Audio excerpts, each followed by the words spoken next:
Hello! Someone asked me if I would combine all three of my Fourth Wing videos into one, and I said, okay. So, I didn't like this book, and I have 3 videos covering why. I also have a follow-up series, Reading Iron Flame, which only 1 episode of that is out, and I also have a follow-up series where I am comparing all of the dragon books to Fourth Wing and see which ones are better.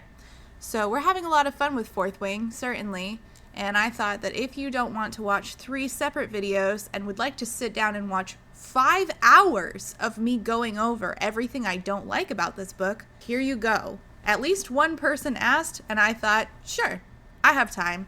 So, enjoy? Okay, bye.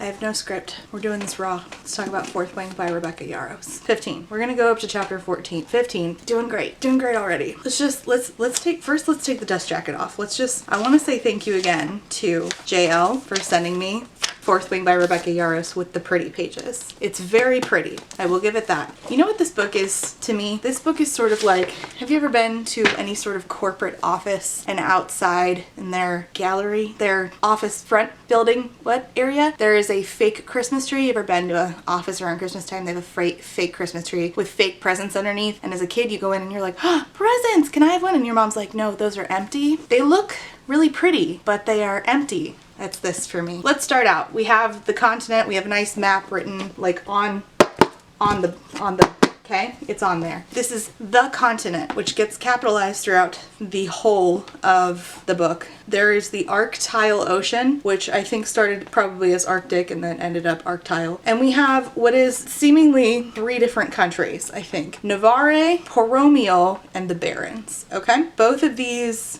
countries, the Barons excluded, both of these countries seem to have their own provinces, but Navarre is obviously the larger of the 2. We then get a secondary map of Basgiath War College, and I just want to point out to you how small Basgiath War College's infantry is in comparison to the Dragon Riders Quadrant, which doesn't make sense because the Dragon Riders Quadrant has people dying off left and right, whereas the infantry, they don't kill each other for absolutely no reason. And it's even smaller than it looks to me to be smaller than the Healers Quadrant, the Scribe Quadrant. So I don't know what the point was of even having an infantry at all, except to put the word infantry in here. It says, Fourth Wing is a non-stop, it's not stopping, that's for sure, thrilling adventure fantasy set in the brutal and competitive world of a military college for dragon riders. That's incorrect. The military college, Basgiath War College, is not just for dragon riders. It is also for scribes and healers and infantry, as I just discussed, but alright. Which includes elements of war, battle, hand-to-hand, blah, blah, blah. And it says, readers who may be sensitive to certain elements, please take note and prepare to enter Basgiath War College. This feels like when you're on a roller coaster at a theme park and it's trying to convince you that you are in an alternate. You have stepped through the doors out of sweaty Disneyland and you are suddenly actually in, I don't know, the world of the Marvel Cinematic Universe, and you are in fact the Hulk, or you are in fact in a galaxy far, far away and you are in Star Wars land and you are actually piloting that ship. Please remain seated and keep your arms and legs in at all times. So I get what they were trying to do. That's just, that is what, I'm not saying it's good or bad. I'm just saying that's what it feels like. Chapter 1. We get these cute little dragons everywhere. And there are, I forget what it's called when a book has like excerpts. I like this typically. This book is interesting in all of its elements. I don't really think that the little thingamajigs at the top of this did anything. I'm doing a really good job on this video so far, aren't I? It says, a dragon without its rider is a tragedy. A rider without its dragon is dead. Which is interesting because on the front of this it says fly or die, right? They don't call them flyers, they call them riders. So shouldn't it say ride or die on the front? Anywho, you know who is called flyers? People who ride the griffins. We'll get there later. So we're in chapter 1 and it says that our main character Violet is being sent into the Dragon Riders Quadrant, and it says, this is what 6 months of intense physical training has given me, the ability to barely climb 6 flights of stairs with a 30-pound pack. I'm so fucked. Yes, that does seem very odd. It does seem as if there should have been like a pre-qualifying thing before you enter a military War College, but no, that's fine. Makes sense. Totally makes sense. And it says, the thousands of 20-year-olds waiting outside the gate to enter their chosen quadrant for service are the smartest and strongest in Navarre. Hundreds of them have been preparing for the Dragon Riders quadrant, the chance to become one of the elite since birth. I've had exactly 6 months. So I just want to point out here that it says that the thousands of 20-year-olds waiting are the smartest and strongest. Hundreds of them have been preparing for the Dragon Riders quadrant. Okay, these are the smartest and the strongest, but that doesn't really matter because everybody gets conscripted anyway. Anywho, and it lets you know that her mom is the general. She is in command of Basgiath War College, and she actually grew up there. This will be important later when I ask questions about it that go unanswered. She goes to her mom's office, and her sister, Mira, can be heard arguing with her mom. Damn it, Mom, she can't even handle her rucksack. Mira snaps. She's been back for 5 minutes and is already trying to save me because you need saving, you fool. So we're dealing with like some internalized ableism because the main character has Ehlers-Danlos syndrome. Internalized ableism is going to be a theme throughout. I don't know that it, for me, I felt like really got dealt with on page in a way that I felt was well done, but I can't speak for that, so I don't have that particular disability, so I can't really say. I will try to find some Own Voices readers to give you links to their reviews down below. But basically, I'm not going to talk about whether or not it's good or bad rep because I don't know. All I can say is like theme-wise, I'm not really sure how I felt about it. So it's really weird how it talks about the infantry because it says, I don't want this. I don't want any part of the Riders Quadrant shit. It's not like I have a death wish. I would have been better off failing the admissions test to Basgiath and going straight to the army with the majority of conscripts. I'm really confused. Does that mean the infantry? Because the infantry is part of Basgiath War College. So are they seen as less than? I'm just really not sure. Is there like a secondary army? I don't know.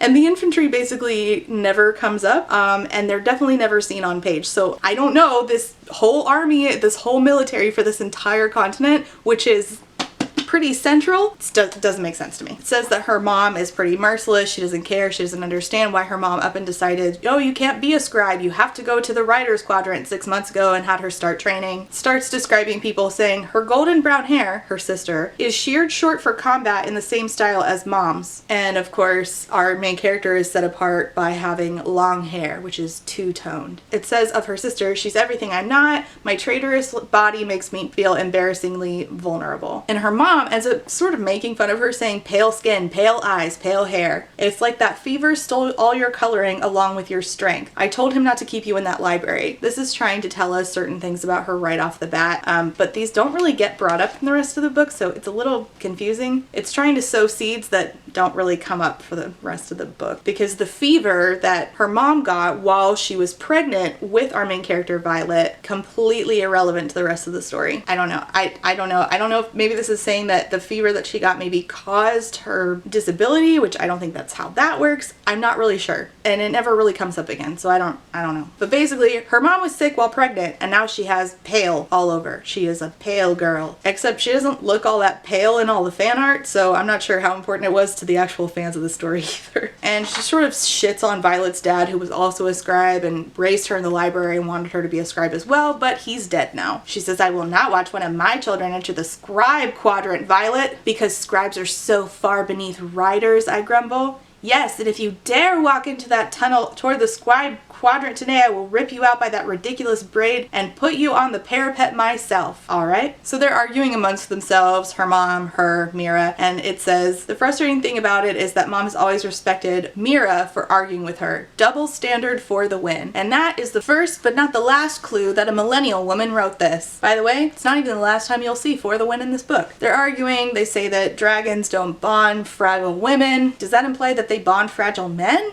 I don't know. This entire conversation is just meant to give us details. The dialogue's pretty weird. I don't really understand it. Mira, her sister, says, how many rider candidates die on conscription day, Mom? 40, 50? Are you that eager to bury another child? And they're talking about her brother, Brennan, who is dead. So their mom kicks out Mira for saying that because Brennan was her favorite child. The general says to Violet, our main character, I won't be able to acknowledge you for the next few years.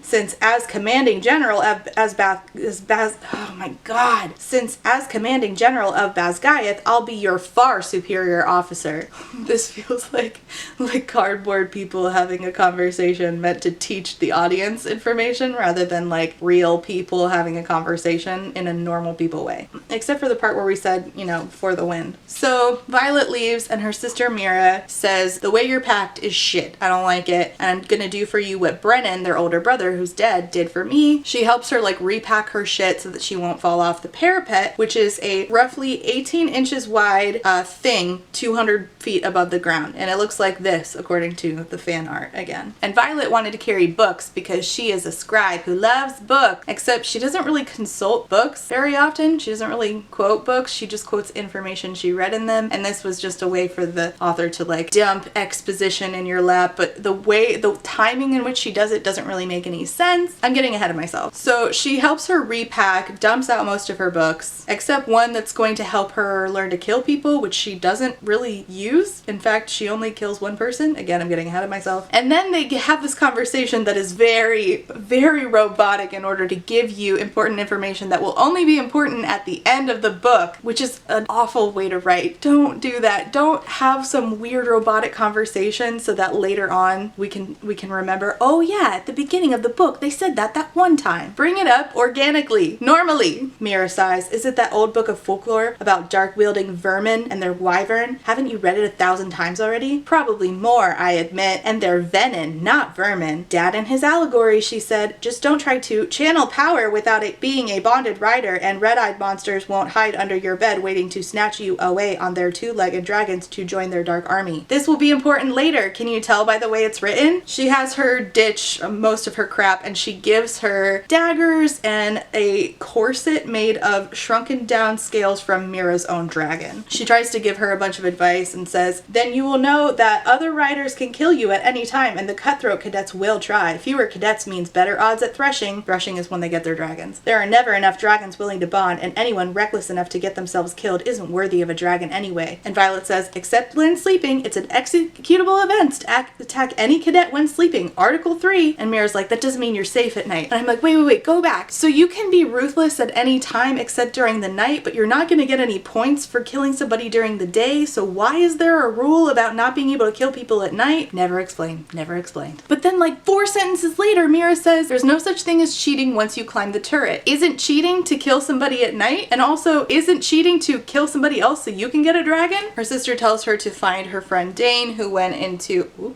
the war college a year ago, and then tells her, if you're gonna sleep with people, which you should, which is a weird thing to tell your sister, only screw around within your year, so with the other first years, and says, nothing is worse than cadets gossiping that you've slept your way to safety. Nothing is worse in the war college where they can kill you for no reason. Nothing's worse. More exposition dump. It says, each of Navarre's 6 provinces has sent this year's share of candidates for military service. Some volunteer, some are sentenced as punishment, most are conscripted. The only thing we have in common here at Basgiath is that we passed the entrance exam. Both written and an agility test I still cannot believe I passed. Me neither, because there's a whole chapter about the Gauntlet and how she almost doesn't pass and has to cheat her way, which then she gets called out for cheating, and then because of a loophole she gets through it. Anyway, she passed the agility test, which I can't believe that either, considering what happens at the Gauntlet, which means that we won't end up as fodder for the infantry at the front line. I'm confused.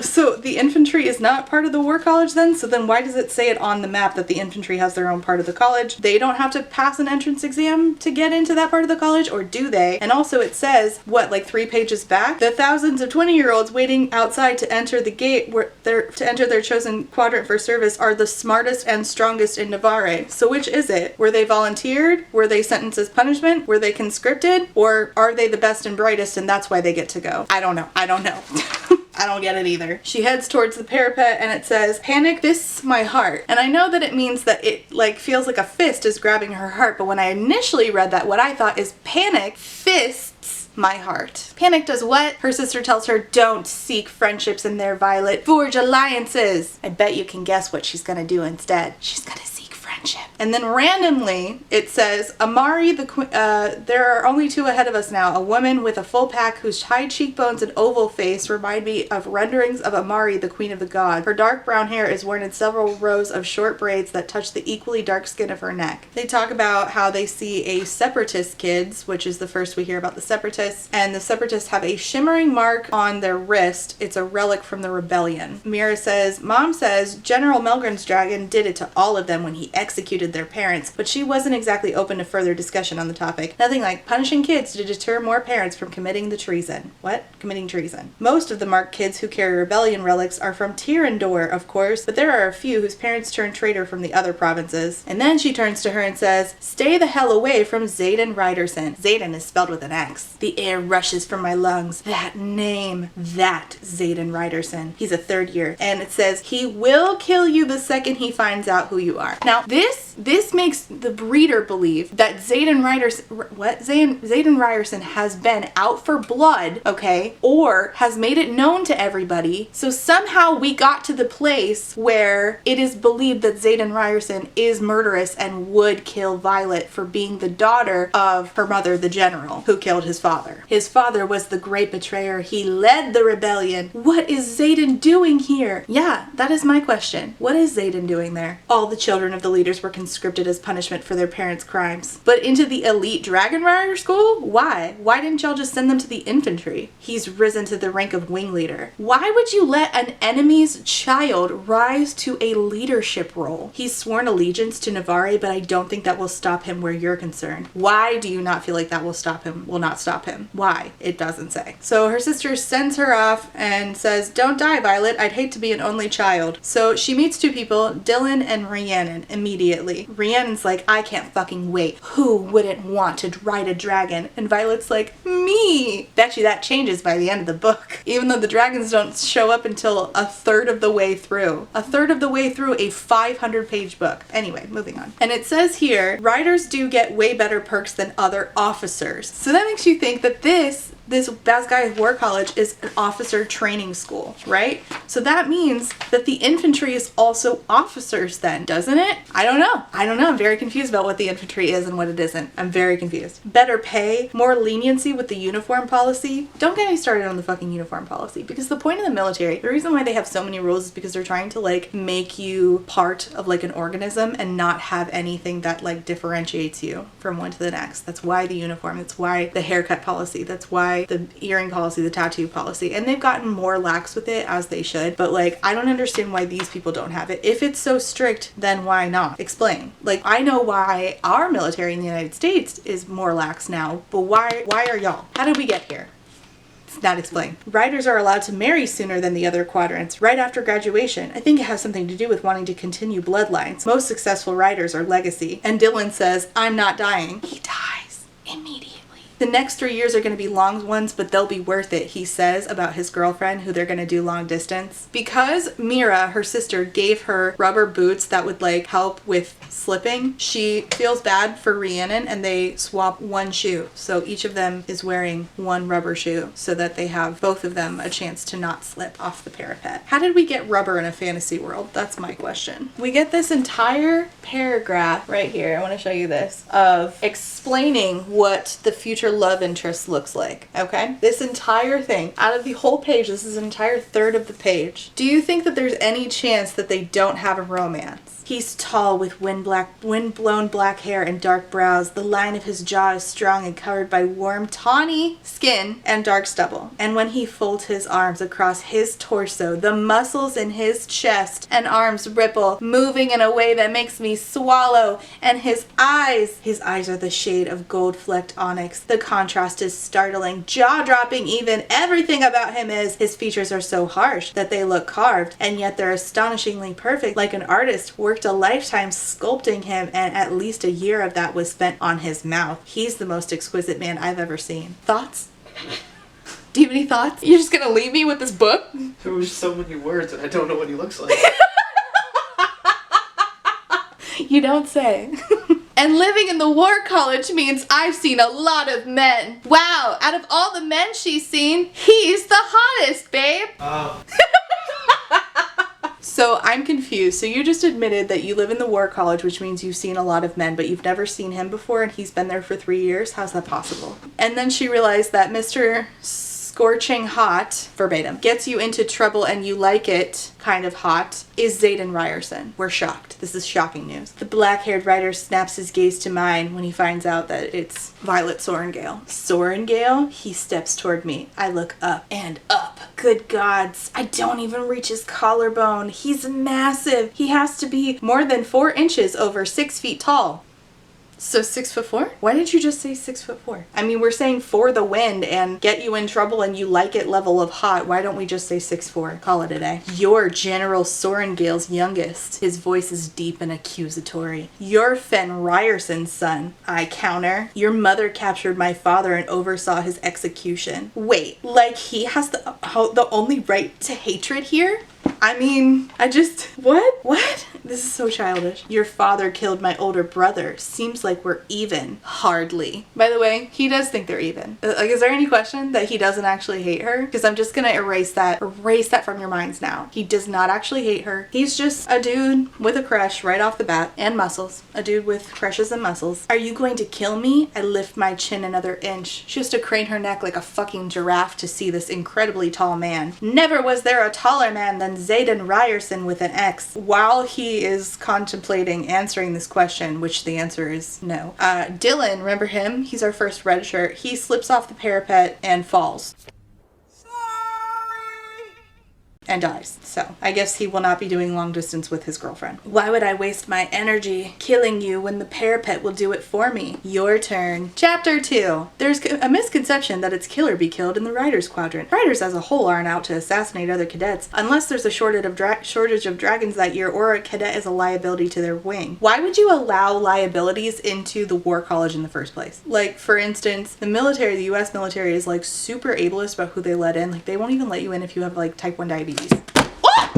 Well, I didn't do it. Ow, that fucking hurt. Raybearer just betrayed me. And also, this feels incorrect because they are out to assassinate each other just for like minor inconveniences. If they feel like they just don't like you, they can kill you. It's not really about the dragons. Is that in here just to actually like lie? Because I think that this is the chapter where Jack, who is like the antagonist, gets introduced. He's like the most loser antagonist ever. The hatred in Zaden's stare burns the side of my face like a palpable flame. Dylan is dead. He's just a name. We knew him for like 4 pages. I don't think you're gonna lose sleep over that. And it says, she steps out onto the parapet. I send up a silent prayer to Zenal, the god of luck. And this barely comes up the rest of the book. And it's interesting to me that she sends up this prayer, but then she doesn't pray when she's actively going across the parapet, which is like a normal human response for somebody who does actually believe in a religion. But instead, saying this is how she deals with her anxiety. But that just falls flat for me because I feel like what would have made more sense was to use that as a way to talk about the religion. I'll get there in a sec. So she gets onto the parapet, she's really nervous, and she's almost knocked off because it's so windy. And this man named Jack says, some Sorengale with that kind of balance, I pity whatever wing you end up in. This is the Malfoy of the school. He has entered the scene now. Name? Jack Barlow. Remember the name. I'm gonna be a wing leader one day. Even his voice reeks of arrogance. Thank you for telling us that tidbit so explicitly. You better get going, Sorengale, Zaden's deep voice orders. And Jack immediately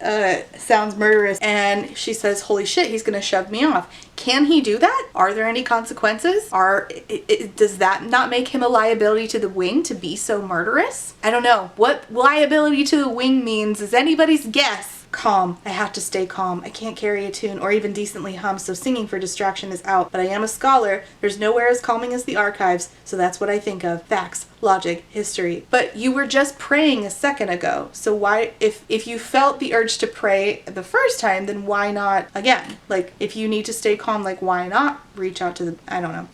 So instead, she just exposit. The continent is home to 2 kingdoms, and we've been at war for 400 years. I recite using the basic simple data that has been drilled into me for an easy recall in preparation for the scribe's test.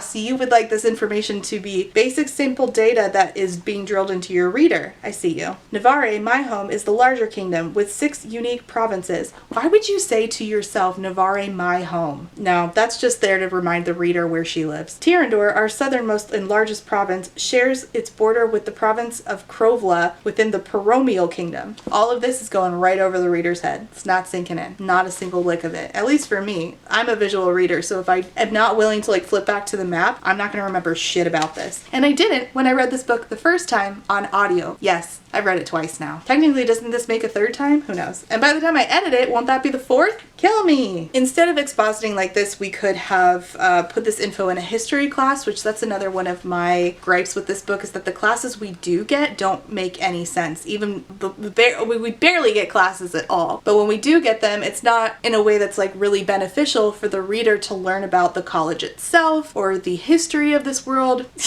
We'll get there. And all of this is exposition, giving us factoids, and none of it sinks in. I have now read this thrice, and it's not sinking in. Navarre and Tirandor was the last of the bordering provinces to join the alliance and swear fealty to King Reginald. It was the only province to attempt secession 627 years later, which would have been successful, eventually left our kingdom defenseless had they been successful. The kingdom of Paromial mainly consists of arable plains and marshlands and is known for its textiles, grain, blah, blah, blah. It's interesting to me that I'm not seeing anything about oranges, which will be pertinent later. Jack, who's walking across the parapet as well, grabs a gangly boy by the straps of his overpacked rucksack, and I watch shock locking my muscles as Jack throws the scrawny candidate from the parapet like a sack of grain and says, "You're next, Sorengale." So she's like hightailing it and still telling us about the continent. Tirandor encompasses the southwest of the continent, made up of hostile mountains, terrain and bordered by the Emerald Sea to the west. Nothing about oranges. Again, it will be pertinent later. In fact, it's about Jack. Best to get to the other side where the rest of the murderers wait. Not that everyone in the quadrant is going to try to kill me, just the cadets who think I'm a liability to the wing. There's a reason strength is revered among riders. A squad, a section, a wing is only as effective as its weakest link, and if that link breaks, it puts everyone in danger. This is a terrible system to determine liability. You're relying entirely on the subjectivity of certain people like Jack to determine what liability is. Jack either thinks that I'm that link or he's an unstable asshole who just enjoys killing. And that's not a liability? I thought you said this was the continent's best and brightest. What the fuck? So they get to the end of the parapet and she says, and he's about to kill her and she puts a knife to his balls. She said, "I think I'll be safe for now. It is unlawful for a rider to cause another harm while in a quadrant formation or in the supervisory presence of a superior ranking cadet, as it will diminish the efficacy of the wing. And given the crowd behind us, I think it's clear to argue that it's a formation. Article 3, section blah blah blah." And he says, "I don't give a shit." Him not giving a shit about the codex is not a liability. So you can kill other riders except in the presence of a superior ranking cadet, or while in formation, or in the supervisory, or while they're asleep. So when can you kill other cadets, and why can you kill other cadets? How is that not losing efficacy in the wing? And a higher ranking cadet says, "Cadet Sorengale has you by the actual balls here in more ways than one." We know, you don't have to tell us twice. She's right. Regs state that there's nothing but respect among riders at formation. You want to kill her, you'll have to do it in the sparring ring or on your own time. That is, if she decides to let you off the parapet, because technically you're not on grounds yet, so you are not a cadet, she is. And Jack says, if I decide to snap her neck the second I step down, the guy says, "Then you get to meet the dragons early. We don't wait for trials around here, we just execute." And that's not losing efficacy in the wing? Huh? And of course, he ends the chapter by saying, "You're dead, Sorengale, and I'm gonna be the one to kill you." Chapter 3 starts out by Colonel Kaori's field to Dragonkind talking about the blue dagger tail. So that gives you an idea of what's to come as far as how these dragons are named and classified. Which is weird because I don't understand why the humans got to name the dragons. We'll get there. If Jack wants to kill me, he needs to get in line. Besides, I have a feeling Zaden Ryerson is going to beat him to it. You have a feeling? You weren't told that explicitly? In response to him saying, "I'm going to kill you," she says, "Not today." I feel like I've heard this before. What do we say to the god of death? Not today. She gets off the parapet and a throbbing pain erupts in her left knee. I need to bind it before anybody notices. She's worried about people finding out about her disability, which it's not explicitly named, Ehlers-Danlos syndrome, but she says she's worried about people finding out. They'll consider her a liability and kill her off. Talking about Rhiannon, who she gave her one shoe to, they're like, we made it! Yay! It says, now that we're both here, both cadets, can I trust her? Immediately, yes. Like, there was no question. There was no forming of alliances. They were just insta-friends. Have you seen the people around here? I swear I just saw a second year with pink streaks in her hair, and one guy has dragon scales tattooed up his entire biceps. Conformity is for the infantry, I say. It is? Why? Why is it only for the infantry? Why would you not need to do the same sort of, if it's necessary, I don't get it.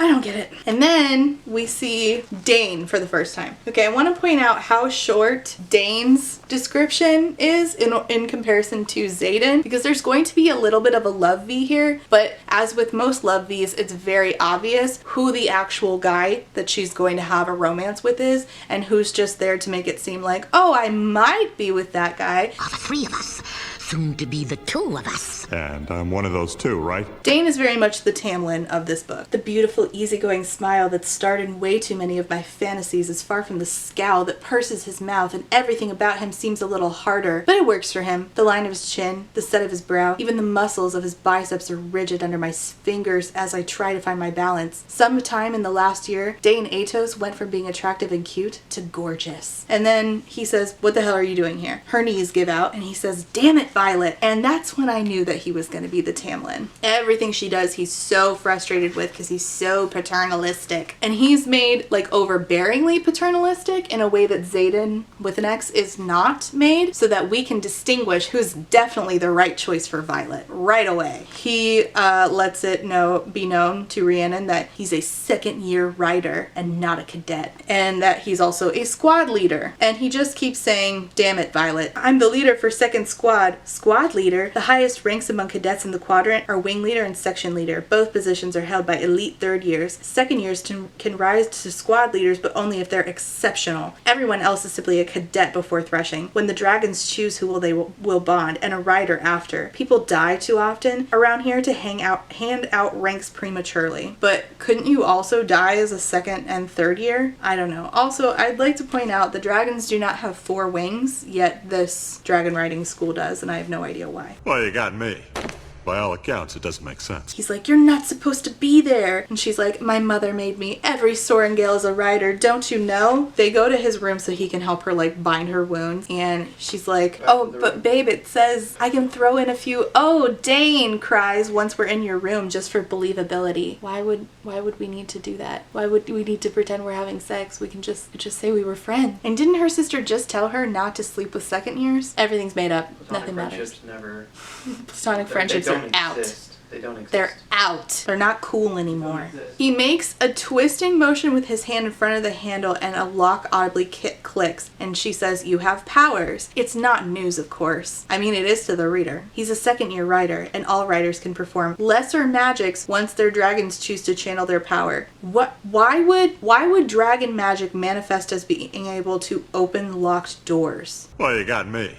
By all accounts, it doesn't make sense. What the fuck would a dragon need that for? And why is that what I don't understand? If anyone else had taken that stumble, they would have ended up with a bruise, talking about her injury. Maybe even a scrape, but me, I have to fix it so that my kneecap stays where it's supposed to. It's not just my muscles that are weak. My ligaments that hold my joints together don't work for shit either. Explaining her injury. So he wraps her leg, and it's talking about them. It says, we grew up together through every post our parents had been stationed at. So Basgaiath is not where she always was, but didn't it say that she grew up in the... I don't fucking know. Glad to see our year apart hasn't dulled your tongue, Vi. Mild flirting is happening. Oh, I can do quite a few things with my tongue. You'd be impressed. His eyes heat. I'm imagining things that are not physically possible, but alright. And then it says about her mom forcing her to be part of the rider quadrant. She announced her decree about which quadrant I'd choose last spring after I passed the initial entrance exam, and I immediately started working with Major Gilstead. That's not suspicious, but also we will not get an answer as to why her mom did this in this book, which is ridiculous. This place will kill you, Violet. You can't stay here. Everyone will understand you didn't volunteer. Not really, but I thought you had to be conscripted. I don't understand. You'll break the first time they put you in the sparring ring, and that's before the dragons sense that I'm what? Go ahead and say it. When they sense that I'm less than others, is that what you mean? Damn it, Violet. Stop seeing that. It's enough. No. Even if you survive to Threshing, there's no guarantee a dragon will bond you. As it was, last year we had 34 unbonded cadets who had just been sitting around waiting to restart the year with this class to get a chance at bonding again, and they're all perfectly healthy. So you have recycled cadets for no reason. They're just going back through the same training they already went through, which is poor. This is a terrible system. You know that, right? This is a terrible system. It makes sense for basic training. It does not make sense for officer training. And she points out she doesn't want to be called unhealthy, which, fair. Do you think I want to watch my best friend die? Do you think it'll be fun seeing what they'll do to you knowing you're General Sorengale's daughter? Putting on leathers doesn't make you a rider, Vi. They're going to tear you to shreds, and if they don't, the dragons will. In the rider's quadrant, you either graduate or die, or you get recycled over and over and over. I mean, isn't that what you just said? So he's like, let me save you. And she's like, you can't. My mom said she'll drag me back. And he's like, she didn't mean it.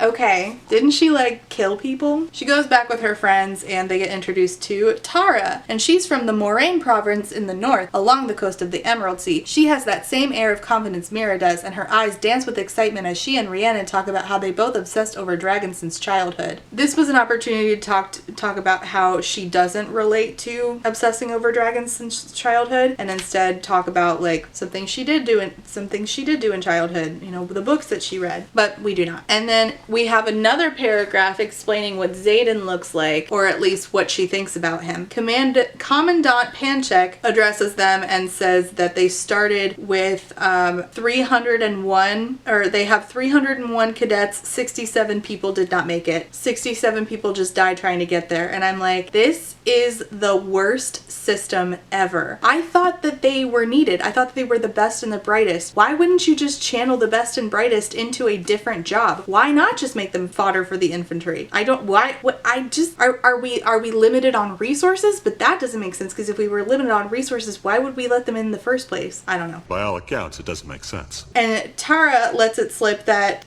Commandant Panchek wants Sorengale, the mom Sorengale's job, and then General Melgren's. General Melgren is the commanding general of all of Navarre's forces. Melgren's beady eyes have always made me shrivel every time we've met during my mother's career, not so subtly letting us know that General Melgren is not to be trusted. Melgren's dragon gives him the signet ability to see a battle's outcome before it happens. There's no beating that, and you can't be assassinated if you know what's coming. What? What? Yeah, what? How? What? And this is never explained. What constitutes a battle exactly? How far in advance does he know? Does he see a premonition? Does he have to know? Does he have to already be entered into the battle? What exactly constitutes a battle? How many people have to be involved in order for it to be a battle? If it's just an assassination attempt, if it's just one person, is that really a battle? What?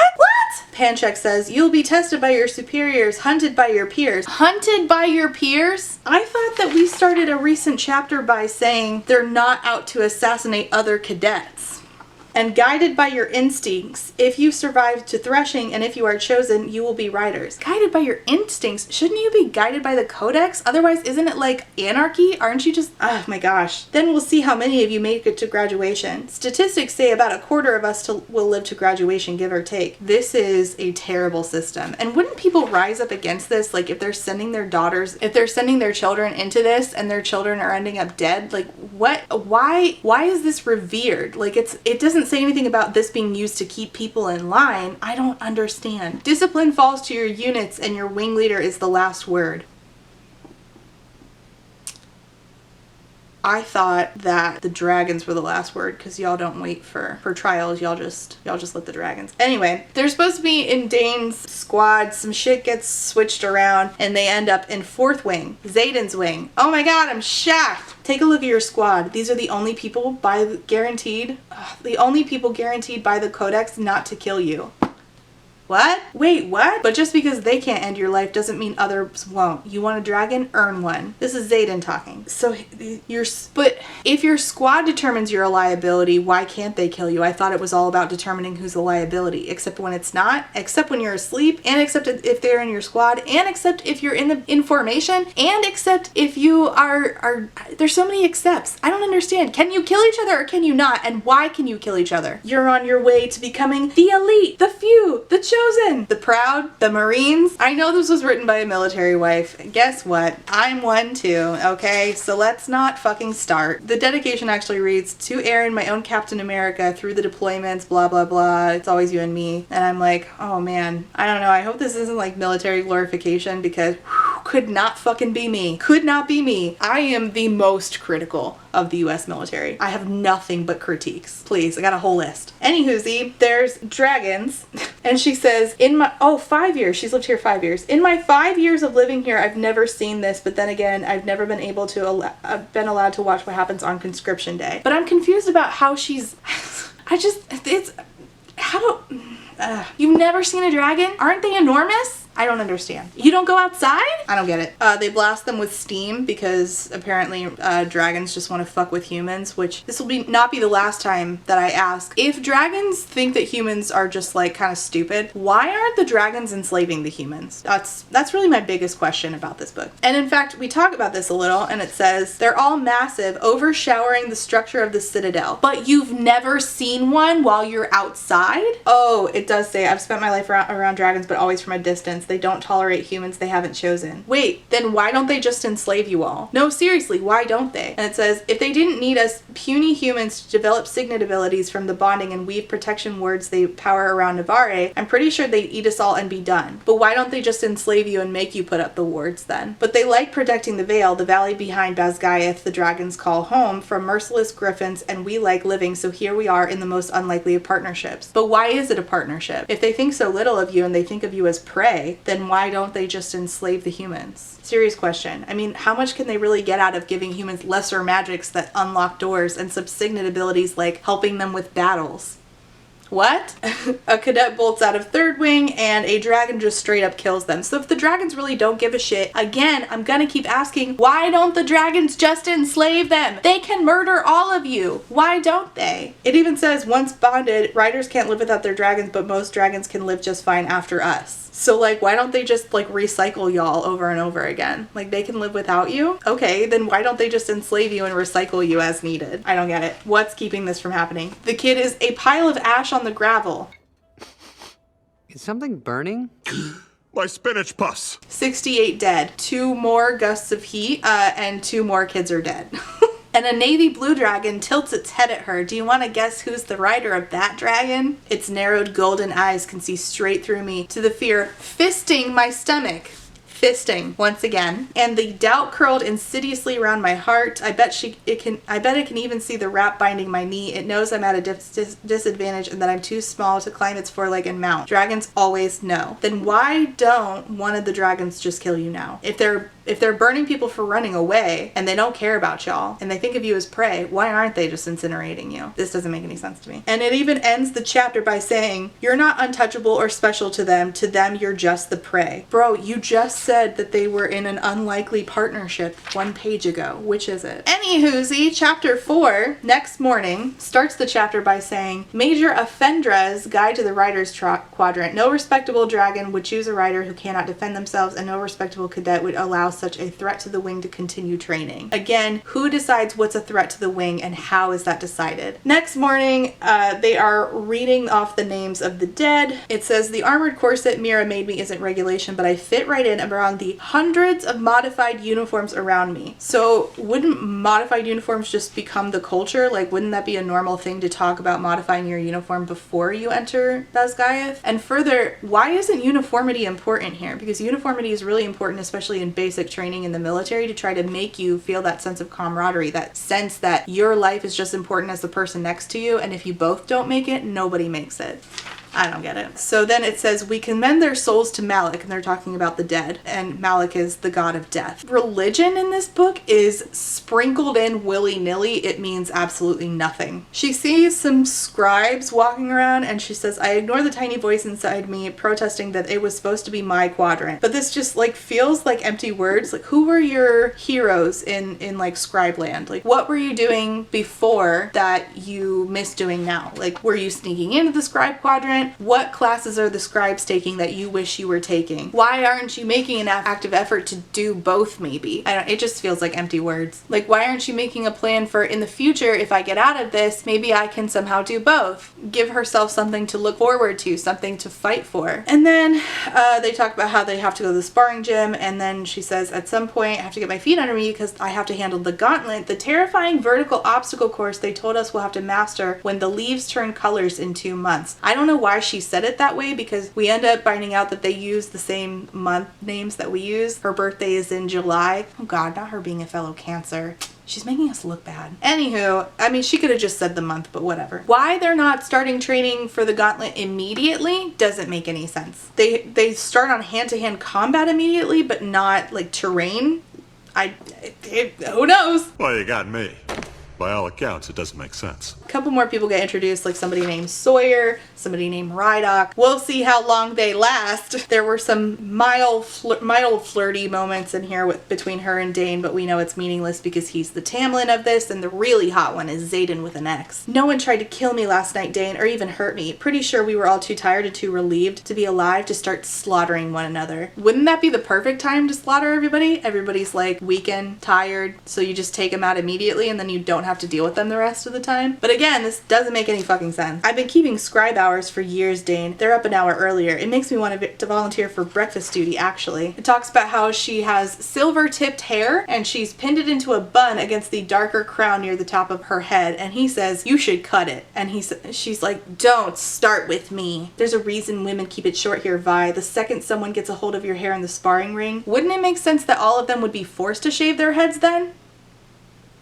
My hair is the least of my concerns in the sparring ring. Hard disagree. Anybody could just grab you by your hair at any point and stab you in the neck. But okay. Why you're not trying to give yourself the best chance at survival is, it's actually not weird to me. It makes total sense because she wants to be set apart. She wants to be not like other girls. I'm not gonna cut my hair. She asked Dain, why was my squad moved from 2nd Wing to 4th? And he said, it was because of Zaden Ryerson. He wants a direct line to you. I'm his revenge against my mother, she says. I'm not gonna let anything happen to you, Dain says, his thumb stroking over my cheekbone in a soothing motion. I have to get to class, she says. Academics are the one place I don't have to worry. No one is going to assassinate me during history. So if you think that we're going to get into history class to like learn about the history of this continent and its relationship to the life that the characters are currently living, you're wrong. We're not gonna get that at all. Do you honestly think he'll stab me in the middle of battle brief? For some reason, battle brief, she has that class with Zaden Ryerson.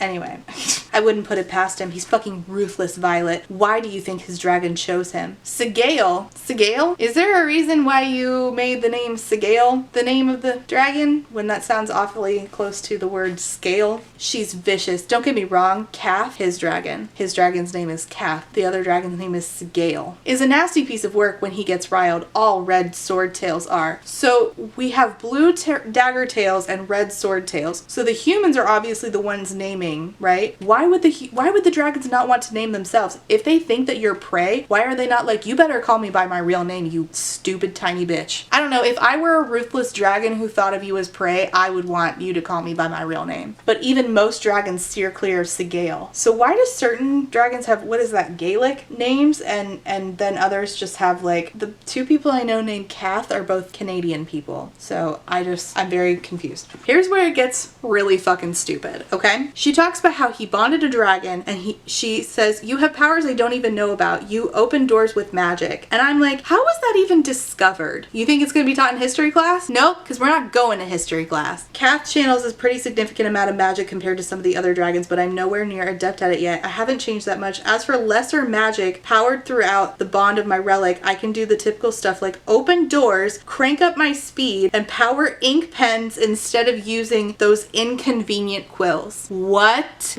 What? Well, you got me.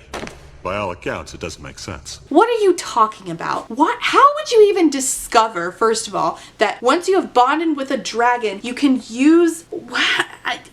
What? Powered ink pens. What? So why wouldn't it be that you can so you can crank up your speed, but you can't see further? You can't have harder skin like a dragon? You can power ink pens and open locked doors? What? Why? What does this even mean? What does this have to do with dragons? Oh my god, this is so stupid. She asks him, what's your signet power? And explains every writer can do lesser magic once their dragon begins channeling power to them, but the signet is the unique ability that stands out, the strongest skill that results from each unique bond between dragon and rider. So she already knows this, okay? This is a known fact to her. And yet somehow, later in the book, after we've already been at the War College for a long ass time, Jack, remember Draco Malfoy, does not know that information. How? The signet is unique, blah blah blah. Some writers have the same signets. Fire wielding, ice wielding, and water wielding are just a few of the common signet powers. Wanna guess if anybody important in this book has a common signet power? They don't. They're all special. My mother can wield the power of storms. Melgren can see the outcome of battles. Still waiting on an explanation there. I can't help but wonder again what Zaden's signet is. Why are you thinking about him all the time? It's so weird. And if he'll use it to kill me when I least expect it. I mean, he hasn't done it yet, so I think you're okay, babe. I can read a person's recent memories, not like an intrinsic reads minds or anything. I have to put my hands on the person, so I'm not a security risk. So what the fuck is an intrinsic and why are they a security risk? And how would you determine that? And also, what? He points to the compass patch beneath his fourth wing one on his shoulder. Wearing that sigil indicates that a signet is too classified. Why would you expose that? What if an enemy finds that out? That's stupid. This place can warp almost everything about a person, Vi. It cuts away the bullshit and the niceties, revealing whoever you are at your core. So that's kind of like what they talk about when people go into the military and they experience basic training. It talks about breaking you down and then rebuilding you as they want you to be, which is kind of sick when you think about it, but we won't go there today. But that doesn't really make sense because they are still being told to prioritize their own subjective desires, like wanting a dragon, over the good of the wing. So, I don't know. They want it that way. They want it to sever your previous bond so your loyalty is to your wing. Do they want you to be loyal to your wing? Because they allow you to kill each other. So, I'm confused. It's one of the many reasons that first years aren't allowed to correspond with their family and friends. Otherwise, I would have written you. Yes, he was too busy building loyalty by being in a death competition with his wingmates who he's supposed to have loyalty to.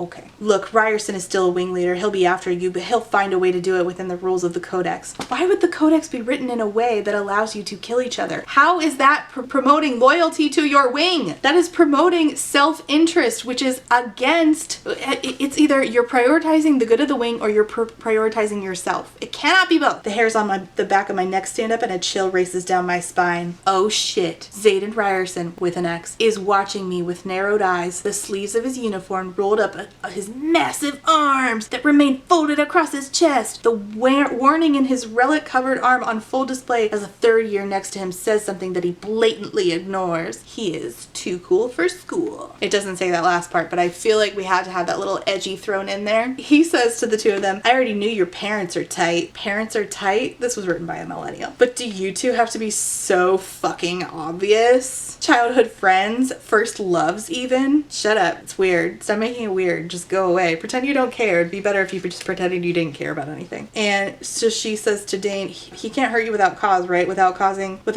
and calling a quorum of wing leaders because you're a squad leader. Article 4, Section 3. But what about liability? What if he determines Dain to be a liability to the wing? And so Dain's like, run, Violet! And she books it. Chapter 5, Stabby School's first class is Battle Brief with Professor De Vera. So for some reason, in this war college, we don't intermingle. We don't have scribes and healers and infantry learning about Battle Brief, even though you would think that Battle Brief would be something that infantry might need to know about. No. What we do have is, for some reason, the first years are mixing with the 2nd and 3rd years at Battle Brief. Why? And why are we not adding the infantry, therefore adding in more characters and more understanding of the world of Basgiath War College? We don't know. Not explained. Senior 3rd years are standing against the wall behind us. It's a far cry from history last hour where there were only 3 squads of 1st years, but at least the 1st years in our squads are all seated together. Now, if I can only remember all their names. Yeah, their names are all meaningless because most of these people are going to die anyway, and you won't really get to know them before they die. Means nothing. Professor De Vera says, in the past, riders have seldom been called into service before graduation. And it talks about how dozens of mage lights illuminate the space. What's a mage light? What's a mage? No idea. No fucking clue. Never gonna find out either. I mean, presumably this means that mages exist, right? I don't know. Couldn't tell you. It says, you need to understand the politics of our enemies, the strategies of defending our outposts from constant attack, and have a thorough knowledge of both recent and current battles. Which I agree. Unfortunately, Battle Brief is not really used in this as much as it should be. And it says that Violet had kept her ears open around her mother to know certain things. This is the only class that you will have every day because it's the only class that will matter if you're called into service early. What? You're telling me that the only thing they'll need to know in service is battle brief information? If they're called into service, that presumably means that they will have to fly a dragon, yes? So why is flying a dragon class not done every day? Why is the Gauntlet training for that, which is like, you know, you'll have to traverse areas in case you fly off your dragon or in case you have to go somewhere where there is no dragon. Battle brief is the only thing you need to do every day? Are you serious? No, that doesn't make any sense. Also, there is a scribe helping teach this class, but there are no scribes in the class. Why? I don't know. It is the duty of the scribes not only to study and master the past, but to relay and record the present. Okay, so why aren't scribes in this class? Without accurate depictions of our front lives, reliable information with which to make strategic decisions, and most importantly, veracious details to document our history for the good of the future generations, we're doomed. And Violet's like, which is exactly why I've always wanted to be a scribe. Not that it matters now. You're right, it doesn't matter. We're 57 pages in and I just don't believe that you actually care about being a scribe. But further, wouldn't it make more sense to like incorporate everybody into if this is really about the good of Navarre and the good of this college succeeding, wouldn't they make like interdepartment cooperation a thing? Wouldn't they do that? I don't get it. Like, you're gonna have to work together eventually, right? Why not work together now? Doesn't make sense. The Eastern Wing experienced an attack last night near the village of Chacker by a drift of bravey griffins and riders. And it says, oh shit, and I dip my quill into the ink pot on the desk in front of me so I can take notes. I can't wait to channel so I can use the type of coveted pens Mom keeps on her desk. A smile curves my lips. There could definitely be perks to being a writer. There will be. Okay, do dragons use pens or no? Because why would that be a power that y'all get? I don't get it. Okay, so it says the wards faltered along the top of the Espen Mountains, allowing the drift not only to enter Navarian territory, but for their riders to channel and wield sometime around midnight. And it says dragons aren't the only animals capable of channeling powers to their riders. Griffins from Poromiel also share the ability, but dragons are the only ones capable of powering the wards that make all other magic but their own impossible within our borders. They're the reason Navarre's borders are somewhat circular. Their power radiates from the veil and can only extend so far. I know those are words, but none of it's actually sinking in for me. Like, I literally can't recite that back to you. I don't understand this, and I've read this twice. Like, I'm not trying to be like stupid or silly right now. I literally don't get it. I just don't get it. It says that Poromiel wants their resources until they learn to be content with our trade agreements. We have no chance of ending conscription in Navarre. No chance of experiencing peace. Wait, so ending conscription is ideal? I thought y'all were already getting the best and brightest. And I thought that people were volunteering. If you get enough volunteers, why do you need conscription? And again, how are you already conscripting the best and brightest? I don't understand. 37 civilians were killed in the attack an hour before a squad from the Eastern Wing could arrive, but the riders and dragons managed to repel the drift. I don't know. It's all just words. Dragons could channel more power than griffins, so why attack in that mountain range? What caused the wards to falter there? And so they're asking questions like, is this the first time the wards have faltered? How often are they faltering? And it says, that's above your pay grade, cadet. Okay, then why did you allow them to ask any questions? Anyway, we get introduced to... Oh, my pages are sticking together. We get introduced to new people in her wing squad something, Pryor and Luca. We'll see how long they last. And she tells her friend Rhiannon to ask what altitude the village is at. It's a little less than 10,000 feet, which seems a little high for a planned attack with griffins. She gets in trouble for not asking her own questions, and now everybody knows who she is. But I mean, wouldn't everybody know who she is anyway? Like, wouldn't Jack be like running around telling everybody? Wouldn't Zaden, if he was actually out to get her? Griffins aren't as strong as that altitude, and neither is their ability to channel, she says. It's an illogical place for them to attack unless they knew that the wards would fall, especially since the village looks about to be, what, an hour's flight from the nearest outpost? And she points out where Shaker, the city, is and says, scribes training for the win. 60 pages for the win is twice used. Wow. They somehow knew the wards were breaking, she figures out. One of the dragons in the wing sensed the faltering ward, and the wing flew. Had they not, the casualties would have been far higher and the destruction of the village much worse. By the way, we get a random throw-in saying that she's praying to Dune, the goddess of war, that she's wrong, that somehow they knew that the wards were breaking. And Jack thinks that her assertion is stupid, and then Professor Devera says, let's see if you can be a little more respectful to your fellow cadets. Respectful? You let them kill each other. You let them determine whether or not they personally think each other is a liability and kill each other. Why would that make a situation in which they respect each other? They're constantly looking for a way to be better than their peer so that they can get a dragon instead of their peer. There is no prioritizing the good of the wing and respect of your fellow airmen. This is stupid. Zaden chimes in and says, the village. Professor Devera said the damage would have been worse, but what was the condition? Was it burned? Destroyed? They wouldn't demolish it if they were trying to establish a foothold. The condition of the village matters. Devera says the buildings were burned and the rest was being looted. And Zaden says they were looking for something. I honestly don't even remember the relevance of this. And she's like, and that right there is why Ryerson is a wing leader. You need more than strength and courage to be a good rider. And so they're like, what's the answer? And they're like, oh, we don't actually know. We were here trying to figure it out too. We don't fucking know. We don't know anything. So is it really battle brief, or is it just help us figure out what we don't know? I thought we were actually going to see history class at some point. We did not. And it says, you seriously knew every answer in history and apparently every right question to ask in battle brief. That's because Violet's the special. Honestly though, I'm still mad that we didn't see fucking history classes. You're not even going to have to study for tests, are you? Well, no, I mean, if we're not going to have to see the history class, why would we have a scene with her studying for history class? Of course not. This is a fun way to avoid explaining history in a normal way. And by that I mean, I hate it. They go to sparring class and it says, no blades today, we're just assessing. But I thought that they could assess each other at any time and decide to kill each other. I don't get it. So, super fun. Jack walks in, fights somebody, and immediately snaps their neck. Their instructor in his wing says, what did I say? You broke his damn neck. Jack's like, how was I supposed to know that his neck was that weak? So, him not knowing that he could snap a neck very easily and killing his own wingmate is not a liability to the wing? Okay, sure. Another girl comes in and says, Sorengale, you really should dye your hair if you don't want everyone to know who your mother is. You're the only silver-haired freak in the quadrant. So that last scene where she was worried about everybody figuring out that she was a Sorengale by her last name is moot because they can figure it out by her hair? Okay. Never said I cared if everyone knows who my mother is.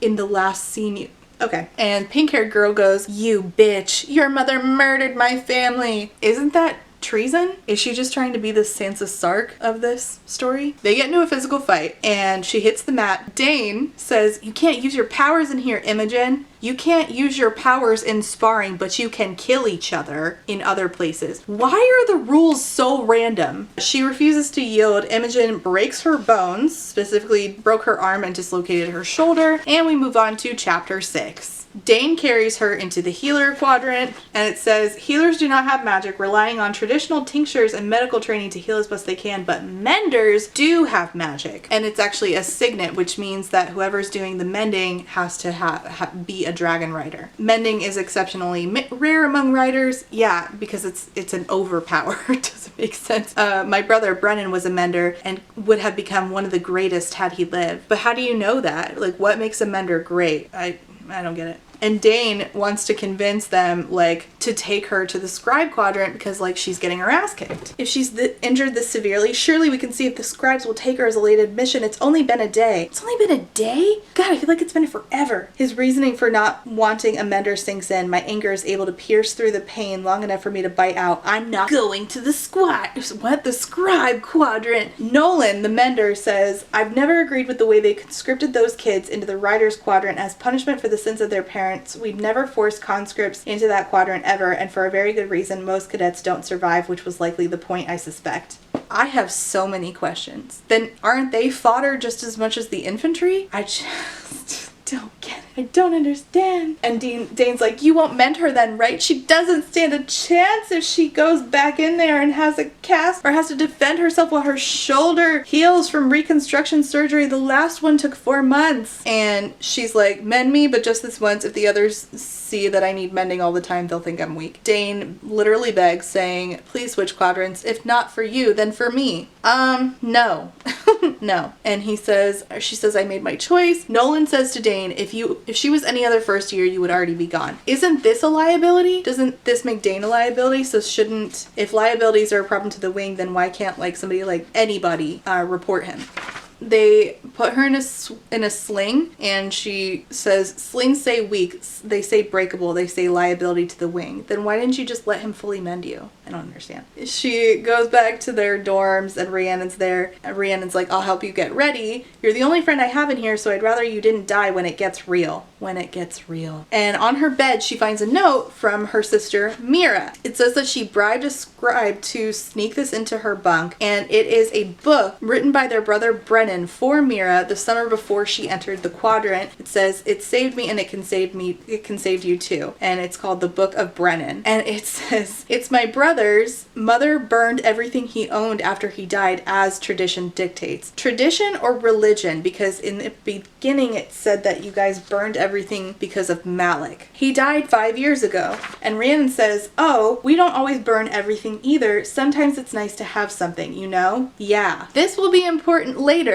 because they walk this back. And no mention of Malik here, the god of death, which is interesting because the religion in here is just used willy-nilly, sort of like the killing rules at the war college. And part of what Brennan says is, what the instructors don't tell you is that they decide the challenges of who fights who in sparring the week before. Any cadet can request a challenge, yes, but instructors will assign your matches based on weeding out the weakest. If they want to weed out the weakest, why don't they just have them fight to the death? I don't get it. And she says, I know how to survive, meaning she's going to figure out who she's fighting and do something beforehand. Anywhoosie, Chapter 7. In the best interest of preserving peace within Navarre, no more than 3 cadets carrying rebellion relics may be assigned to any squad of any quadrant. Why would any be assigned to any quadrant in the right? If it's about preserving peace, then why do you allow any of them into the writing school? And it also says that marked ones assembling in groups of 3 or more will now be considered an act of seditious conspiracy, and it's a capital offense. But revenge killing Violet because she's her mother's daughter, or breaking her bones in Imogen's case, is not a capital offense. That's not seditious conspiracy. I don't get it. Anyway, 9 days goes by. She's been sneaking out. Ugh, he's doing his own theme music?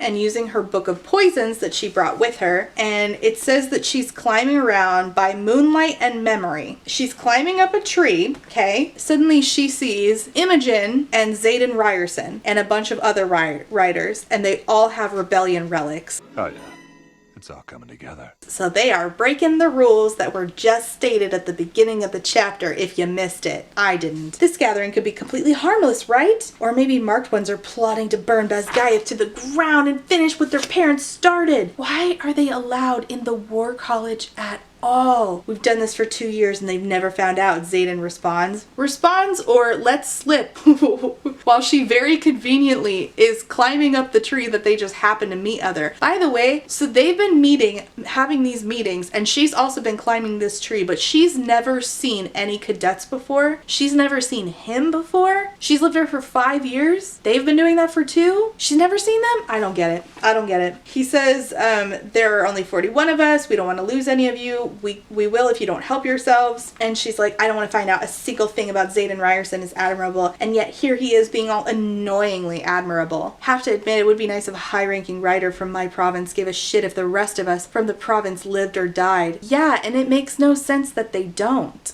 And then we get introduced to, we are on page 81, okay, and we get our first introduction to Liam, who is the top cadet in our year already. Okay, there's also the rest of the squad. It's Zaden, Imogen, Liam, the big one, Garrick, it says the big one, I didn't make that up. One with tawny brown skin, another one, crowned by a cloud of black curls and a litany of patches. His features are close enough to Zaden's that they might be related. Cousins, maybe? Yes. Cousin. His name is Bodhi. So that's the squad, okay? And he's like, he wants to help them problem solve. And a first year says to him, battle brief. It's not that I can't keep up with the information, ... And Zaden says, you learn what they teach you. Keep what you know, but recite whatever they tell you to. Violet's like, what the hell does he mean by that? What do you think? What do you think? Use context clues. 2 brain cells. Come on. It hits me then. Other than being gathered in a group of more than 3, there's nothing wrong with what they're doing here. There's no plot, no coup, no danger.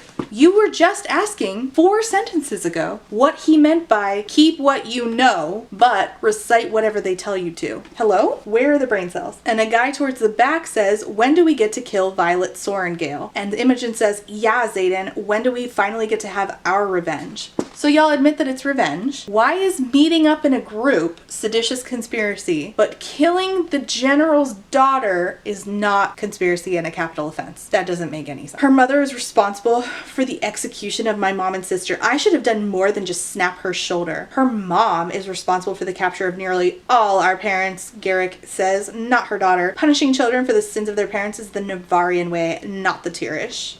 I mean, Zaden's been saying he's gonna kill her, and also Imogen just snapped her arm. So we get conscripted because of what our parents did years ago and shoved into this death sentence of a college. Why don't they just kill them? Don't forget, her brother was Brennan Sorengale. She has just as much reason to hate us as we do her. And I'm not going to tell you again, she's mine to handle, Zaden says. Anyone feel like arguing? And she brings up Zinal again, the god of luck, saying Zinal must have a soft spot for me because I'm the luckiest woman on the continent, because she thinks that she's gotten away unscathed with being there and they're all leaving, and then suddenly a shadow lunges behind me. And this is the part where I said, oh, come on. Shadow magic's my favorite. Please don't ruin it for me by being stupid. And this is just him being the Rhysand of this book, essentially. Scream and you die, he whispers. Fucking Sorengale. How did you know? Let me guess, you could smell my perfume? Isn't that what always gives away the heroine in books? What? Why would you say such a weird thing out loud where everyone, including me, can hear you? He says, I command shadows, but sure, it was your perfume that gave you away. Oh, feel the power. Oh, I could feel it. This conversation is terrible. This is terrible. I hate it. You look all frail and breakable, but you're really a violent little thing, aren't you? Okay. And she's basically like, are you gonna kill me or no? And he's like, not tonight. But like, let's be serious. He's not gonna kill her. He doesn't care. Chapter 8. There is an art to poison not often discussed, and that is timing. Only a master can properly dose and administer for effective onset. Oh, right. Poison. The poison for Cusco. The poison chosen specially to kill Cusco. Cusco's poison. One must take into account the mass of the individual as well as the delivery. This is actually good continuity for a later failure that she has. The problem, though, is that the poisoning that she does not make any sense, because I don't understand how she did not get caught. This was the most obvious, heavy-handed plan that she could have gone with. It's terrible. Dain's like, I can't understand why you choose breakfast duty over every other assignment. And she's like, I have my reason. You have reasons? That's not suspicious. Just say you like breakfast. Don't make yourself so suspicious. You just found out that Zaden has shadow magic. He could be listening to you. You don't know how the shadow magic works. For all you know, he's in every shadow listening to you. Stop making yourself look suspicious. Stop being so stupid. She runs into Rhiannon while they're walking, her and Dain, and Rhiannon's coming out of Tara's room because Rhiannon is the promiscuous bisexual of the group. Great, love that stereotype for me. We have curfew for a reason, cadet. Well, what is the reason? Because the fucking rules in this book are so willy-nilly. Who fucking cares about curfew? I don't even need sleep. I stay up past curfew because I'm so hard and I can stay up all the time. Sleep is for weaklings. I'm not a liability to the wing. Like, everything is stupid. And then they like skirt around wanting to ask each other about their sex lives, her and Dain. He's like, is there a sex life to ask about? And she says, since I got here, none of your business. Before I got here, still none of your business. So alluding to the fact that Violet is not a virgin, which makes me ask the question, if you were sleeping with people in the last 5 years of you living at Basgiath War College, how did you meet them? Where did they come from? Wouldn't Dain know them? Wouldn't he start asking, wait, was it so-and-so? Who were they? Were they other commanding officers' kids? Were they people that worked there? Aren't you going to see them? Why aren't you seeing them? This place can't be that big. I don't get it. And it says that Jack Barlow is already responsible for too many names on the death roll. And she says the dragons are going to love him. What?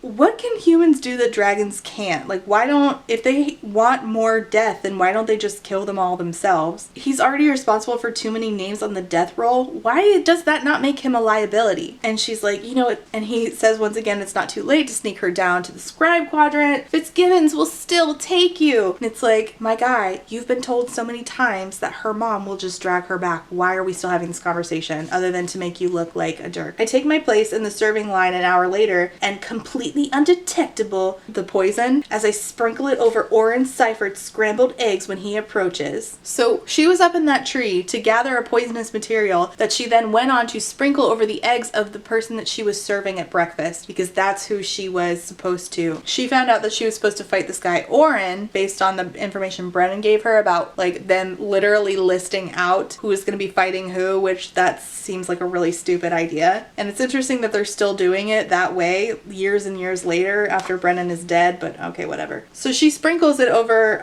Oren Seifert's scrambled eggs, right? Okay, so then they go on to class. They're talking to Professor Kaori, who talks about a green dagger tail, a red scorpion tail. These names are fucking ridiculous. I know the dragons don't want to be called that. And it says that Professor Kaori is an illusionist and the only professor in the quadrant with the signet ability to project what he sees in his mind, which makes this class one of my favorites. He's also the reason I knew exactly what Oren Seifert looked like. Do I feel guilty about blatantly misleading a professor about why I needed to find another cadet? No. Do I think it's cheating? Also no. How she convinced him to show her what Oren Seifert looks like, I don't know. This is so suspicious, and the fact that he doesn't figure out later that she poisoned him is, this is so stupid. And he's giving information about the temperament of dragons. Red scorpion tails, quickest to tempered. If you offend them, you're lunch. And how to approach certain dragons. But wouldn't the first thing we need to learn about dragons be like how to ride them?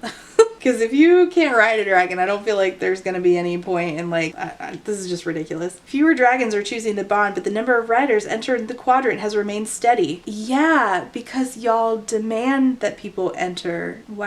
Because you conscript them, right? Why don't you just set a cap and send the rest to infantry? There's no reason for all this loss of life. Anyway, they don't share their reasons as to why the dragons are unwilling to bond, and anyone who respects their life won't ask a question they're not willing to answer. Why don't the dragons just enslave the humans? I don't get it. And this just seems like a cop-out to ask why the dragons won't share their reasons about why they won't bond. But then later it says, oh, the dragons, they won't bond with people they think are weak, and it's like, so are you guessing? Is this fact? I don't know. Over here it has blue dagger tail capitalized, and then dagger tail by itself is not capitalized. I don't really understand. Then it talks about black dragons. They are the rarest. There's only 2 of them. One belongs to General Melgren and the other has no rider. There's no such thing as outsmarting a black dragon. We probably would have lost during the Tirish Rebellion if it wasn't for the black dragons. The last thing that this kingdom needs is someone as cruel as Jack bonding to a black dragon.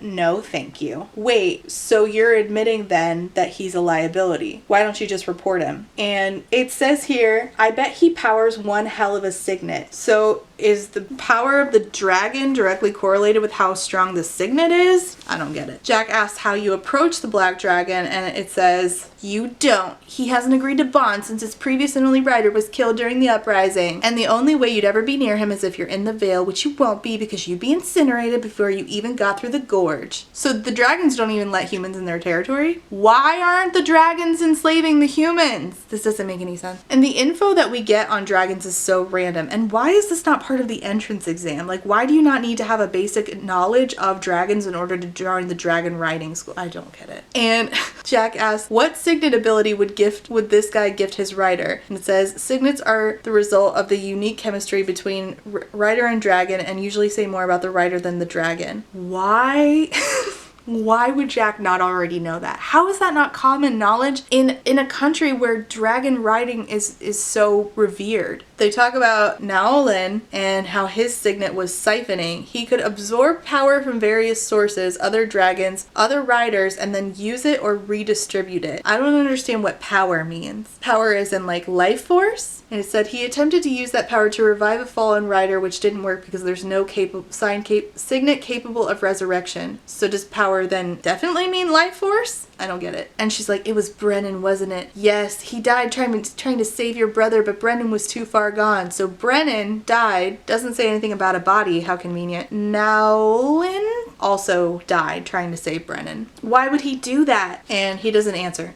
If I had to guess, I don't know, maybe they were lovers or something, but we don't really hear about that guy again. Brennan was a spectacular rider and a good man. Mira is shrewd and gifted in the seat when it comes to riding, but you're smarter than both of them. This is here to tell the reader that this is a fact, but that fact has not actually been shown within the book. So anyway, they choose strength and shrewdness. And she's like, oh, the dragons won't choose me. They choose strength and shrewdness. And he says, they choose for reasons they don't fit to share with us. Not all strength is physical, Violet. So now it's making it sound like the dragons are just smarter than the humans and not really seeing the humans as prey. So if they think that they are, if it's like a paternalistic thing, then again, if not for like hatred and hunger, why aren't they enslaving us just because they think they're better than humans? I don't get it. Moving on, Dain tells her that Jack Barlow and his friends are going to try to kill Violet because he's convinced people that she's a liability to the wing. And she, of course, tells Jack Barlow to fuck off. And he's like, what the hell was that? I told you to lay low and you just piss him off even more. Stop it. You don't have to make it so obvious that this is the Tamlin. Laying low isn't getting me anywhere. He needs to realize I'm not a liability. But he has already convinced himself and others. And also, what a liability means is so subjective that you can't, this is just stupid. And so she gets into the ring with Oren, who has been convinced by Jack to kill Violet because she's a liability, according to Jack. Why they're all listening to Jack, I have no idea. But remember, she poisoned Oren at breakfast somehow without being seen. She sprinkled stuff on his eggs. Oh, right. The poison for Cusco. And he's like, don't take this personally, but you'll only be a liability to your wing. Anyway, he basically gets sick at just the right time. So she wins, he loses. Timing is the hardest thing about my plan. No, the hardest thing about your plan is that the long-term effectiveness of this is 0. This is only gonna work maybe twice without people getting suspicious. Except she keeps doing it. I win the next week and a stocky girl from first wing can't concentrate. I win the week after that when a tall guy in third wing stumbles because his like I win again the next week. She keeps earning daggers and people are like not getting suspicious that all of her opponents are having health complications. I don't get it. Once again, she wins and then suddenly she gets paired with somebody who doesn't step forward because Roma has been taken to the healers preemptively because she cannot walk a straight line because Violet poisoned her, and somehow this does not make anybody suspicious. She's like, that prickle of ice along my scalp. The scalp prickling and the scalp tingling is going to happen a bunch of times in this book whenever Zaden pops up. And he does, and he walks onto the mat to fight her. That wasn't part of the plan, oh no! Okay, chapter 9. They're gonna fight. This chapter is so goofy to me. You didn't think of an alternate plan. You didn't think that this was gonna happen. You didn't think that you would have to, that somebody would be subbed in. She's like, I'm so completely screwed. How are you smart if you don't account for things like this? Zaden steps forward, all 6 foot everything of him. I thought we agreed he was 6'4". Dressed in midnight fighting leathers and a tight-fitting short-sleeve shirt that only seems to make the shimmering dark rebellion relics on his skin seem like an even bigger warning, which I know is ridiculous but somehow true. Huh?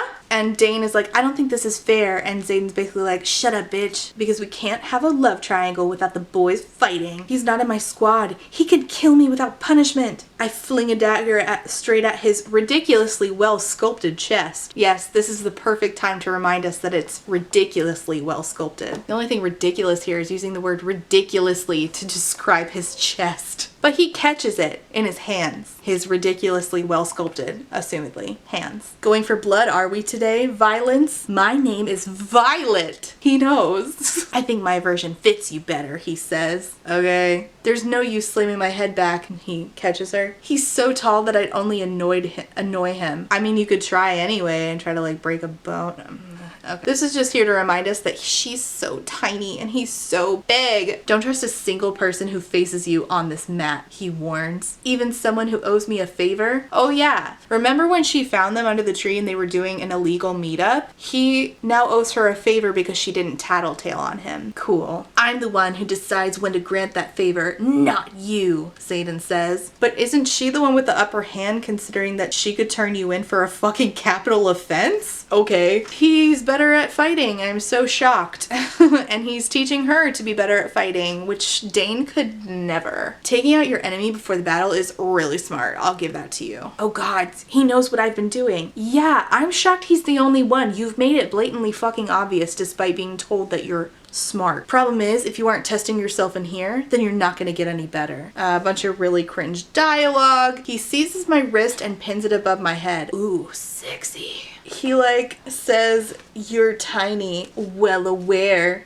she says. Same, because we've been told 1,000 times that you are so tiny, and he's so big. He's like, stop going for bigger moves. You should hit the kidneys at this angle. The kidneys are a good fit from this angle. And she says, I swallow, refusing to think of other things that are a good fit at this angle. No, ma'am. No, stop it. This is a really inappropriate time for you to be feeling like that. You are too horny. Go rub one out and shut the fuck up. She thinks about how those are fatal wounds and she's avoided those at all costs. Why? Why aren't you trying to kill people when other people are trying to kill you? Oh, that's right, because she's so good and everybody else is so bad. He says, you can't poison every enemy you come across. You're not going to have time to offer tea to some bravey Griffin rider when they come at you. I want you to remember that he called them Griffin riders right here. Because later on, when it is definitely revealed that he is two-timing this army, he makes it a explicit point to say that the Griffins are called flyers, not riders. Like, he stops in the middle of a very important conversation to say that, which was a ridiculous line. I'll get there. And this would have been a good time for him to slip up and say that, rather than having these like really weird conversations where it's like, what does he mean by that? Like she did, you know, like 2 chapters ago. It would have made more sense if we had had him slip and give certain information rather than like hinting in certain conversations that he's doing bad things. But no good writing here. And she's like, how did you know that she was poisoning everybody? Because literally everybody got poisoned. Every week, every time they had to fight, specifically you. What would have made sense is if you had poisoned a bunch of people so that a bunch of people couldn't do their matches. But instead, you very specifically only poisoned the people who were going to fight you. So duh. This is, apparently Zaden is the only person with brain cells in this entire college. Oh, Violence, you're good, but I've known better poison masters. The trick is not to make it quite so obvious. Well, at least we agree that it was obvious, but if it's so obvious, why is a 3rd-year writing student the only person who figured it out in a war college? And she's like, you're not gonna disarm me? No, defenseless women have never been my type. We're done for the day. And he turns to Dain and says, she could use a little less protection and a little more instruction. This is here to remind you, the reader, that Zaden is the one who gives her agency and Dain is the one who doesn't. And she's talking to Dain after the fact, and it says, I hardly think he'd command respect by snapping my neck on the mat, but Jack's been doing that successfully, and Zaden already has a reputation reputation where he is respected, so like, why the fuck not? Do you think he could be plotting against Navarre and still have bonded Sigale? Did you forget that his dragon's name was basically Scale? I'm here to remind ya. And Dain says, I did it first. Then I realized the dragons would do anything to protect the Vale and their sacred hatchling grounds. There's no way any dragon would have bonded Ryerson or anyone they think wasn't honest about protecting Navarre. Why doesn't Violet know this? Like, why doesn't everybody know? Also, why wouldn't they be instructed on this? And also, like, what is the link between the dragons and the religion, if any? Anywho. And she asks about his dragon. Is he always in your head? I know it's off the rules to ask. Almost everything about bonds are off limits for discussion, given how secretive dragons are. Why are dragons allowed to be secretive? And if they feel like they need to be secretive, again, I'm just gonna keep asking, why aren't they enslaving the humans? He tells her that he talked to a scribe once again, and that he wants her to go to the scribe quadrant. He said that the scribe quadrant said that they'll still take her, and she's like, you just don't think I can cut it? He says, I never said that. They talk about Zaden, saying Violet's like, he has the right to do whatever he wants, including execute me. Yeah, that'll surely build wing loyalty. And he asks, do you know what happens at Threshing? And she says, are you calling me ignorant? Yeah. You just said you don't know hardly anything about dragon bonds, and that's what happens at Threshing. While the first years are taking out their vendettas and eliminating any liabilities to the wing, the second and third years, like him, have to watch, and they can't intervene at all. I'll have to watch, Violet. We are not allowed to help you, to save you. You wanna guess who will? I just can't lose you, Violet. I just can't. So he tells her to think about going to the scribe quadrant, and they'll just hide her from her mom. She says she'll think about it. She's not going to think about it. Chapter 10, they finally go to the Gauntlet, and I want to remind you that they've been there at the War College for weeks, doing battle briefing and hand-to-hand combat regularly, as well as history classes, but not learning how to physically survive in like war scenarios out in terrain that they might not be familiar with, which they might have to fly to. Sure, makes sense. They're going to the Gauntlet, they're arguing, and Tynan, one person in their squad, is arguing, saying, our times aren't just ranked individually, Rydok, we're scored as a squad too, which is how the order for presentation is decided. Do you really think any dragon wants to bond a cadet who walks in after every squad, like in the squad in the professional? So the processional is when they are walking in as squads to go see the dragons at presentation, capital P. It doesn't really make sense that they would be like worried about this unless it's well known that either the dragons don't choose people or they, you know, kill everybody off who comes in last in the timed gauntlet thing, if they think that they're going to be liable for something. Like, liable for what? And Sawyer, who was a recycled cadet, says, take it from somebody who made it through presentation last year, your time doesn't mean anything. The last cadet to walk in last year bought in just fine, and some of the cadets in the first squad on the field were passed over. So why don't they already know this? Like, why are they just making up their own lore about what happens at presentation? Anyway. By all accounts, it doesn't make sense. Like, why are they even worried about this? Because at the bottom of this page, it says, you're the only squad to remain intact since Parapet. That's incredible. Your squad leader must be very proud. Like, why aren't they themselves proud? They're still intact. Violet's still there. So, like, why are they so worried about not coming in first for presentation? I don't know. And then she starts to think about how Dain should make a move, which, is this the time? Is this pertinent? Especially when she's thinking about this, she's being accused of sleeping with Dain, and she's like getting told that she's probably getting preferential treatment by somebody named Luca. And Rhiannon's like, for fuck's sake, Luca, Tynan, shut up. They are not sleeping together. They've been friends since they were kids. Or do you not know enough about your own leadership to know his dad is her mom's aide? How do they know so little about their own leadership? That is a good question, Rhiannon. Thank you for bringing that up. Rydok says, you're lucky that Atos isn't here to like hear this guy talking shit about him possibly sleeping with Violet. And Violet thinks to herself, true, Dain would more than take exception to Tynan's assumptions and probably assign him cleanup duty for a month. But then it says, in italics, Zaden would just beat the shit out of him. Girl, why are you comparing them? What is wrong with you? I blink, shoving that comparison and any other thought of Zaden Ryerson far out of my head. Yeah, why are you comparing them? Professor Emetario walks up, starts talking about the Gauntlet. You still have 9 practice sessions before we rank you for presentation in 2.5 weeks. And so at this point you're thinking, why have they been training for this if it's so important, and also has real world like necessity as, you know, part of a fucking army? By all accounts, it doesn't make sense. And you can see the thought process of the author where she like realizes that and has Rhiannon step in to ask that question for her and the audience, right? It says, wouldn't it make more sense to let first years start practicing this thing right after parapet? You know, to give us a little more time so we don't die? Fair question. The answer is no, Professor Emeterio says. The timing is part of the challenge. Any words of wisdom, Sawyer? Wait, but Sawyer's already done this. So why would you bring him into this and then not bring that up? Sawyer is recycled. He has already done this. Hello? Further, I have more questions. My first question, girl, what? Next question, you don't say the same about hand-to-hand combat, and I want to know why. Like, why is it a time challenge? Like, what, that means you can't, wouldn't it? Okay, so it's a time challenge. It doesn't make sense that you don't start it way earlier. Like, the more you train, the faster you get. Hello? And also, how is this good prep? What does this have to do with riding dragons? Anyway, I'm also confused because it seems like this setup is like mechanical almost. Pull the lever, Crunk.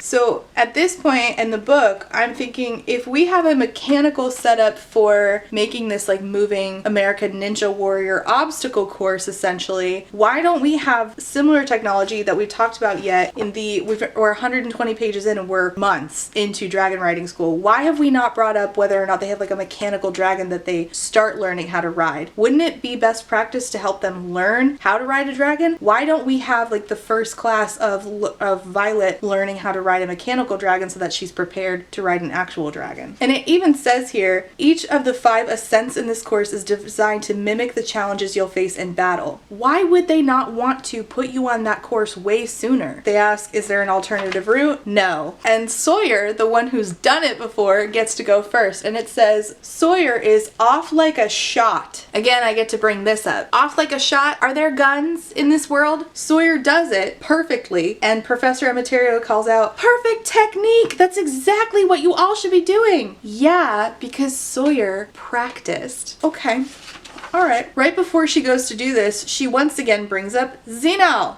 It's been, several pages since we last prayed. We don't still have any information about the religion, other than a few gods and what they're the gods of. That's it. And instead of giving us information about the religion, which I guess probably just doesn't exist at this point, she gives us information about the dragons, which we could have learned again in a class. We don't. It says, feather-tail dragons are the breeds we know the least about. So nothing.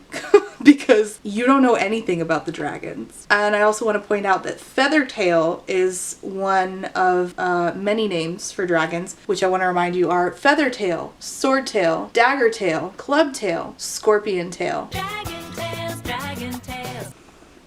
Perfect. She's giving her giving herself information in order to stay calm. It says, we don't know much about Feathertails. This is because Feathertails reportedly abhor violence and are not suitable for bonding. Why are they allowed to live by the other dragons then? If they abhor violence and the other dragons don't abhor violence, then why are they allowed to live? Why are they not suitable for bonding if they abhor violence? To whom does violence need to be enacted upon? What constitutes violence? Again, why are the dragons not enslaving the humans? Though this scholar cannot be certain, as one has never left the Vale within my lifetime, then how do you know this? I don't understand. Green dragons, known for their keen intellect, descend from the honorable, I don't know what this word is, I'm sorry, and continue to be the most rational of dragon kind, making them the perfect siege weapons, especially in the case of clubtails. Why? No idea. Orange dragons, coming in various shades of apricot to carrot, are the most unpredictable of dragon kind and therefore always at risk. Why? Also, is it like the more orange they are, the more unpredictable? And it keeps saying that certain dragons are descended from certain lines, and all of the names are, is that Gaelic? I can't remember what the term is. So why is it that the dragons are descended from this, and it's important that the dragons state that they're from this line, but then the humans have named, well, bless you! The humans have named, my cat just let out the cutest sneeze, I'm so sorry. Humans have named them things like Dagger Tail, Scorpion Tail. She's running across the gauntlet while she's doing this shit. It's really difficult. And Oralee, who, have I even brought her up? She's completely irrelevant, so probably not. Oralee and her are like cheering each other on. And then Oralee is Red shirt death number 2. Was there more dialogue than Dylan? Sure, but she's still irrelevant, so I don't care. There's a page break. It says, Orly Donnans. A single tear escapes my cheek, escapes, and I bat it away, ripping one of the scabs along my cheek. You bat it, and it rips. I don't know. This is needless death.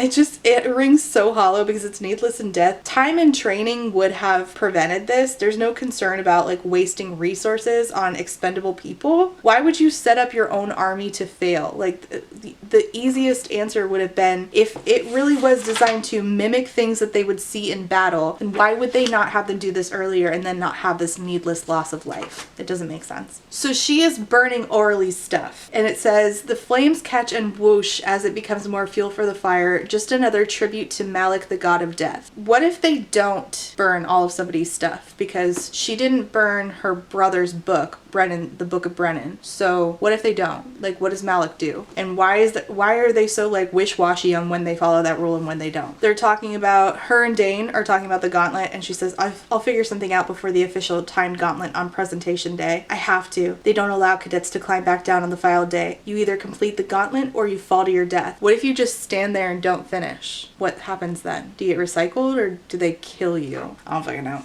She's walking. There's a tunnel. There's people out past curfew. And it says, I let the darkness conceal me as Zaden, Garrick, and Bodhi, Zaden's cousin, passed me under a mage light, headed in my direction. What the fuck is a mage light? Who are mages in this? There has to be something more we can do, Bodhi says. We're doing everything we can, Garrick hisses. My scalp prickles. Second time. And she realized that Zaden knows that she's there. If he wants to kill me, then fine. I'm over waiting for it to happen. Oh yeah, this is the part of the book where I wrote cringe in big blue letters. Go on, I'll meet you inside, Zaden says. You sure? Bodhi's forehead puckers. It puckers, and she is like upset about Orly, who we knew for 3.7 seconds, and she's like, I don't care to ask you questions about where you've been. It's not like I'm not out after curfew myself. And he's like, what are you doing out here first year? Debating running away. How about you? Feel like sharing? The same. Sarcastic ass. Okay, great. She's like, look, are you gonna kill me or not?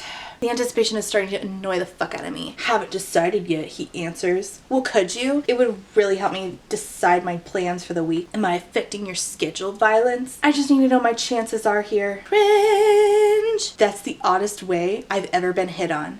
Not my chances with you, you conceited prick. And he's like, don't make me keep asking what you're talking about, essentially. And he's like, she says, at living through all of this, I can't make it out the damn gauntlet. And he's like, killing you won't be any trouble, Violence. It's leaving you alive that seems to be causing the majority of my trouble. Blah, blah, blah, pretending they have problems when they have no problems. He's like, if you want to run off to the scribe quadrant, she says, I gasp.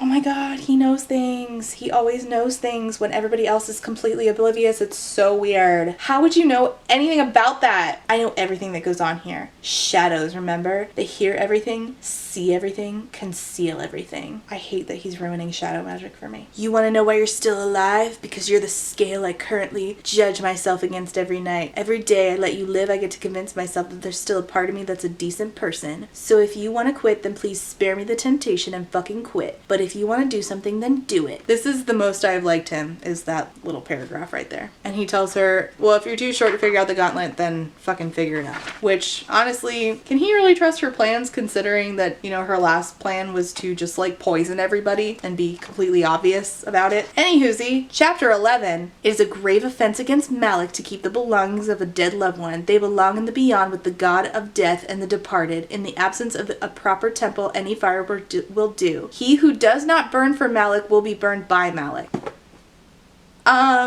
She's literally carrying around her dead brother's book, and her friend also says that she keeps stuff when people die. So anyway, Major Rorley's Guide to Appeasing the Gods, 2nd edition. Wait, so the religion is intertwined with the military then? What crossover, if any, is there between the gods and the dragons? And also, I just want to remind you again that on page 76, she said that she did not burn Brennan's stuff. So apparently she will be burned by Malik. Oh no! By the 9th and next to last session, she says she's ready to set the entire obstacle course on fire. Which, with the willy-nilly rules of this entire college, I'm like, they'd probably just be like, wow, amazing, genius, stroke of genius. And it says, you can't touch any other cadet on the route. Just throwing rules willy-nilly around again. And she's like, if I have to run to the scribe quadrant, it's gonna have to be tonight. Although it's the logical choice, the safe choice, although there's no guarantee my mother won't find out. Finally, some logic thrown in there. Correct. You're right. The general of the war college is probably likely to figure out that you did go to the faction she told you not to. Also, I don't understand how she can be in charge of her own daughter going to a certain faction, but not in charge if her daughter gets revenge murdered. Imogen, pink-haired girl who hangs out with Zaden a lot, says, good luck today. Hopefully you won't fall ... short. By the way, I'm going to spoil it for you now. Imogen's mean to her because Imogen's into her. It's really stupid. Randomly, we're talking about how Dain is hot. He's hot. He has that whole boy next door who can still kick your ass. This is all hyphenated. Vibe going for him. I fight a smile because she's right. He so does. This is just here to remind you that there is a love V. In case you forgot, Dain is supposed to still be in the running for love interest. He's not. There's only 171 left of them from like the 300 who originally to the war college, and it says 171 for 100 dragons, but what will we? And Luca's like, stop letting the fear leach into your voice. If the dragons think you're a coward, you'll be nothing but a name tomorrow. Again, why aren't the dragons in charge? And then they have this like really awkward convo between her and Rhiannon where it says, nervous Rhi? For you? Not at all, we've got this. Oh, I'm at the history test tomorrow, I tease. There's nothing going on today to panic about. Now that you mention it, the whole Treaty of Arif might just be the death of me. Ah, the agreement between Navarre and Krovla for mutually shared airspace for both dragons and griffins over a narrow strip of the Esben Mountains between Somerton and Drathis, I recall nodding. Your memory is terrifying. No, her memory is there to serve as info dumping for the reader. This is a joke to remind us that Violet knows stuff. It's not exposition. It's to remind us very explicitly that Violet is smart. They're walking in their sections, which by the way are named Flame, Claw, and Tail. There's 3 sections and 3 squads, but 4 wings. I don't know. Your guess is as good as mine. There's a bottleneck at the gate, but we're through watching into the mage lit. What does that mean? Dimness of the tunnel that we take every morning to reach the Gauntlet. Shadows blanket the edges of the rocky floor along our path. What are the limits of Zaden's power anyway?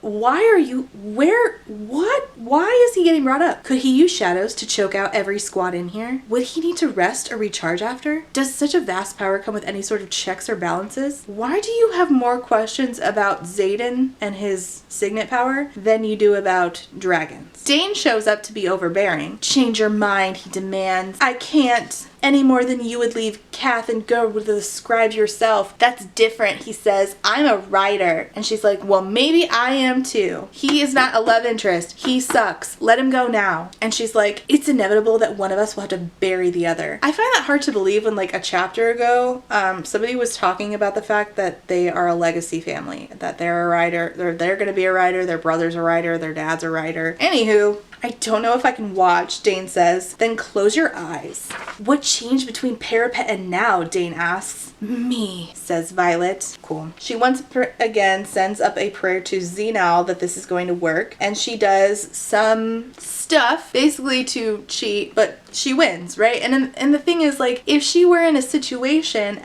which it's supposed to mimic like real life situations, she would use whatever she needed to use in order to get the job done. So I don't really think this entire thing about like, oh my god, it might be cheating is even worth talking about. Someone says, can she do that? I'm doing it now. Also, it says she is climbing up the chimney like fucking Santa Claus. The fact that somebody asked, can she do that? There's willy-nilly rules all over this college. Of course she can. Y'all just make shit up as you go. One of the obstacles, it says, is meant to test a cadet's ability to scale a dragon's foreleg and reach its saddle, and I'm too short. I have nothing but questions. Why wouldn't your bonded dragon work with you? Are dragons this ruthless to their own kind? Is that some sort of like ritualistic thing? Do they not want to be touched elsewhere? Can't you just climb up its tail? Can't you climb up its snout?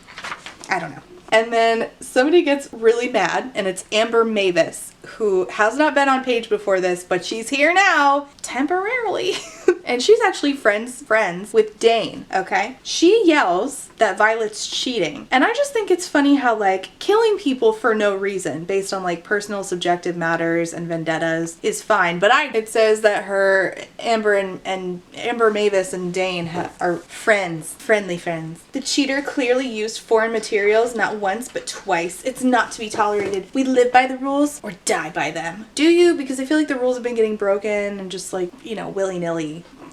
Yeah. No wonder she and Dain are so close. They're both in love with the Codex. And Amber says that she should be disqualified because of Violet using her knives in the Gauntlet. Can't tolerate lawlessness within your own wing, Ryerson. Wouldn't lawlessness sort of be his bread and butter?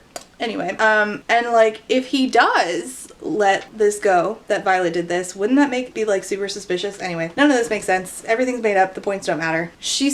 Violet starts quoting the Codex. A rider may only bring to the quadrant items that they can carry. Are you quoting the Codex to me? Amber shouts. And they shall not be separated from those items no matter what they may be. For once carried across the parapet, they are considered a part of their person. Article 3, Section 6, Addendum B. And Amber says that addendum was written to make thievery an executional offense. So thievery is an executional offense, but literally murdering each other is not. You can murder, but I draw the line at stealing. And Violet's like, yeah, but in doing so, it gave any item carried across the parapet the status of being part of the rider. So what if you bring a dildo with you? Is that part of you? But also, in however long since that addendum has been written, this has never been used as in any other capacity. I don't get it.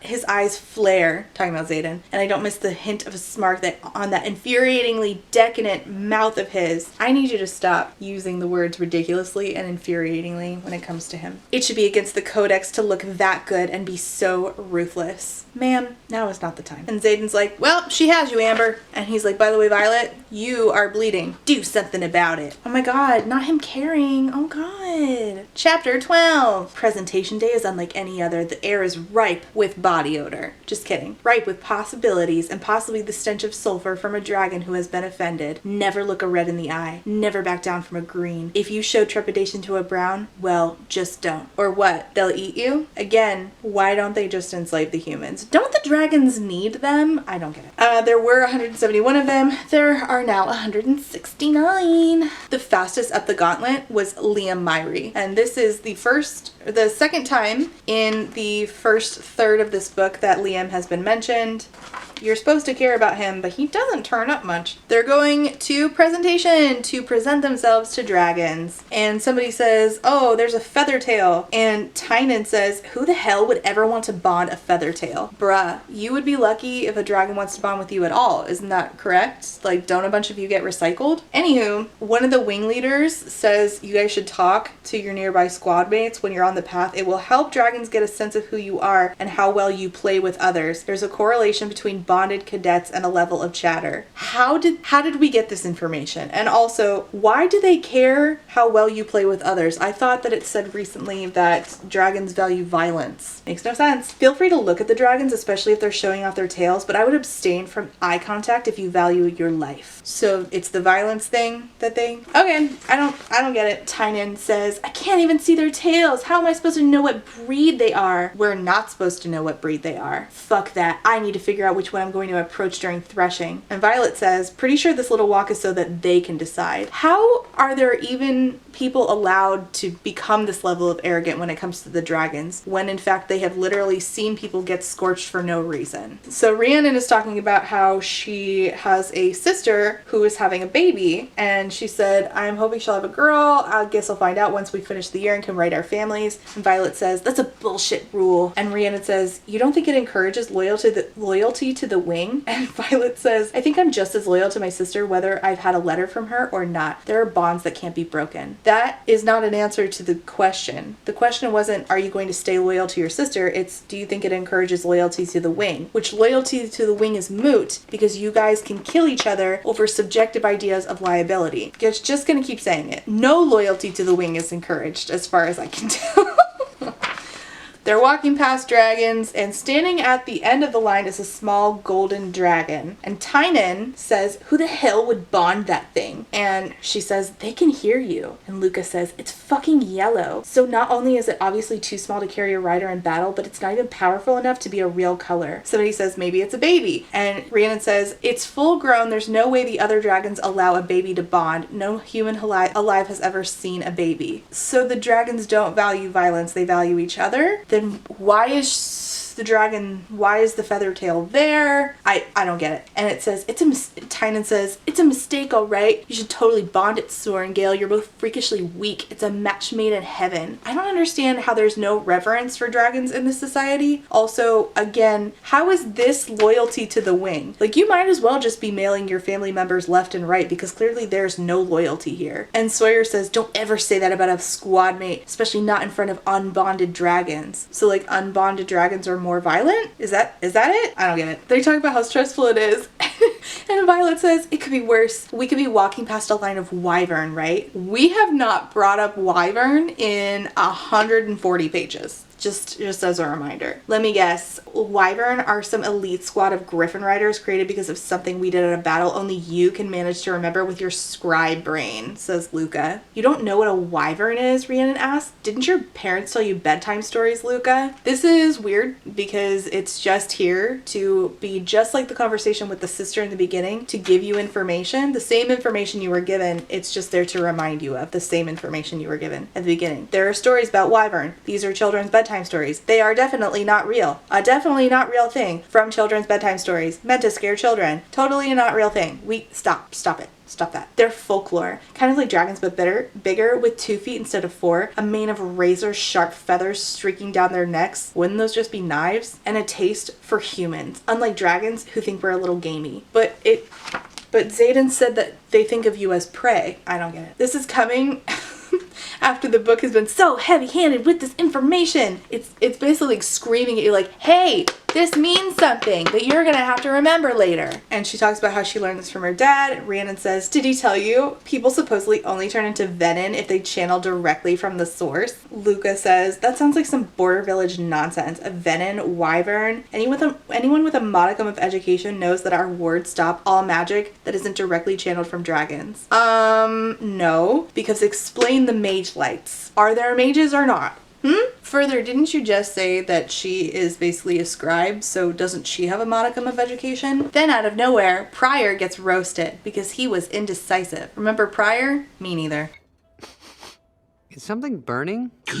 My spinach pus! Then she gets approached by 2 green dragons. She bumps into them or some shit. And they go up to her and they're like sniffing. And it says one of them sets its nose right at her breasts. Dirty. But greens are the most reasonable. How they know that? I don't know. And then she realizes, oh, they're sniffing my corset, which is made from the scales of her sister's dragon, who's also a green, I think. I'm Mira's sister, Violet. She collected Taina's scales after he'd shed them last year and had them shrunk down so she could sew them into the vest to help keep me safe. Says Professor Kaori taught us every way to approach a dragon and 0 ways to disengage one. Wow, that sounds like a misstep. Yep. And then she explains to Rhiannon, oh, I have a dragon scale armor under my vest. I smell my sister's dragon. Please don't tell anyone. But like, why not? Because like you just said in the last chapter that you brought it with you, therefore it's part of your person now. Like if you had brought a dildo, how that would be part of your person. Anywho, Luca, the girl who was arguing with her about wyvern and venin, randomly got killed by dragons. Just roasted. Since there's no revering of dragons, clearly because Tynan and Lucan were just like making fun of the Feathertail, wouldn't like if their families found out that they got murdered, wouldn't their families like if their families didn't teach them to revere dragons, wouldn't the dragons be in danger of being revenge killed by the families of or by the people who and Luca literally got killed just for being insufferable to another first year. Like wouldn't her family want to take revenge? Doesn't make sense. Doesn't make sense. Chapter 13. October 1st is always threshing. Monday, Wednesday, Sunday, doesn't matter where it falls on any given year. On the 1st of October, the first year cadets of the Riders Quadrant enter the bowl-shaped forested valley to the southwest of the Citadel and pray they come out alive. And Rhiannon is like, which dragon are you going for? And Violet's like, I don't fucking know. Gee, I wonder which dragon she ends up with. Rhiannon says to her, you memorize the cards, right? So you know what's out there? What cards? That would have been helpful information to talk about in the book. If you go in groups, you're more likely to be incinerated than bonded. The scribes have run the statistic. Okay, but could we see those? And what variables were they accounting for? Like, I am desperate to know any information that would make this make sense to me. So a bunch of people are, they start running around, and she says, so much for squad loyalty. It's everyone for themselves today. Bro, what squad loyalty? Literally when? She says, we're each heading out in our own direction like we've been flung apart by centrifugal motion. What if I'm one of the cadets who's destined to never become a writer, one who's thrown back time and time again to restart first year until eventually something puts me on the death roll? Has this all been for nothing? Yes. So she's running around, doing her thing. And she passes some and she's like, I don't feel connected with those, so I'm gonna pass. And she hears voices. My stomach twists. It's Jack. No one else's voice has that physical effect on me, not even Zaden's. So not a scalp prickle, must be nausea or some shit. You sure we shouldn't be spending our time looking for our own dragons instead of hunting the freak down? And it's Oren, that dude she poisoned that one time, who somehow never figured out that he was poisoned after watching a bunch of people also get poisoned after him, week after week. Makes no sense. It's not like our dragons are going to bond other riders, Jack says. They'll wait for us. This has to be done. The scrawny one is going to get someone killed. We have to take it out. If the dragons are as ruthless as I've been told a million times that they are, wouldn't the dragons take it out themselves? Jack has no brain cells. Not because it makes sense for him to be stupid, but because the author needed a stupid villain and wrote one, because it's easier to have a stupid villain. It's unrideable. It's a certified freak. And Feathertails are useless in combat. They refuse to fight. Then why would the other dragons allow them to even go to I don't get it. No one knows anything about Feathertails, so I don't know where Jack is getting his information, but I don't have time to focus on his assumptions right now. Where did Jack get that information? Shouldn't you all have the same level of understanding of dragons? Doesn't make any sense. She stumbles across the golden dragon. She's like, you gotta get the fuck out of here. Get it the fuck out. Jack finds them, steps into the clearing with Oren and Tynan, the guy who keeps arguing with her. She hides and he says to the dragon, we'll make it painless. And she's like, no, you can't do this. And Jack's like, ha, we can take out the weak links at the same time. You can't, I say to Oren. It goes against everything we believe in. What do you believe in? He flinches. Jack doesn't. Letting something so weak, so incapable of fighting, live is against our beliefs. I'm honestly unsure who's right, because the beliefs of this society are not established by the author at any point. I have no idea what either of them are talking about. What beliefs? And they all lift their swords, so not guns, so the off like a shot thing is moot. I would strongly recommend you rethink your actions. As a voice, his voice, demands from across the field to my right. My scalp prickles. Can you guess who it is? Because the scalp's prickling again. It's the third time it's been brought up. Zaden is leaning against the tree, his arms folded across his chest. This is the third time we've been told he folds his arms across his chest. We get it. At this point, I just assume. Watching with narrow golden eyes, her fangs exposed, is Sigale, his terrifying navy blue dragon. Sigale, not Scale. But if you recall, he's not supposed to be there, because they're not supposed to intervene. We get an excerpt from Navarian Unedited History, which is an alternate name for this book, actually, because it's not edited well. He might hate me, but he's a wing leader. Stop pretending. She asks, you're really gonna do this, Tynan? You're gonna attack a squad mate? And he's like, squads don't mean shit today. Have they ever? I'm not convinced. She looks down at the golden dragon, spares a glance down at its claws, and says, or should I say paws? Oh fucking hell, you don't have any claws? Wait, there's hell in this world? Jack roars a battle cry and sprints towards me, and she throws the dagger. She hits him, but she doesn't kill him. Oren and Tynan charge at the same time. Jack yells at them, kill her! Zaden is shouting, telling her, behind you! And Tynan's like, you can't interfere! And he says, no, but I can narrate. So basically, Zaden is treating this like a soccer match. He's obviously on my side here, which confuses the hell out of me, since more than anything, I'm certain he wants me dead. How are you still certain of that at this point? Doesn't make any sense to me. Suddenly, who should show up? The enormous black dragon that used to be, so it wasn't written by her brother. I said that wrong earlier. It was written by the guy who tried to save her brother. Naolini? I can't remember. That guy, the guy who tried to save her brother's life and her brother is allegedly dead, that guy's dragon shows up, okay? And it begs the question. It's so huge and it suddenly appears. And it's like, how the fuck did it get there without being seen? I don't understand. And apparently she's so small she doesn't even come up to its ankle. Once again, we're reminded of how tiny Violet Sorengale is. Step aside, Silver One. It speaks to her directly. And it incinerates everything in its path, including Tynan. And it tells her that she should just kill her enemies. She's like, I can't kill an unconscious man. And he's like, he would kill you if given the same chance. Well, okay. Well, that's a statement on his character, not mine. The dragon says, you're bleeding. Stop it. It's not that simple when you've been run through with a... And it's like, a dragon should know that you can't just stop. And he's like, let's go, Violet Sorengale. Get on my back. And she's like, oh shit, he's choosing me. Get on your back, I repeat, like a fucking parrot. There's parrots in this world? So he's like, get on my back. And she's having trouble. He's like, you're a rider, aren't you? And she says, that seems to be up for debate at the moment. So she's trying to like settle herself into a seat properly, bending her knees like Professor Kaori taught us. When?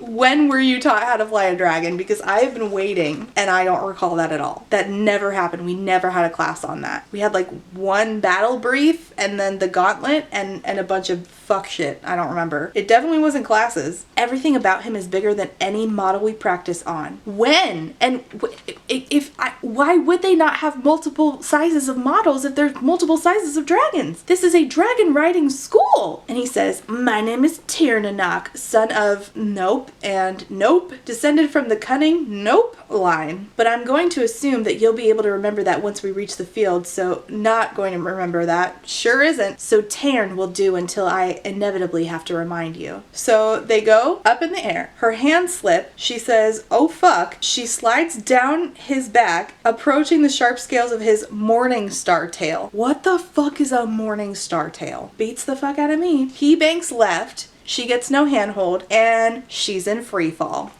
And that's where we're gonna leave off. This was basically hours and hours of me asking pertinent questions that went unanswered and will continue to be unanswered. Hello, welcome to the end of the video wrap up. So unfortunately, the first third of this book was a swing and a miss. What? A swing and a miss. When you're writing a fantasy story, channel your inner 3-year-old, okay? And ask yourself, but why about everything? Why should you do this? So that readers like me don't have to do it for you later and then hate your book. That's my advice to authors. Make sure you have answers for all of your but whys. Unless you're intending specifically to write for people who don't care if it makes sense or not, and some people are like that and that's fine. I'm being genuine, no shade. But you could reach both audiences, a wider audience, if it does make sense. For that reason, I think it's worth taking the time to cultivate a story where all the basic questions of your setup are answered. It's very clear to me that this was a book written by an author and editing team that was not interested in taking the time to cultivate a story that had all its I's dotted and T's crossed. I'll just give one example of a question that went unanswered because obviously I spent the last 2 hours saying none of this makes sense and I have so many questions. Basic questions should have been answered, such as something like, why is it that Violet is unwilling to kill to save her own life despite being brought up in a culture that knows that when you go to this dragon rider school, that is what happened? Why isn't she at least willing to kill to save her own life when others are willing to do that and more for ambition purposes?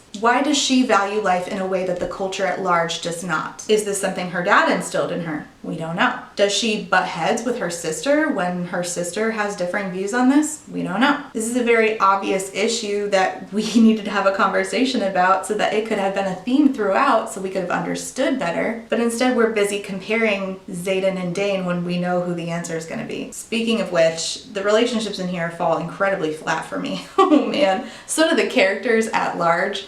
Nobody stands out here to me. Really, they just feel like amalgamations of characters I've seen before, especially Zaden. Zaden very much just screams from Divergent for me so far, which was not enemies to lovers either. Why is this called enemies to lovers? It's clear we're making a love V in the typical fashion where we have a less desirable guy, the Tamlin as I call him, and the more desirable guy, which is the bad boy, the Rhysand, or the Zaden with an X in this particular version. I think this is a shorthand used to create conflict that writers should not employ. It feels very lazy and disingenuous to me. I also think that, again, calling this enemies to lovers is actually a lie, because at no point were they actually enemies. He's just snarky. And if like just being snarky and sniping at each other every once in a while is enemies to lovers, then my husband and I are enemies to lovers every morning when we're grouchy when we wake up. My husband is my enemy. We're told over and over that Violet is smart, but she ignores pretty obvious things, makes terrible plans like weekly poisoning somebody. How did she not get caught? Except she did, but only by Zaden. This really does not bode well for like the entire war if Zaden is the only person catching on to very obvious patterns. Things mostly just fall in her lap, like the scene where she catches Zaden talking to the other kids of the other, you know, hated people under the tree, where she just happened to be there. She just happened to climb that tree and overhear that conversation. How incredibly opportune!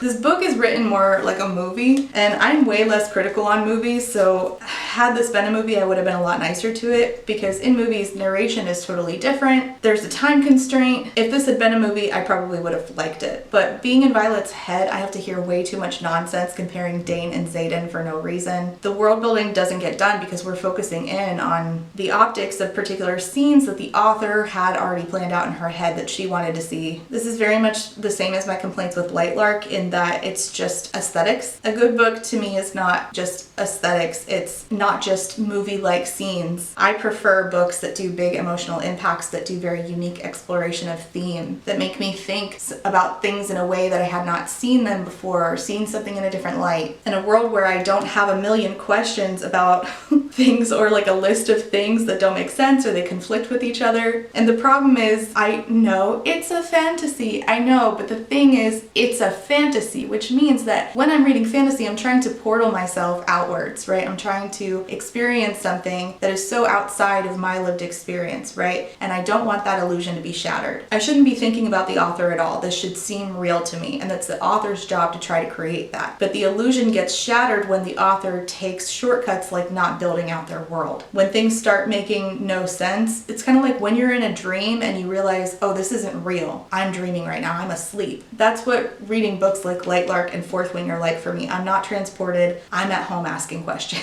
That's it for part 1. This is part 2 in my deep dive series on Fourth Wing. Chapter 15. Just because you survive threshing doesn't mean you'll survive the right to the flight field. Being chosen isn't the only test, and if you can't hold your seat, then you'll fly straight into the ground. Page 50, the Book of Brennan. Yes, but a totally reasonable setup that definitely doesn't make months of training seem to have been in vain. So she keeps falling because she cannot stay on her dragon, and Tiernanog, her dragon, says, "You're making us look bad. Stop it." And we get reminded he's one of the deadliest dragons in Navarre. Professor Karari's lesson. What else had he said? The only unbonded black dragon hadn't agreed to bond this year. He hadn't even been seen in the last 5 years. His rider died in the Tyrrish Rebellion. And I'm just confused because we find out, right, that first of all, he's enormous, okay? Like, it cannot be understated that he is enormous. One of the deadliest dragons in Navarre, huge, one of only 2 black dragons that are known, and he hasn't been seen in the last 5 years. His rider died in the Tyrrish Rebellion, and we know who his rider was. It was that guy who tried to heal her brother, and they both died, right? First of all, the way that this is written is funny. The only unbonded black dragon hadn't agreed to bond this year. The way that this is written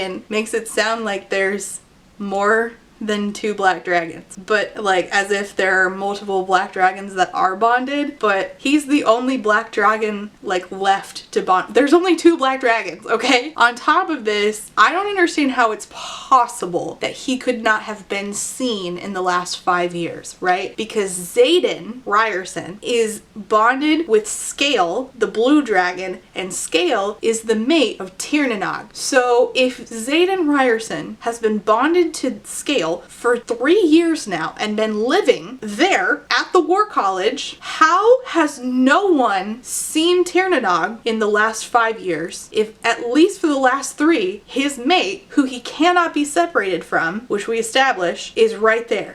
How is that How is that possible? I don't get it. So she keeps falling off her dragon that apparently has not been seen somehow. And he's like, you're gonna have to strengthen your legs. Didn't you practice? Indignation ripples up my spine. Of course I practiced. Bitch, when? When did you practice? And also, how would you have practiced staying on such an enormous dragon? Isn't he like enormous? Do they have multiple size things that they have you learn on? We don't know because we never saw it. And she says, was everyone's dragon a curmudgeon or just mine? I mean, if I had to guess, probably just yours considering you're the special. However, if we think about it, the other dragons just incinerated people for no reason. So yeah, I would probably say that at least some of them who you've seen before, you know, literally turning people to ashes might be a little curmudgeon-y. I think that that's safe to say. And she's like, I'm just not as strong as the other riders. And he says, I know exactly who and what you are, Violet Sorengale. She doesn't think at this moment, that's suspicious. How does he know about me? What does he know about me? She just skirts right around that information, doesn't think that that's fishy at all. She's like, my legs shake until they lock. And you find out that he's holding her in place. Then we have this back and forth constantly for like several chapters after this where she's like, don't do that. It takes too much effort on your part. And he's like, no, I'm super powerful. It barely takes any effort. So why they couldn't just keep up that dynamic, I'm not sure, but they make a big deal out of like her needing to learn to hold herself in place. But again, how did she not learn if they were already doing those classes? And why did we never see those classes? I don't know. This just all seems like really poorly written. She sees another rider fall from the back of a red swordtail and the dragon doesn't dip to catch their rider because apparently dragons will deem you worthy and then just deem you unworthy and let you fall to your death. I don't know. This all seems very arbitrary. Then he says that they need to put on a show for some reason. Says my body is wrenched this way and that as he completes turn after turn, pulling us out of the dive only to bank so hard I swear the land becomes the sky, and then repeats it all until my face splits into a grin. There is nothing like this. And honestly, I kind of like this because it feels very How to Train Your Dragon, which I like. So no complaint. She asks, why did you choose me? I have to know because as soon as we land there are going to be questions. He says, because you saved her. Taryn's head inclines towards the golden dragon. But dragons value strength and cunning and ferocity in their riders, none of which defines me. He's like, please do tell me more about what I should value. Sarcasm drips from his tone. And I'm like, wait, so we are told, we are inundated with the info that dragons care about strength and ferocity, and one of them we just saw let their rider fall to their death, but this one is not. So like, did she magically only bond to the only nice dragons, but also Scale is also nice? So like, how did the humans come to the ideas that they have about dragons only for Ternanog, one of the like older dragons, one of the most ferocious, one of the most powerful, to say, you don't know shit about me? I don't get it. How ironic. Taryn is the most celebrated dragon in the Vale, and I'm the most unlikely rider in the quadrant. Yes, indeed. How ironic. You are the smartest of your year, the most cunning. I'm not really understanding how he could possibly know that, considering it just said he hasn't been around in 5 years, and he just showed up and talked to one person. I don't understand. How is that true? I gulp at the compliment, brushing it off. I was trained as a scribe, not a writer. Yes, we know. You like a book. So she can't climb off of him, right? Because not only is he massive, but she has EDS. So she has to slide down his butt like he's a, oh my god, bumpy piece of lethal playground equipment. What the fuck is playground equipment in this world? You have playgrounds? You have playgrounds. I don't fucking get it. You guys don't even have fucking trains, but you have playgrounds? How? So they go to the after thing. After everybody gets their dragon, they have to go to the I Got a Dragon meetup where, you know, the generals and shit are, including her mom and General Melgren, the commanding general of all Navarian forces. He has his beady eyes on Taryn in open assessment. His focus flicks towards me and I suppress a shudder. There's nothing but cold calculation in those eyes. I don't really understand like why we get beat over the head with whenever this guy comes up, him being told to us that he's scary. Instead of that coming up like naturally in like politicking and stuff, we're just told he bad guy. And also, I don't understand again how if Ternanog is a nice dragon, how the other black dragon who's even bigger than him is a not nice dragon, then like how do we know so little about dragon culture? And is there really a like general dragon culture, or does each dragon value different things? And if that's true, then why were we told so many times the dragons will just incinerate you where you stand if they deem you unworthy? I don't know. You're supposed to go up to the roll keeper and tell the roll keeper your name and your dragon's name. And it says only a writer and the roll keeper know a dragon's full name. Everybody's like shocked that Ternanog is there. Her mom is telling people don't say his name because she wants to make sure that Violet knows Ternanog's name, because only a writer and the roll keeper know a dragon's full name, and she's not sure I'm really his. That's exactly what she's implying. Like I'd be able to hijack Tern. Hijack? You just used the word playground equipment and now you're using hijack. Well, you got me. By all accounts, it doesn't make sense. Was the editor asleep throughout this whole chapter? On top of that, that whole thing does not make any sense. She just said that one commandant is about to say Tern's name and her mom says don't say it, not until Violet says it. And then it says, literally right after that, only a writer and the roll keeper know a dragon's full name. Then what was that commandant about to say if it wasn't the full name? What? It doesn't make sense.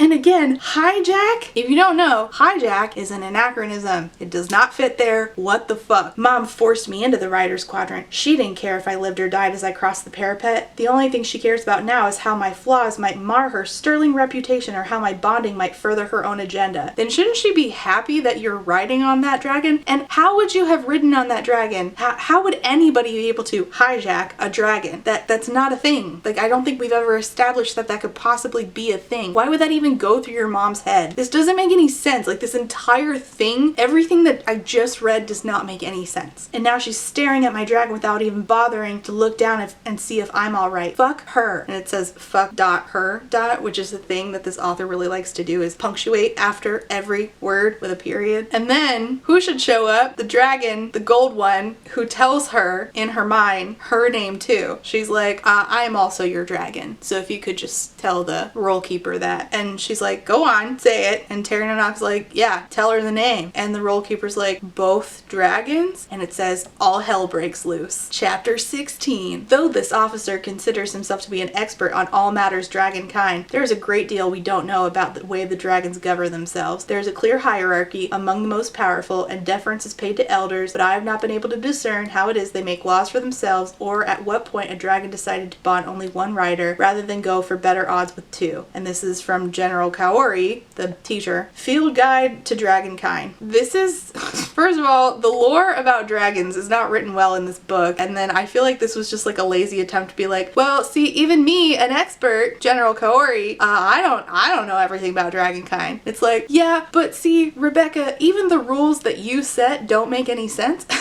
So you can't just explain it away by being like, well, I don't know. The humans don't really know. No, but like, you should. It doesn't really seem like you know, Rebecca. It seems like you just kind of made it up as you went and then didn't go back and check your own work. And neither did the editor. Doesn't seem like that. Jack, the guy who tried to kill her and during Threshing, is getting his shoulder examined because she threw a knife at him and apparently he's going to need surgery. But he got bonded to a dragon, so that tells me that though they pay deference to their elders and the black dragon is an elder, the dragon that Jack bonded with, Orange Dragon, who's younger, doesn't actually care about the opinions of older dragons like Ternanog because he bonded with somebody that tried to kill Violet and tried to kill the golden dragon. So the dragon lore doesn't make any fucking sense.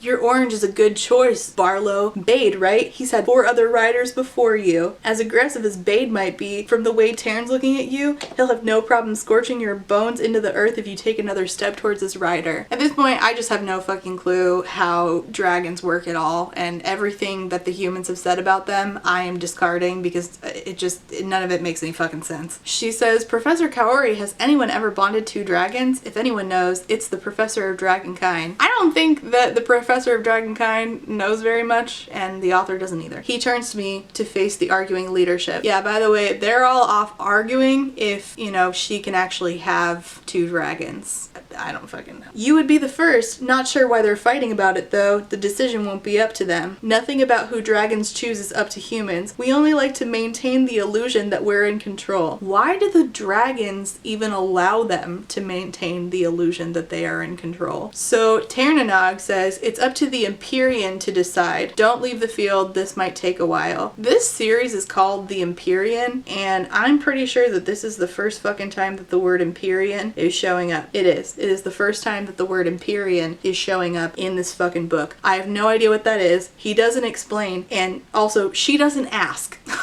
So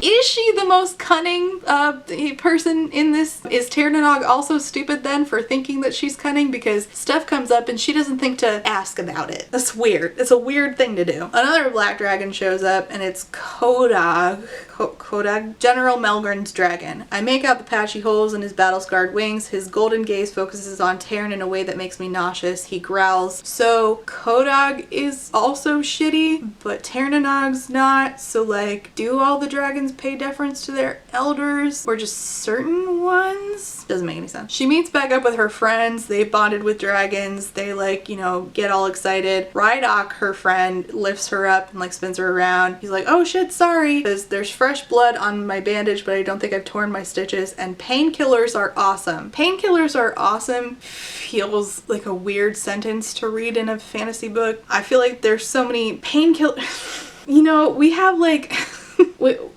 in this book, birth control is called the fertility suppressant. It's not called birth control. So to have painkillers be called painkillers is weird. And just the entire sentence of painkillers are awesome feels like something that a college student now would say. It just feels like a weird line to read in a fantasy book. The names of their dragons are things like Fergie, Aotrum, and Slesiag. I'm so sorry, I don't speak. Dain, remember him, shows up and says, damn it, Violet, just damn, which is, you know, his catchphrase. And he's annoyed that she's hurt, and it says that he says the dragons are currently holding a meeting of the Empyrean, their leadership. Stay here until they return. Okay, how does Dain know what the Empyrean is? Why didn't Violet ask? How have we never heard about this before? We're learning all this shit about dragons, but we've never heard of the Empyrean up until now, and this series is called The Empyrean. I don't know.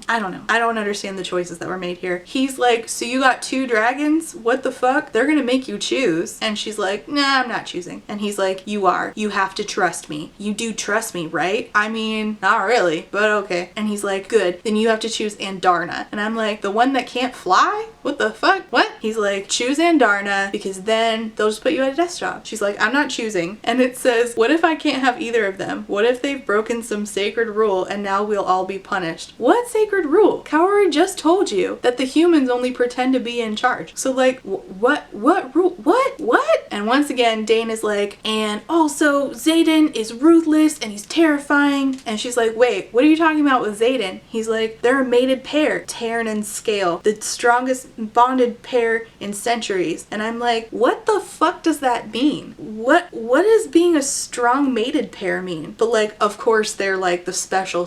But apart from, you know, that obvious thing that keeps happening, what the fuck does it mean, the strongest bonded pair in centuries? Like, what is, like, contextualize that. What does that mean for them? What happens when you have a strong versus not strong mated pair? I don't understand. So mated pairs can't be separated for long or their health diminishes. So they're always stationed together, always, which means that she will always be around Zaden. However, once again, I just want to point out to you that this means that it doesn't make sense that nobody has seen Taryn in 5 years if Scale has been stationed with Zaden at the college. Where has he been if his mate is at the college? So she tells Dain about Zaden protecting her when those dudes were Oren and Tynan and Jack. I don't know, the names are so random. We're going to kill her during Threshing. And Dain's like, Zaden was there? Zaden was there when you defended Andarna and then Ternanog just showed up? And Violet's like, yes, that is what I said. What are you getting at? And he's like, don't you see what Zaden's done? And I'm like, I don't understand. What would you be implying? Because like, why would he want you to bond with his dragon's mate if he also wants you dead? Is that it? That doesn't make any sense because that would hurt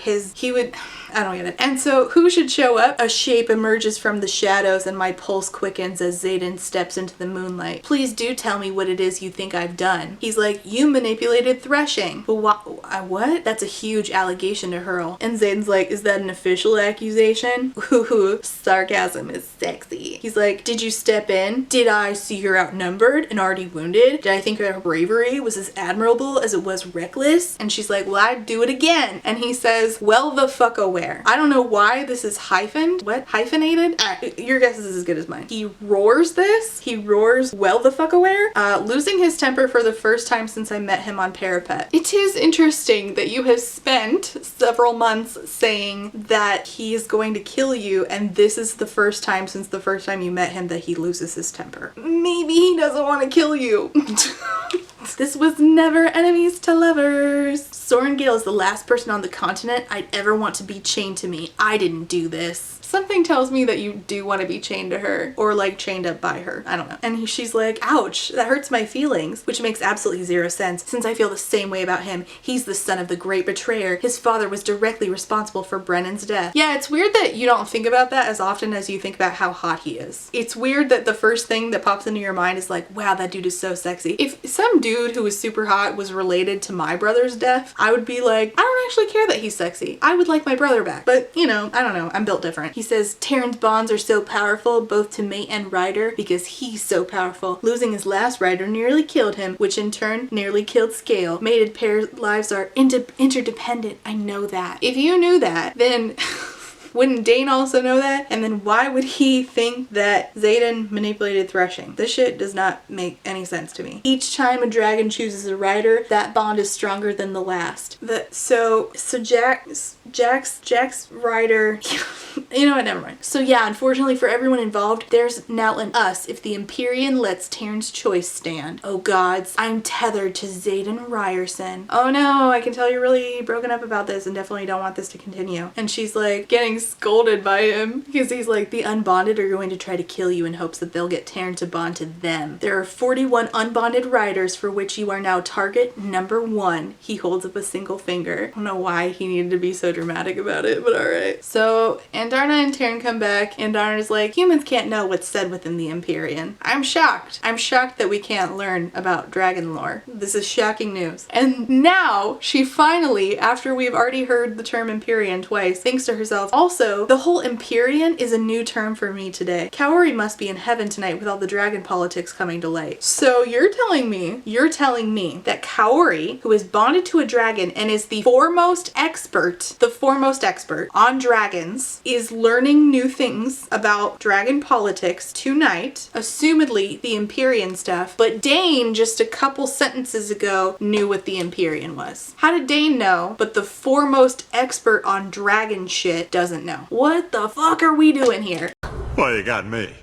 By all accounts, it doesn't make sense. What the fuck? Then we see the generals, the human generals, which again are basically irrelevant compared to the Empyrean, whatever the fuck that means. General Melgren, the guy who we are told repeatedly looks evil, moves to the front of the dais, his uniform dripping in metals. Dain's right in one way. The top general in our kingdom is terrifying. He's never had an issue using infantry for fodder, and his cruelty when it comes to overseeing the interrogation and execution of prisoners is well known, at least at my family's dining room table. I would just like to pose the question once again, what is the infantry? Are they why is this army so willing to just kill off anybody? Like Riders Quadrant, infantry. What's that about? Y'all aren't gonna run out of people? Anyway, like it makes sense for the dragons not to give a shit because again, they could just take over, right? But it doesn't really make sense for the humans to not give a shit about each other. So he speaks and it says, lesser magic allows his voice to magically amplify over the field for all to hear. And I'm like, pardon? So lesser magics are special pens, amplified speed, and amplifying your voice? I just don't.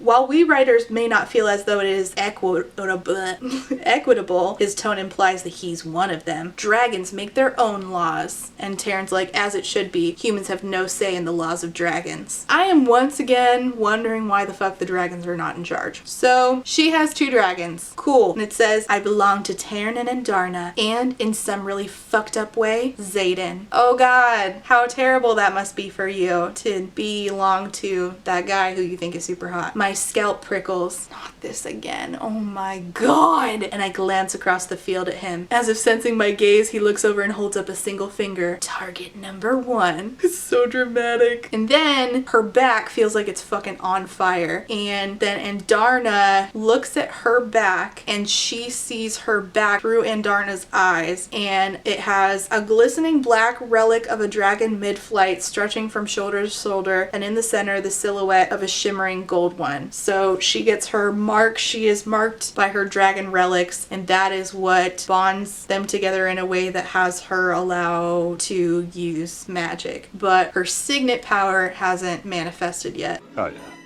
It's all coming together. Then Dain and her share a moment. You have to know how I feel about you. His thumb strokes over my cheek, his eyes searching for something, and then his mouth is on mine. His lips are soft, but the kiss is firm, and delight races up my spine. After years, Dain is finally kissing me. The thrill is gone in less than a heartbeat. There's no heat. It's over in an instant. It's everything I ever wanted except shit, I don't want it anymore. Oh my god, I'm so shocked. This is shocking news. This is shocking news. We definitely did not set up from the beginning that Dain is annoyingly paternalistic and Zaden is hot. Anyway, chapter 17. She's talking to her friends at breakfast. She has a mug of apple juice and she says, I'm the weakest link, right? Unfortunately for me, that means people are going to try and take me out for the good of the wing.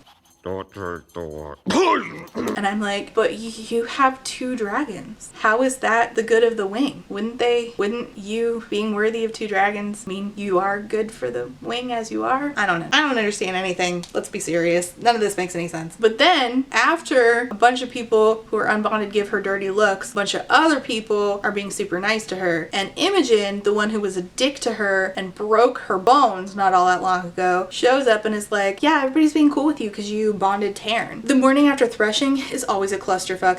Power balances shift, and you, little Sorengale, are now about to be the most powerful rider in the quadrant. Anyone with common sense is going to be scared of you. But she just said that she was the weakest link. We get mention of a side character who's queer, which, I mean, I'm glad that the rep is there. That's nice. No shade. I'm happy about it. I kind of wish that one of our main characters was queer, but whatever. And Imogen's like, by the way, we're gonna start training together. I'm gonna help you with weights. We need to strengthen the muscles around your joints before challenges resume. That's the only way you'll survive. And she says, and since when do you care about my survival? And Imogen's like, since now. Which the reason that she cares is because Zaden is asking her to help her. And I'm like, why didn't we just have the no girl hate from the beginning? I don't understand. Speaking of Zaden, of course she sees him from across the room and it says, my chest tightens. So freaking beautiful. Again, with the dots, it's stupid. But what's really weird here is, once again, your first thought when seeing him is how hot he is, but not about the fact that you just said it, like, you know, last chapter. He is the son of the great betrayer and your brother's dead. So, I don't know. It's weird. My whole head tingles. Of course it does. God, is there any part of my body that doesn't physically react to the sight of him? Probably your toenails. I don't know. But again, I'm built different. Zaden Ryerson is now in the business of keeping his mortal enemy alive. His mortal enemy? He saved you during Threshing. What are you talking about? At no point has he ever made it anything but abundantly clear that he is not interested in you being dead. Why would you think you are his mortal enemy? We are back with Professor Kaori, and it says he's using common lesser magic to project his voice so we all can hear. If it's common, then why did it just show up halfway through the book? We're 40% in. How did it just show up now? It didn't get mentioned all those other times we were talking about fucking magic pens and shit. I feel like this just was like, how can I make other people hear things without having to put in like a loudspeaker or a microphone in this, even though we have playground equipment and hijacking? I know. I'll throw in another lesser magic power. Fucking 40% through. She thinks to herself that she's bonded the biggest and grumpiest dragon in the quadrant, and yet he has to make accommodations for me. And he says, there are accommodations for me. I've seen your memories. I'm not about having to have you sticking daggers into my leg to climb up. Now let's go. And my thought is, like, why wouldn't they want more people on their army? Why wouldn't they want to make accommodations so that more people could be in the army? I mean, she can be just as good as everybody else with, you know, a simple accommodation to make it easier for her to get up on top of her dragon. Like, that doesn't make her weak at all. So I don't really get how, like, this is the first, and we're not really having a conversation about like the ableism of this army and how accommodations are a good thing. They mean, you know, more people can do more things. It's just, you know, Taryn being cool and he's grumpy, but you know, he's cool with accommodations. Also, how do you know that he's the grumpiest dragon? You have no idea. You can't be certain. It's certainly the grumpiest. You can't be certain about that. They do like a fly-in formation, and she's like, so you're an in-front kind of guy. Good to know. Remind me to spend some time at temple so I can make multiple appeals to Dune. And he says, the goddess of strength and war, and he scoffs at this, and she said, what, dragons don't think we need the gods on our side? And he says, dragons pay no heed to your puny gods. How do we know? How is this just coming up? How do y'all know so little about the dragon? Okay, that's fine. Also, what temple? Is there a temple there? He calls her Silver One and Silver Human because she has a little bit of silver hair at the bottom of her hair. She keeps falling off of him again and again, and so there's like this ongoing problem of her needing to figure out and him needing to figure out like how they can work together when she's not strong enough. But it's not really about her EDS as much as it seems to. I don't really have a good understanding. It seems to be just about like her not really being able to hold on like with her hands and her inner thighs. I don't know, and I'm not really understanding how with the EDS coming up in previous scenes, the problems were like mostly like in the sparring ring where like things would dislocate and break and slip out of socket and shit. So I don't really understand, and I brought this up to my Discord, and I've got a couple people with EDS in there and they don't really understand it either, where when she falls off the dragon and then he has to like go under and catch her, how that, you know, impact is not making things slip out of place. That never comes up, and that I was like confused by that, honestly. I don't know. I'm just kind of confused by the EDS rep in this. So then she's thinking about Dain. What the hell is wrong with me? Dain is gorgeous and kind and a really, really good man. He's honorable and my very best friend. Is he your best friend? You guys don't really hang out, and whenever you are hanging out, all he says is, damn it, Violet, and be super paternalistic. So why don't we have any chemistry? I'm guessing because he acts like he's your older brother or father, and you don't look at him and think how hot he is, unlike that dude who's related to the guy that killed your brother. So I don't know, it's weird. So weird how that works. And he says to her, the kiss, it never should have happened. And she said, and it doesn't mean we're not friends. The best of friends, he agrees. And it's not that I don't want you. And she's like, oh, because she's like, well, I don't want him. He's like, yeah, it's just I'm a squad leader. And she's like, oh, this is all about politics for him. They go to some room and it's full of mage lights. Mage lights comes up a million times. Mage lights, mage lights, mage lights. You might as well just say lanterns, because mages are not a thing that are explained ever. I don't know what that means. Why throw lore in here? Why throw names in here if you're not going to create lore? It's just like a way to be like, look, a cool term. Like, no, it's not really cool if you don't explain what a mage is in this world. Like, if you don't tell me what the difference is between a mage light and a lantern, then what's really the point of having the term mage light, you know? Her and Imogen work on what Imogen calls those weak-ass inner thighs because, you know, she needs to get better at being able to stay on her dragon, which I don't really understand. Is EDS not just about the joints then? Is it also, like, somehow affecting, legitimate question, her inner thighs to the point where she can't hold on well? Like, it's not really explained in the text, so I'm not really understanding. Anyway, so they're working out together. End of chapter. Next chapter, chapter 18. She's in the lunchroom and she sees Zaden. It says, my gaze snaps to Zaden and my chest tightens. So freaking beautiful. The ... thing has got to stop. Of course, her whole head tingles as it does whenever she sees this man, and she realizes that he has set it up so that Imogen is now at the behest of him going to train her. And it says, Zaden Ryerson is now in the business of keeping his mortal enemy alive. But I don't really understand, because then she goes on to, like, in later chapters, still not trust him. Still not trust that he's trying to keep her alive. So, like, it just flip-flops back and forth. This part is really not well written. Hilariously, in this chapter, it talks about how they've already lost a writer, and she says, oh.my.god. So I just think it's funny that in the event of you typing these words and pressing enter, pressing period after each one, you didn't stop to think, wait a minute, God is not the word that I use in this fucking series. If I had to guess, I would guess that she does this sentence like breakup thing where she punctuates after every word in her other books too. You can correct me if I'm wrong. I don't see myself reading her other books. They're military romances. No thank you. But God, that's not what they say in this world. They say, oh my gods. So it's interesting that she took the time to write oh.my.god. and didn't think, wait a minute, that doesn't work here.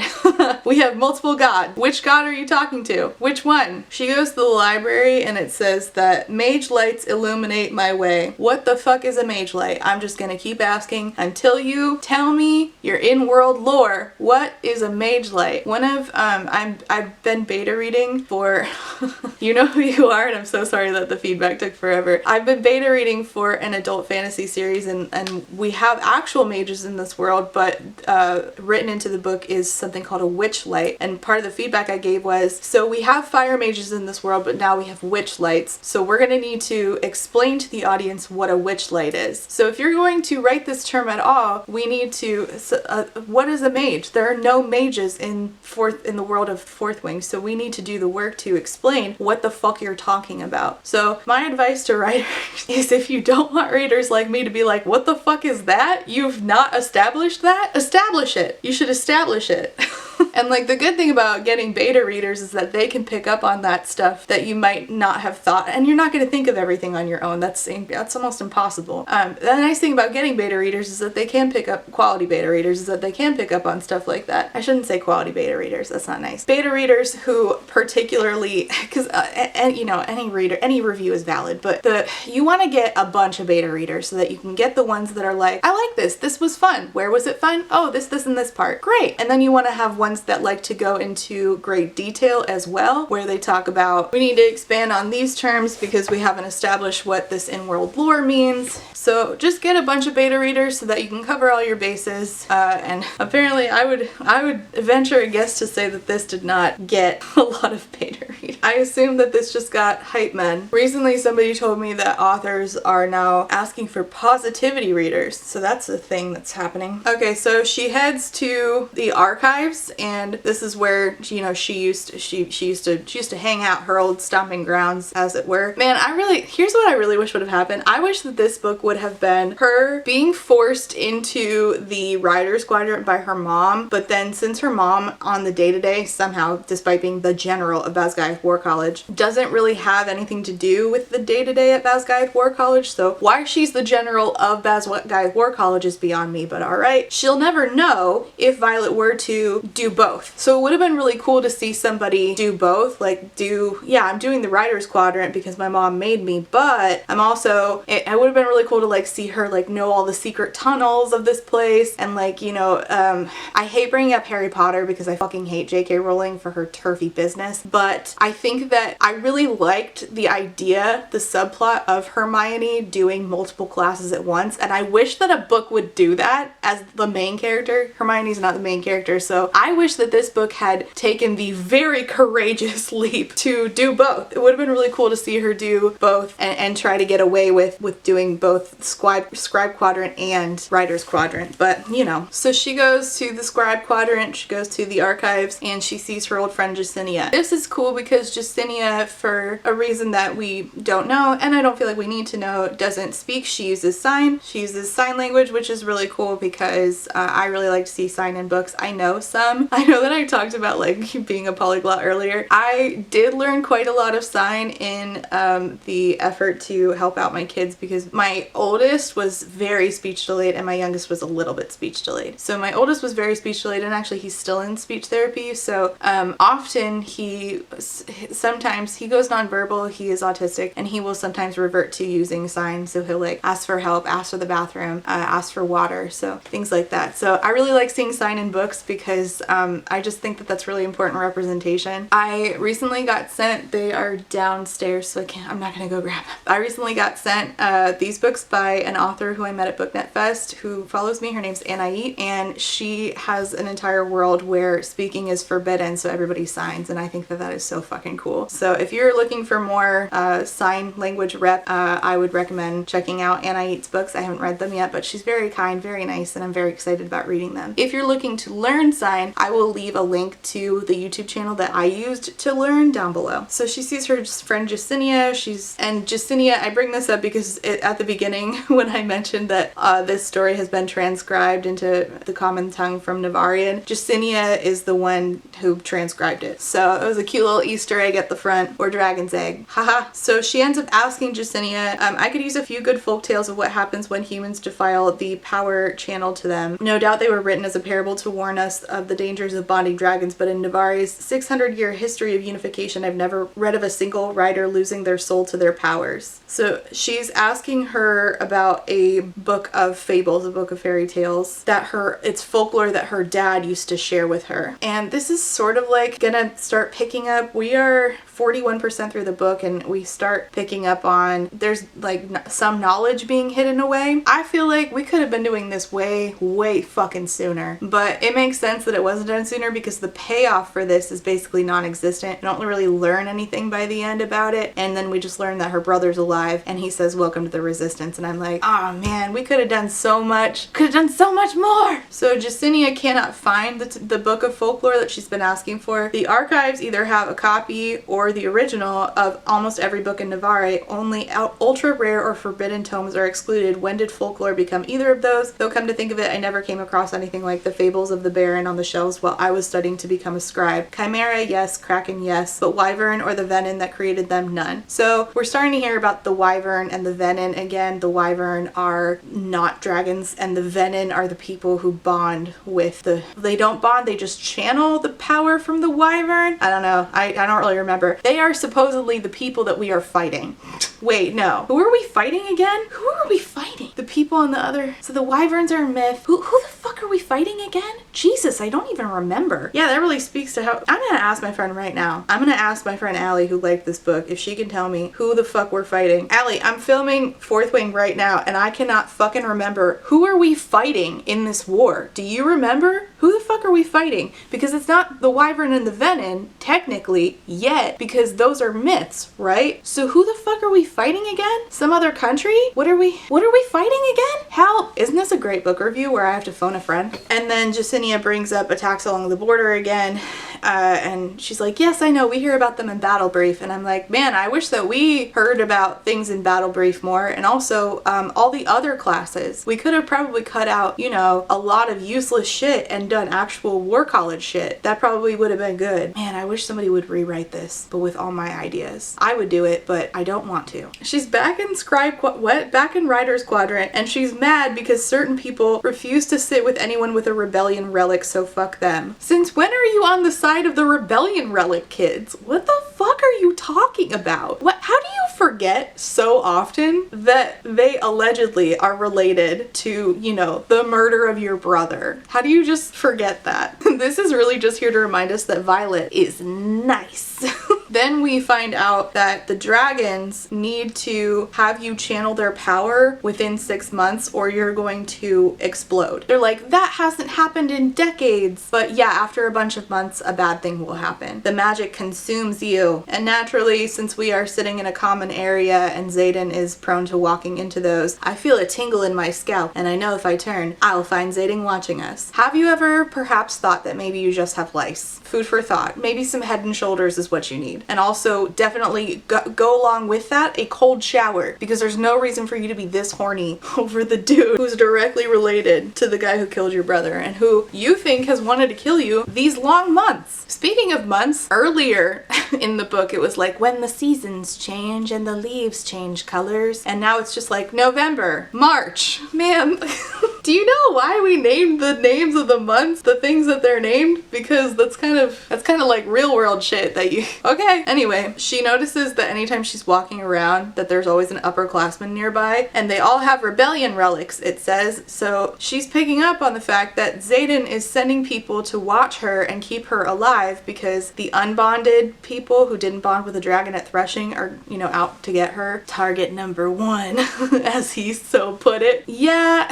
except why is it then that she's like, I don't know if I can trust you? Not long after this. Bitch, he constantly has people watching you to keep you alive. Why are you so aloof? She talks about training with Imogen, the pink-haired girl, and her friend Rhiannon says, is she any nicer when she's training you? And Violet says, no, but she's efficient. What do you mean she's not nicer? A few months ago, she was mad at you for being General Sorrengail's daughter and broke your fucking bones. You don't think she's nicer now? What are you talking about? It's just stupid. So Violet has not manifested her signet power or her lesser magics. You know, the boosting of the voice, the pens.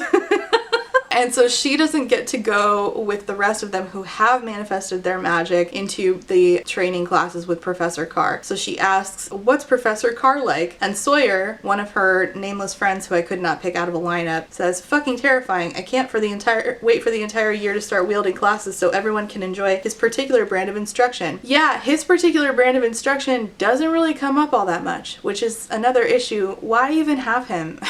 Like, if he's not really gonna be on page, what's the fucking point? And also, why couldn't we have started learning all this shit way before? Like, just because they can't wield doesn't mean they can't learn about wielding. She's still frustrated that she has to slide down Taryn's leg in order to get off of him, and it says that she's frustrated because she's not doing it the proper way, which I understand that like certain institutions have like things that are like, here's the proper way to do it, but why would you not want to accommodate so that people can? And also, isn't he way bigger than the rest of the dragons? Wouldn't it be different getting off of him than say getting off of like Jack's dragon? I don't know. I just don't really feel like I have a good understanding of this world, and I've read this book twice now. Technically, isn't this like the 15th time I'm reading it?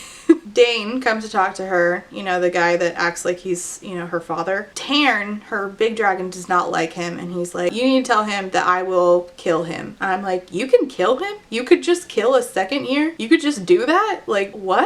What?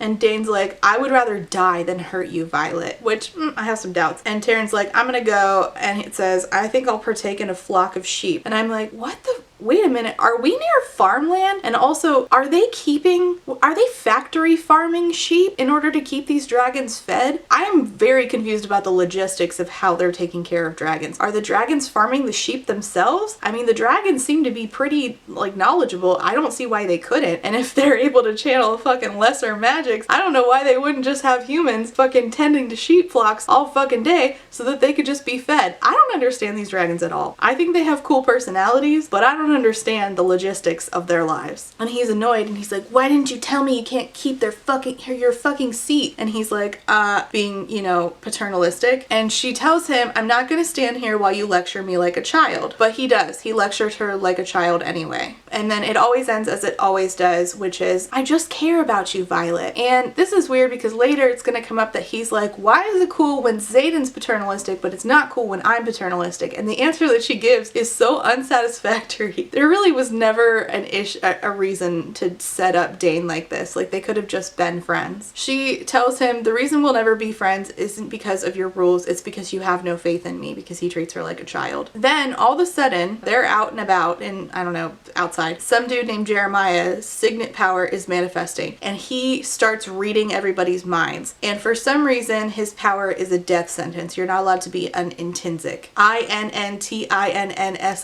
Whew, that's a mouthful. Zaden tells her, start reciting everything that you've ever learned. So this is another instance where we're going to get some info dumping. Jeremiah turns to one of Zaden's pals, one of the marked children. It's Garrick, and his thought that Jeremiah voices is, damn it all to hell, he'll know about, and then it cuts off, and it says, the shadows around Jeremiah's feet snake up his legs, blah blah blah. So Zaden catches him with shadows because Zaden is the shadow daddy of the book. And then a dude with a shock of white hair player shows up and someone says, he's an intrinsic to the guy, that guy is Professor Carr, and the professor walks up to Jeremiah and snaps his neck, because apparently the payment for being an intrinsic, which apparently happens regularly or some shit, is you die. So I think it's interesting that like certain powers that manifest are really rare, but an intrinsic is popular enough that people get their necks snapped. So isn't there a better way to deal with this? Convenient. At night, Violet is asleep, and if you recall, for some reason, you're allowed to kill each other, but not when you're sleeping, which I don't know why. She's dreaming about her dad, and then in her head, she hears Taryn yelling at her to wake up, and there's a bunch of people in her room. She gets beat up, they're trying to kill her, and then everybody in the room freezes against their will. And this is because she manifests Andarna's power, the feather-tailed golden dragon that she bonded with. Her power through Andarna is freezing time. Chapter 19. What the hell? It's as if everyone in the room has turned to stone. And so it's not surprising to anybody here that who should show up but Zaden. Although there's a reason for this, it's because Taryn knew what was happening. So Taryn called Scale his dragon mate, and Scale called Zaden. You know, because they're a little family unit. And Taryn says, it's about damn time. Oren, the guy who she poisoned. Oh, right. Poison. The poison for Cusco. The poison chosen specially to kill Cusco. Cusco's poison. To fight, he's there trying to kill her. And he's like, you of all reason have, what? You of all people have reason enough to want the weakling dead. We're just correcting a mistake. And Zaden says, dragons don't make mistakes. So is it just Zaden that feels this way? Or is it that everybody feels this way? Why are they still allowed to kill her? And further, this does not make any sense to me, because why would the dragon want to bond with somebody who just killed his last rider? How do they think they have a shot with Taryn? That's the reason they're all there, is they think that because she's bonded and they're not, if they kill her, then they'll have a shot at bonding one of her dragons. What? And like, what have the other unbonded been doing this whole time? Like, have they been killing other people for their dragons? Because that hasn't happened in the book. How often does that happen? Is the dragon even willing to bond with somebody who just killed its last rider? Because it says in the book that every time that they bond with a rider, the new bond is stronger. But they'd have to be willing to take on that bond when they're probably still grieving the loss of the previous bond. And why would they be willing to bond with somebody who killed that bond that they just had? You know what I mean? This doesn't make any sense. There's so many holes in it that are not explained. Ooh, Allie texted me back, so let's see if she has an answer for what the fuck happened. Is it the people that oh shit, I forgot everybody's name. I forgot everything. Oh no. Zane, Zippity Doo, whatever his name is. Him. They were meeting the people in, what is her name? Violet, Indigo, Iris, some kind of flower. And she was like, they're traitors. Like, is it them? What were they riding? Griffins? Griffins! What were they riding? What were they flying on? Oh no. Oh no. Okay, it's griffins. Wow. See, we're so disconnected from griffins that I didn't even remember that. So that tells you how well the writing is going here. Woof, woof, woof, woof, woof, woof. Zaden starts snapping necks because he doesn't have any mercy, he says. So he kills them. But the only way that they could have gotten into her room was if somebody let them in. Somebody who had the ability to open locked doors, because that is a lesser magic, as we've established, right? So who let them in? It would have had to be somebody that was bonded, and none of them are bonded. So who let them in? We'll come back to that. Zaden is in the room along with Bodhi and Garrick. Bodhi, oh my god. It says, the similarity between the cousins, Bodhi and Zaden, gives me pause. Bodhi has the same bronze skin and strong brow line, but his features aren't as angular as Zaden's, and his eyes are a lighter shade of brown. He looks like a softer, more approachable version of his older cousin, but my body doesn't heat at the sight of him the way it does around Zaden. Or maybe Oren just strangled the common sense out of me. The common sense was already gone, if you ask me, but the point that I'm trying to make when bringing this up is the way that that's written, it sounds like his features aren't as angular as Zaden's. His eyes are a lighter shade of brown. He looks softer, more approachable. The way this is written feels like weirdly fetishizing men of color, and Rebecca Yarros did say that Zaden is a man of color. So like the fact that it's like my body doesn't heat at the sight of him the way it does around Zaden, I just feel like really weird about that. I don't like that.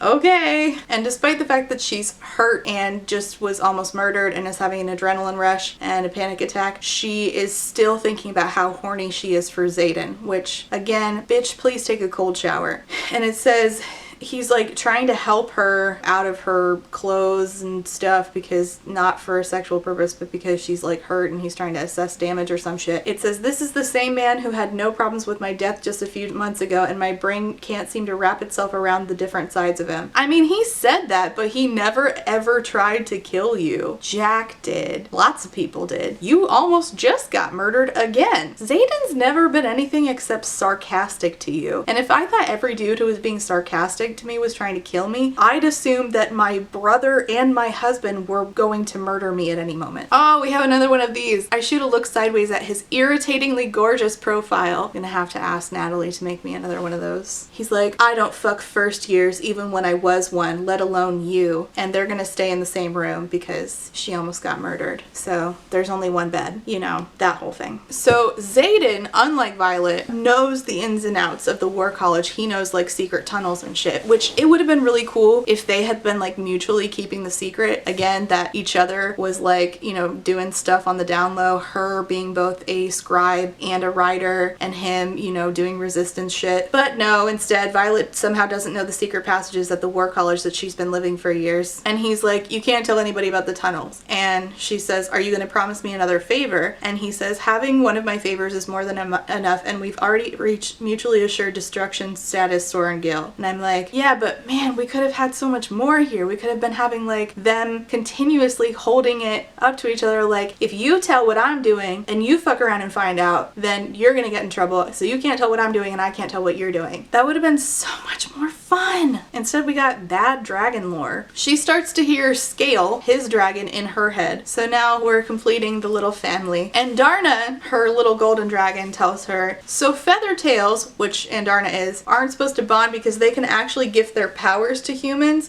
Dragons can't channel, not really, until we're big, but we're all born with something special. And she's like, you're born with like a signet? And Scale is like, no, a signet is the combination of your power, or your ability to channel as a human, and our actual power. It reflects who you are at the core of your being. So being an intrinsic reflects who somebody is at the core of their being. And also, there's a guy who can breathe underwater. That reflects him at the core of his being.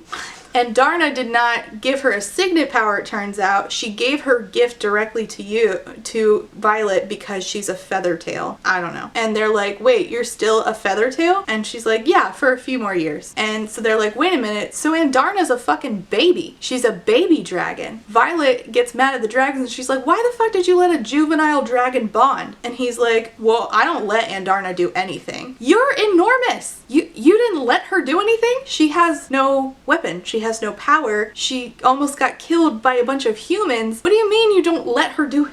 This doesn't make any sense. And Scale's like, well, if I thought she'd actually bond, I would have objected harder. Objected? I thought that it said that dragons are supposed to defer to their elders. What are you talking about? Feathertails don't bond because their power is too unpredictable and unstable. The same way you wouldn't hand a toddler your signet. Yeah, I wouldn't hand my toddler anything. He'd throw it at me, to be honest with you. My toddler gives no fucks. And they're like, yeah, we probably wouldn't allow that because, and Zaden's like, I could barely control powers as a first year. And instead of just continuing on with the conversation, Violet immediately thinks, it's odd to imagine Zaden ever not being in control. Hell, I'd pay good money to see him lose it, to be the one he lost it with. Nope, I shut that thought down immediately. Did you shut it down immediately? Because I feel like you just interrupted the flow of the conversation to let us know that Violet is always fucking horny for this dude. And then Zaden says if leadership knew riders could take her gifts for themselves rather than depending on their own signets, she'd be hunted. What? What? By what? Hold on. First of all, let's not forget the dynamic of Zaden just said something against leadership, which he's not. Is he allowed to do that? You know, being a kid of the great betrayer? Second of all, what do you mean she'd be hunted? Wouldn't the dragons rise up against the humans if the humans decided to hunt a baby dragon? What? oh my god, this doesn't make any sense. The dynamics here do not make any sense. So they're not going to tell anybody that the feather-tailed dragon directly gave Violet the power to stop time because they're afraid for some reason that the humans would hunt Andarna. And Violet's like, isn't Professor Carr also going to kill me if he finds out? Because he like snapped the neck of that Intrinsic guy. And Zaden's like, nah, being a mind reader is a capital offense. And she's like, but what are they going to do if they find out I can stop time? Wait, why is being a mind reader as bad as being able to stop time? You're privy to information as a mind reader. Stopping time, you're not automatically privy to information. I mean, I guess you could, but you'd have to go like way out of your way in order to gather it. And Zaden's like, they're not going to find out. None of us in this little family unit are going to tell them. Chapter 20. So Zaden decides that he's going to send this dude named Liam, who's also one of the kids with the anarchy tattoos, to go watch Violet because, you know, people tried to kill her. And it says, I do not need a bodyguard. Stop writing like that. It says, I could give 2 fucks who hears me. Shouldn't it be, I couldn't give 2 fucks? Like, you don't care so much that you're unwilling to give even a fuck? It's like when people say, I could care less. So you care?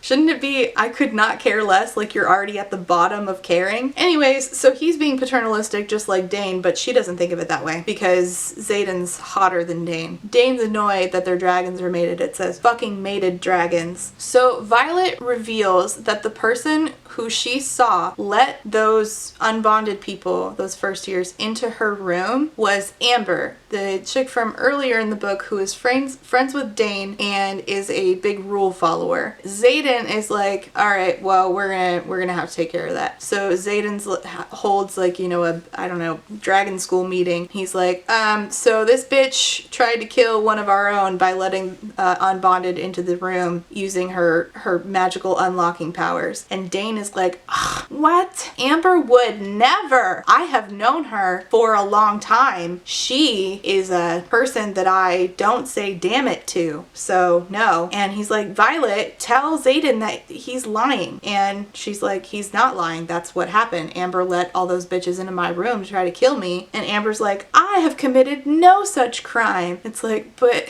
there's an easy way, for more than one easy way, to find out that you absolutely categorically fucking did. And also, I don't really still even understand why this is against the rules. And the reason why they are willing to do it is because you have cultivated a culture in which they are allowed to kill each other over arbitrary bullshit. Dain, whose power is he can touch people and see memories, is like, let me see your memories, Violet. Let me get in there. And she's like, if you fucking touch me, bitch. He's like, give me the memory. She's like, touch me without my permission and you'll spend the rest of your life regretting it. And I'm like, I kind of want to see it. What are you gonna do? You gonna poison him quickly? I don't think you will. So Zaden holds a wing leader quorum, and what happens is that Violet's dragon Tarn shares, since he's connected with her, he shares his memories with the rest of the dragons, and they confirm, yeah, that bitch let them in the room. But not before Violet's friend Sawyer, who again I could not pick out in the lineup, says shit's about to get real in a fantasy book. That's a choice. Dain's like, you could stop this now, Violet. You have to. I don't know what you saw, but it wasn't Amber. And Amber's like, you're just trying to get revenge on my family, to Zaden, because her family was a goody two-shoes family who didn't support the rebellion. And she's like, Dain, you're supposed to be my friend, you fucking asshole. I can't believe you didn't believe me. Anyway, the wing leader quorum finds Amber guilty because of Violet sharing her shared memories with the rest of the dragons. Anyway, and Amber's like, no, it's not a crime to rid the quadrant of the weakest rider. I did it to protect the integrity of the wings. Exactly.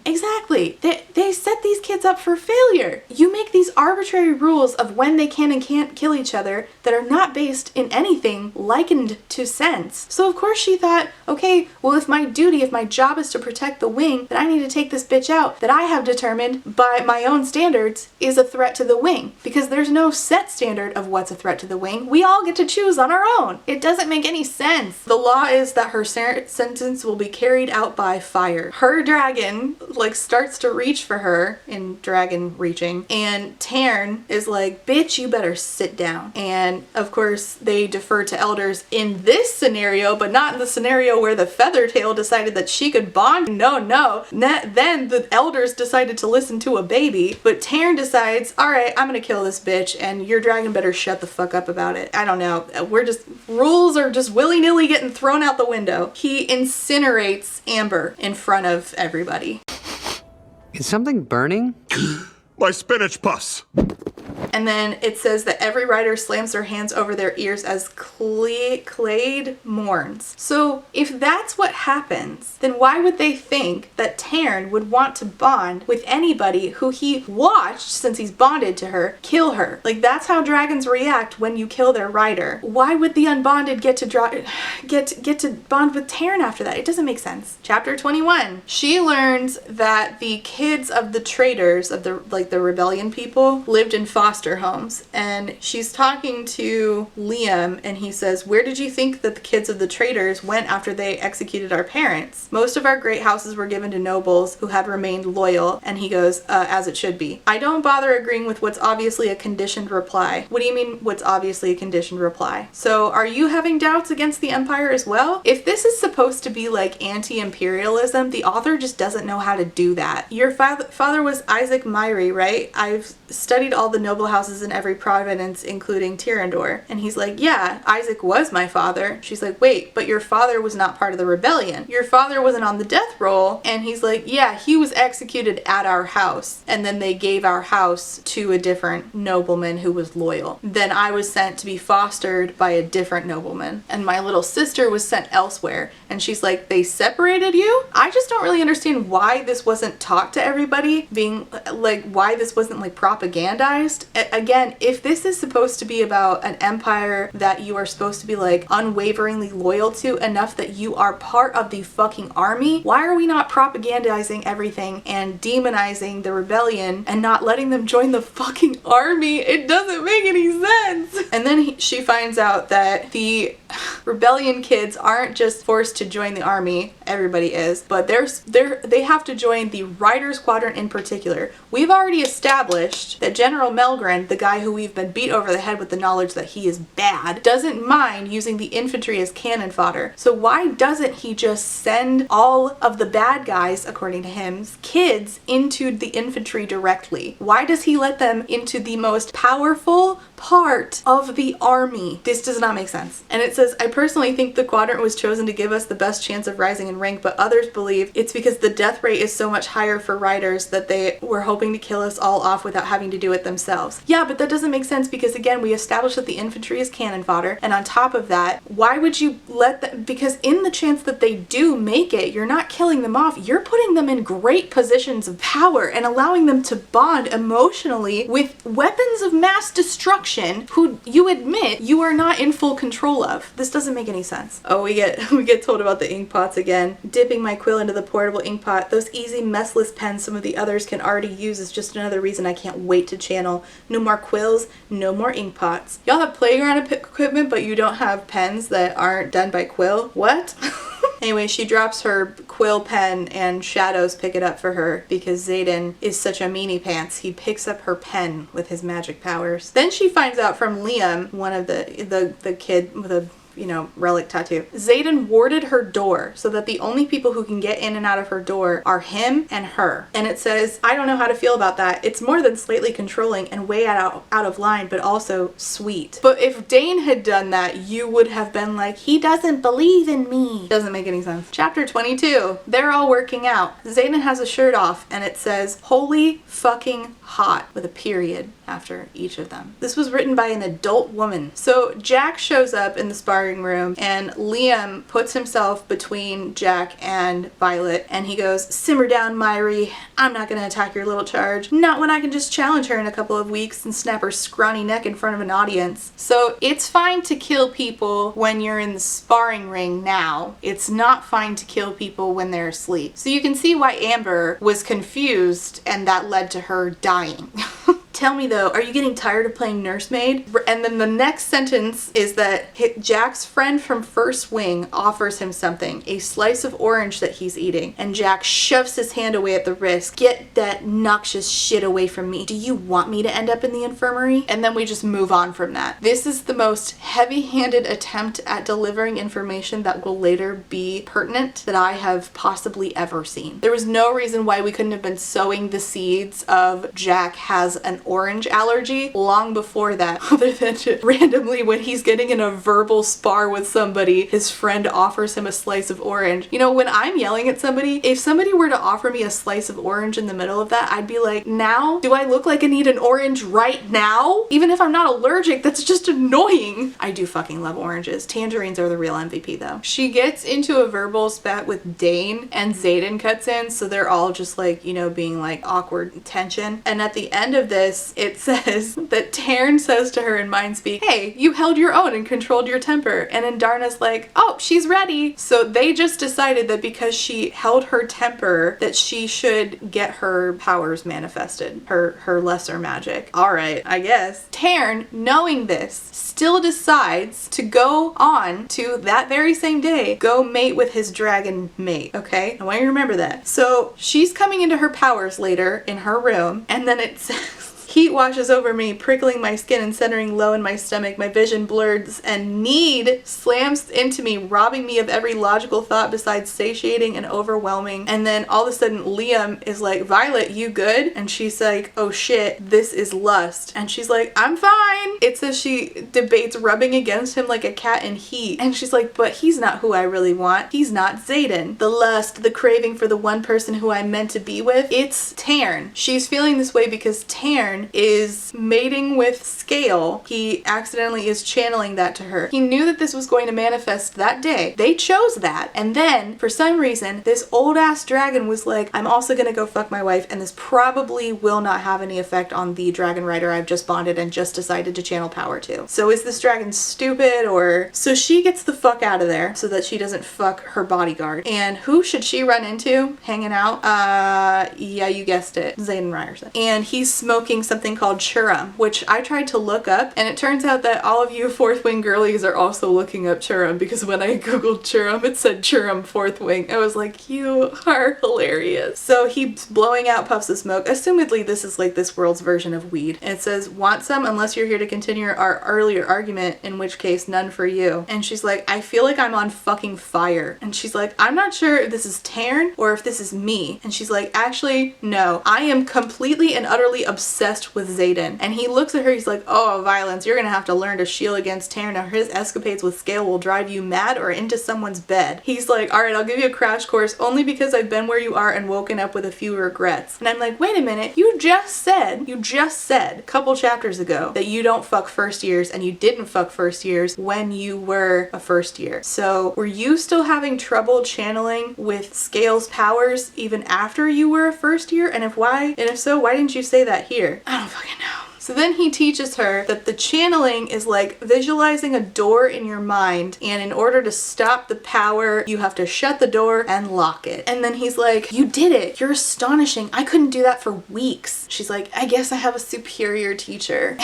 And here we fucking go. His thumbs stroke over the soft skin under my ears, and his gaze drops to my mouth and heats. Hands flexing, he draws me forward a few inches before he suddenly lets go and retreats a full step. Damn it. What are you, Dain? Touching you was a bad idea. The worst, I agree, but my tongue skims over my lower lip. He groans, and my core melts at the sound. Kissing you would be a cataclysmic... Oh my gosh, there's so many fucking C's. Kissing you would be a cataclysmic mistake. Calamitous, she says. Why are you guys using so many C words? What's going on? What would it take to hear that groan again? The inches between us feel like kindling, ready to burn at the first suggestion of heat. We'll both regret it, he shakes his head, but there's more than hunger in his eyes as he stares at my lips. Naturally, I whisper. This is the least sexy conversation I have ever been privy to. Knowing I'll regret it doesn't stop me from wanting it. Wanting him. Regretting is a problem for future Violet. That's actually what I say whenever I eat too much Indian food. Am I gonna have terrible heartburn? Absolutely, but regretting is a problem for future Rachel. Right now, I'm gonna enjoy this delicious Indian food. But in this case, she's not enjoying delicious Indian food. She's enjoying delicious man. Oh boy. And he says, fuck it. 1 second he's out of reach, and the next his mouth is on mine. Hot and insistent. Gods, yes, this is exactly what I need. He tastes like Churum and mint. I'm still trying to decide what the fuck Churum tastes like. Like everything I'm not supposed to want and yet can't help needing. Yeah, that does kind of sound like how weed tastes. I kiss him back with everything I have.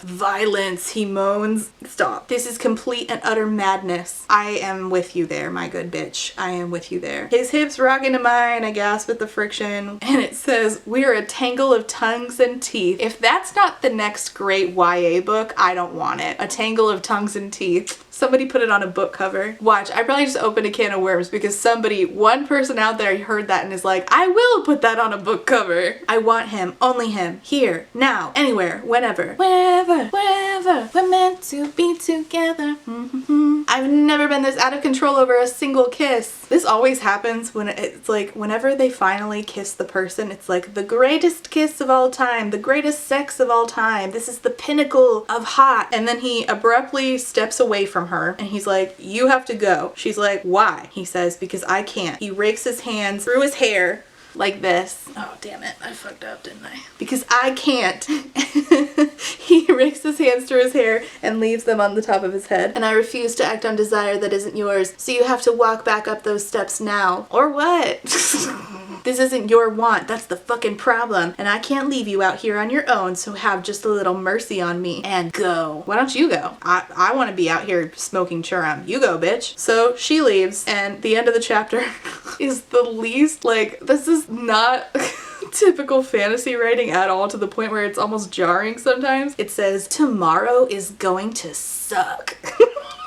Oh no! Chapter 23. She gets into it with Dain. She's annoyed at how controlling he is, right? And he says to her, a very good point. And what, Ryerson gets a free pass for his control issues? Because last time I checked, Liam was moved into our squad specifically to shadow you. And it says, it's an excellent point. And she said, Liam is around because even the strongest rider can't watch their back for more than 30 unbonded cadets gunning for them. And if I die, Zaden dies. What's your excuse? Okay, but like, he didn't even ask. That's the problem, is that it's not about finding a way to keep you alive. It's that Zaden decided he knew what was best for you and acted accordingly. He didn't have a conversation about your boundaries or your safety. He warded your door without telling you. How is that different than Dain? Dain did make an excellent point. And then you made a terrible argument in response to it that does not acknowledge that Zaden and Dain are exactly the same. Look, you don't know about everything there is to know about Zaden, Vi. I have a higher security clearance due to my signet. You need to be careful. Zaden has secrets, reasons to never forgive your mother, and I don't want him to use you to get his revenge. But that's allowed, because in the war college, you can just kill people willy-nilly. I mean, if you have a problem with that, maybe y'all should change your fucking rules, and then your friend Amber wouldn't be dead. And also, so you have a security clearance that allows you to know stuff about Zaden that you think makes him a danger, and he's still allowed to be in a position of power over you? This does not make any fucking sense. And she's like, did you want me to leave Basgaev because you didn't want me to be unsafe, or because you didn't want me to be around Zaden? And she's like, actually, don't answer that. Actually, please don't. Let's end this conversation now, because I'm tired of hearing about Dain. This is contrived nonsense. You guys were never in a romance. Please be done. They end up getting along, but I don't care, because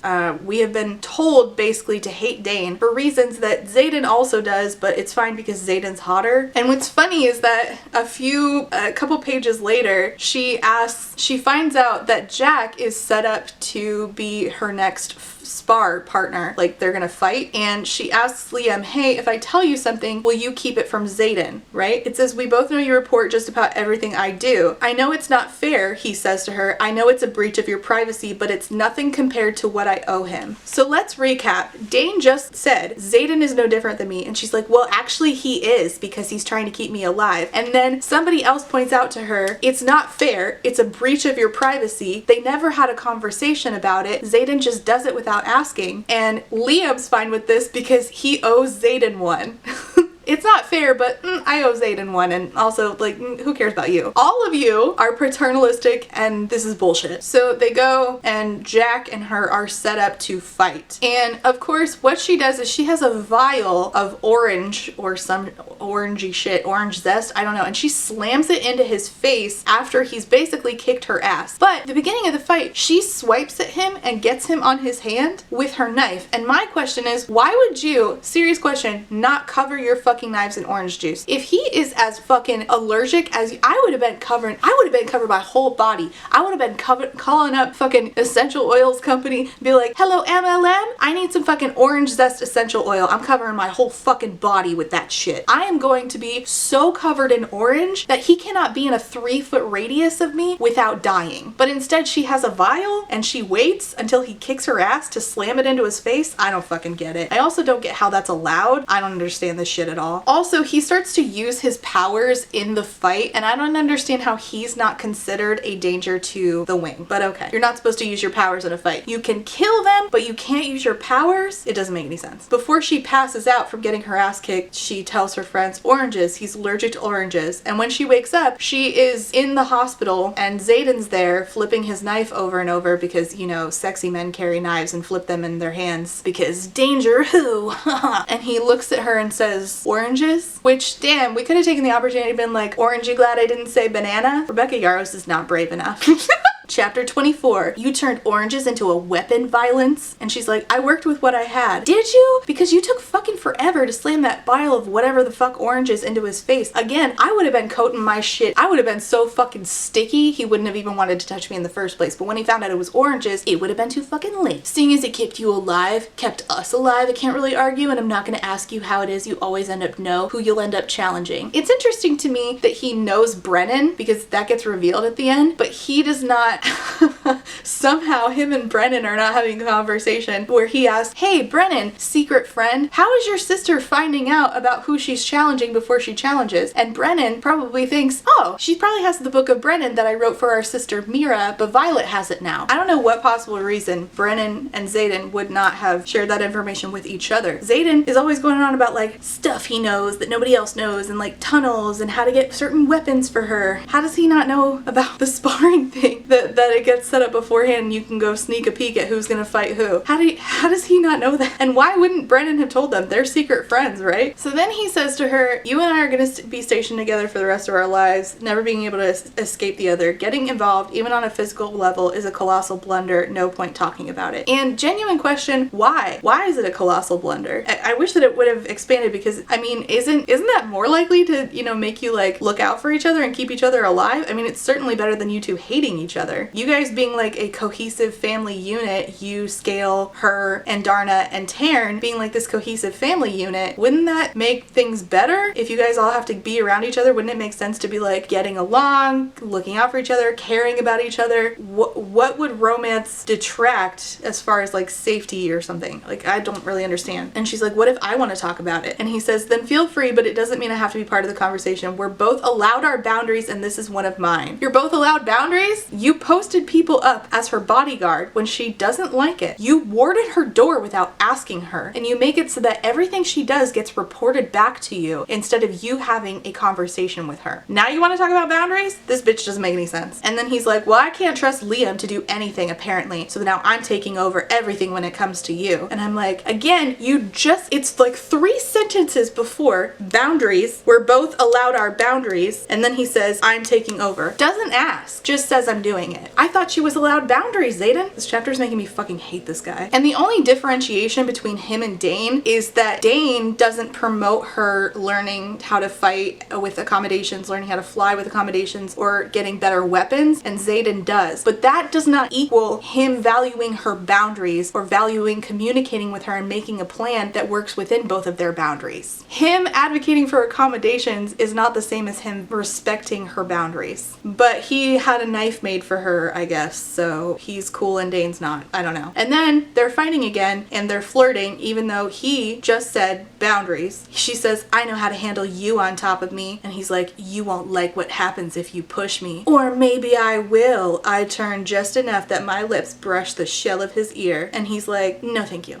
She's like, I thought you said kissing me was a mistake. It was, he smirks. I'm just teaching you that blades aren't the only way to disarm an opponent. What? An opponent? Tell me, Violence, are you disarmed? Is this flirting or am I dying? Not fair to use your powers on the mat. Magical, sexual, whatever. It's all unfair. Okay. She starts to learn how to channel. Good for her. She can do more than just get horny because her dragon is horny. So she starts being able to like move things with her mind, I guess. Oh, feel the power. Oh.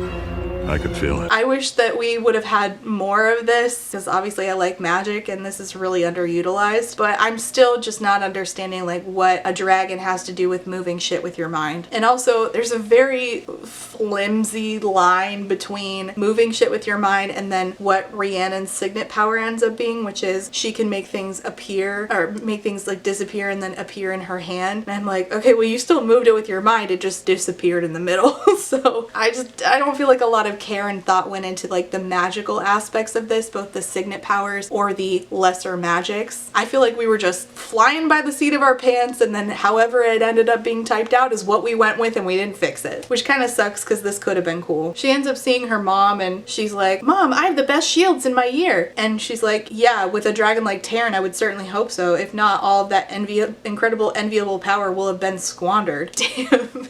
Really, she should have more mommy issues than she has, and like mommy issues is my shit. But oh man, this is just, every time her mom shows up on page, it's just like there's really no like emotional depth to the mommy issues thing. It's just this mom does not think very highly of her daughter, but thinks very highly of her other daughter. Okay, great. We've skipped right past like the emotional issues and go straight to the she's a bad imperialist, which is again shallow. It could have been done well. I mean, look at Karis Vituria.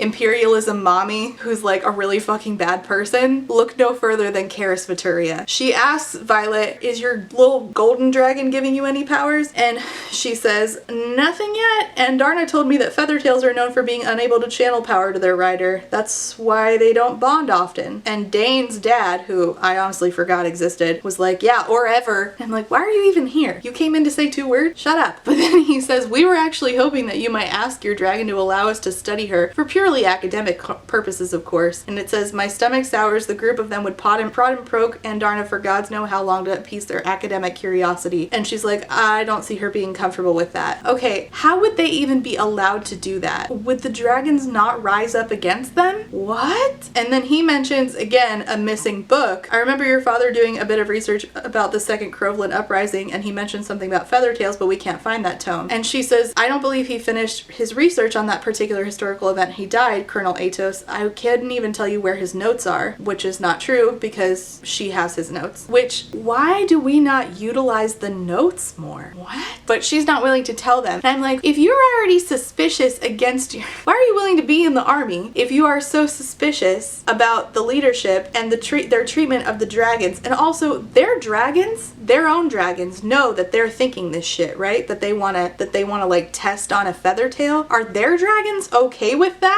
Are there good dragons and bad dragons? I thought that the dragons were sort of like a cohesive unit. And then she says, her mom says, glad to see you're alive, Cadet Sorengale. Even the company you're forced to keep is more than questionable. And Zaden says, I always felt that we resolved any of those questions years ago. Her mom says, do see if you can master some kind of signet, Cadet Sorengale. You have a legacy to live up to.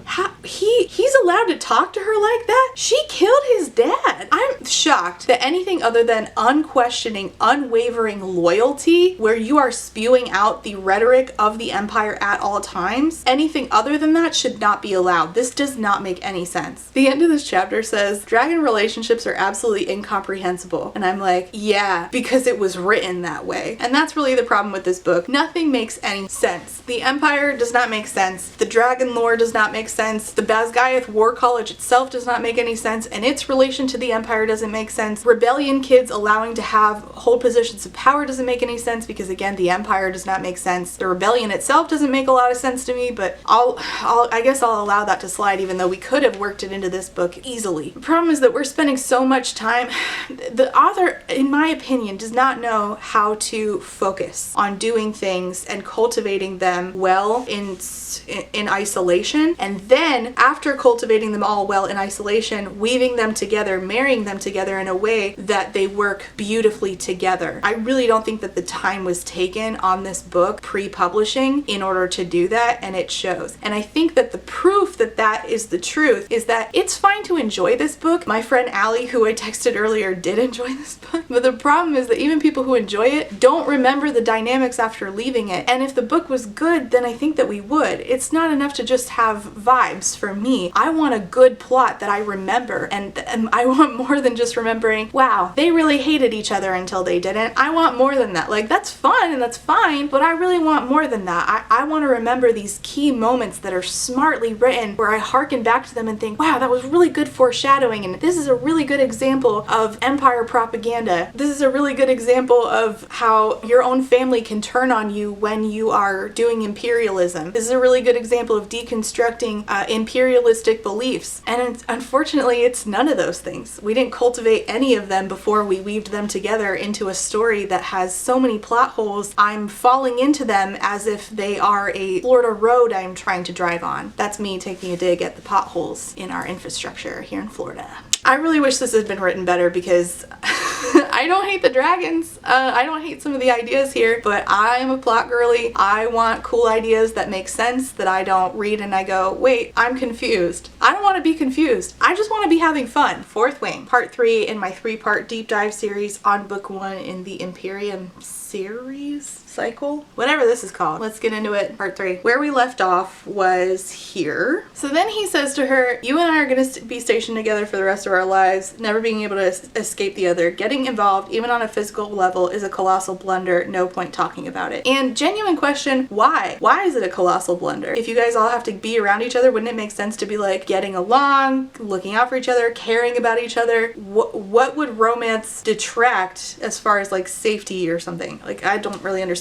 And she's like, what if I want to talk about it? And he says, then feel free, but it doesn't mean I have to be part of the conversation. We're both allowed our boundaries, and this is one of mine. You're both allowed boundaries? You posted people up as her bodyguard when she doesn't like it. You warded her door without asking her, and you make it so that everything she does gets reported back to you instead of you having a conversation with her. Now you want to talk about boundaries? And Dain's dad, who I honestly forgot existed, he mentions again a missing book. I remember your father doing a bit of research about the Second Croveland Uprising, and he mentioned something about feather tails, but we can't find that tome. And she says, I don't believe he finished his research on that particular historical event. He died, Colonel Atos. I couldn't even tell you where his notes are, which is not true because she has his notes. Which, why do we not utilize the notes more? What? But she's not willing to tell them. And I'm like, if you're already suspicious against you, why are you willing to be in the army if you are so suspicious about the leadership and their treatment of the dragons? And also, their dragons, their own dragons, know that they're thinking this shit, right? That they wanna like test on a feather tail. Are their dragons okay with that? Are there good dragons and bad dragons? I thought that the dragons were sort of like a cohesive unit. Okay, unanswered questions that I still have. I made a list. Okay. Is there a secondary army? Why let children who are enemies, children, like, you know, the traitors, into a leadership role? Why allow them into the flying part of the army at all? Why not just relegate them to the infantry? Why does the military allow dragon riders to have unique uniforms and hair? Why is conformity only for the infantry? Why isn't uniformity important? Wouldn't that create bonds and efficacy in the wing by making you all sort of feel like you are the same, you are part of a unit, you have camaraderie? How has Violet literally never seen Zaden despite living at the military college for years and years of her life, and he has at least been there the last 3 years? She goes to a tree and climbs up it, one that she's very familiar with, and he just happens to be holding a meeting with other rebellion kids at the same time at this same tree. They've never run into each other before, ever? Why would this army, this country, allow liabilities into the war college at all? Like, Jack arrives and just shoves people off parapet. That doesn't make him a liability to the wing. Does that selfishness and inability to cooperate with others not make him a liability? As far as the religion, Violet in the beginning prays for calmness. Why doesn't she ever pray again? Why does she lift facts? There's no real good answer for this other than Rebecca can't figure out a way to info dump other than to have Violet list off facts. And this is supposed to make Violet appear smart, and yet when situations come up where Violet should be asking very basic questions, she just doesn't even think to ask them. It says that they send the best and brightest to be dragon riders, and then it says that they send also the rebellion kids. Why don't they send the best and brightest to a different job? You're willing to kill off your best and brightest? Why is the rules around when you can and cannot kill each other so arbitrary? You can't do it while you're asleep, but you can do it during sparring, except when you can't, and you can't use your signet powers against each other in sparring, but you can kill each other, except when you can't, and you can kill each other during war games. I've said this a million times, but why aren't the dragons just enslaving the humans? If humans humans are considered prey, why aren't the dragons preying upon them? Why didn't we get a better sense of like who Violet was in like the scene around the scribe quadrant? Like before she was able to join, she hung out there all the time. Who are her heroes? What does she miss about scribe quadrant? Why doesn't she do anything to try to reconnect with it other than going and, you know, finding some information when necessary? When it comes to the dragons, are their tails literal? Like it's called sword tail and morning star tail, which plenty of people explained to me that a morning star is actually a weapon. Is that literal? So the dragons have tails that literally look like a sword? I'm genuinely asking, do they kind of look like a sword? Do they kind of look like a morning star? Or do they literally look like that? Why is there so little interdepartment cooperation? Why don't they learn in the college to work in tandem with each other more? Why do only some dragons have Scots-Gaelic names? Why is it that the lesser magics are things like making you run faster, being able to fill ink pens, locking doors? Why do certain people know about signet powers, but others like Jack do not even know what signets are by the time he gets to the war college? This isn't information that's common in all of Navarre. Why not? Why are intrinsics, people that can read minds, inherently a security risk because of them being able to read minds? The dragons can also read their humans' minds and then go talk to other dragons who could then go share that information with other humans. Isn't that also a risk? Why would you expose that someone has a special classified signet power by putting a patch on them that denotes that? Doesn't that give that away to enemies and make that person more of a target? Why do classes mix school years, and why do the classes not actually teach anything? What is a mage light? What is a mage in this world? Why are we just relying on terms that we know, you and I know, but never establish what they mean in this world? Why do they do assessments in sparring if they can just always kill each other? How is Jack killing someone because he doesn't know his own strength not a liability? How is attacking Violet not a seditious offense since she's the general's daughter, but rebel kids congregating in groups of 3 or more is traitorous? Why don't they practice with a mechanical dragon on page?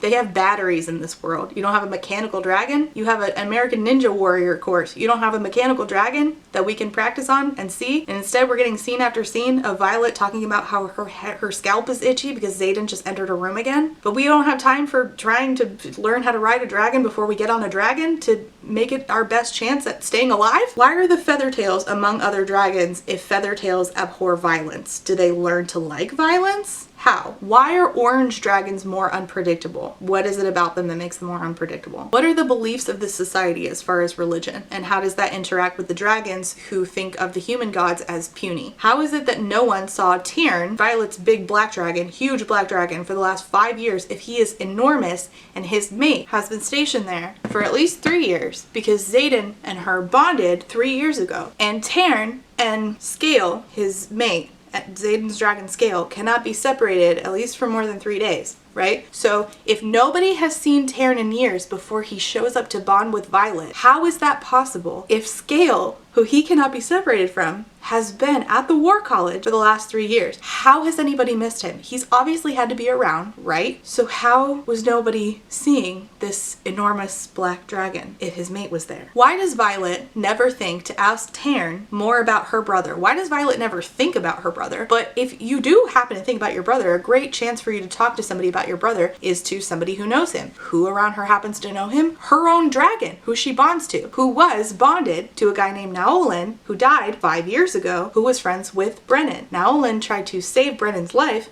and died in the process. Tyrn must have been there. He must have known Brennan if his rider and Brennan were friends. So why does she never think to ask Tyrn about her own brother who she missed, allegedly? Why is this book being written by Jacinia and translated like it's a history book, but this is a first-hand account, which includes scenes of Violet getting horny because of her dragon? Does history really need to know that? Why is Violet unwilling to kill to save her own life, despite being brought up in a culture that depends on the murder college's existence? And this would put her in conflict with her own sister, and we would presumably talk about that at some point. Why isn't she even willing to kill to save her own life? When she's attacked in her room, she doesn't do it, Zaden does. Why does she value life in a way that the culture at large does not? Did her dad instill this in her? If so, why don't we talk about her dad's conflict with the culture at large more, or at all? Does this affect her relationship with her sister who does kill people? Does she think less of her sister? Her dad says you're not like other girls. That includes his other kids. Did he think less of his own kids? Again, in chapter 24, we end with one of the higher-ups,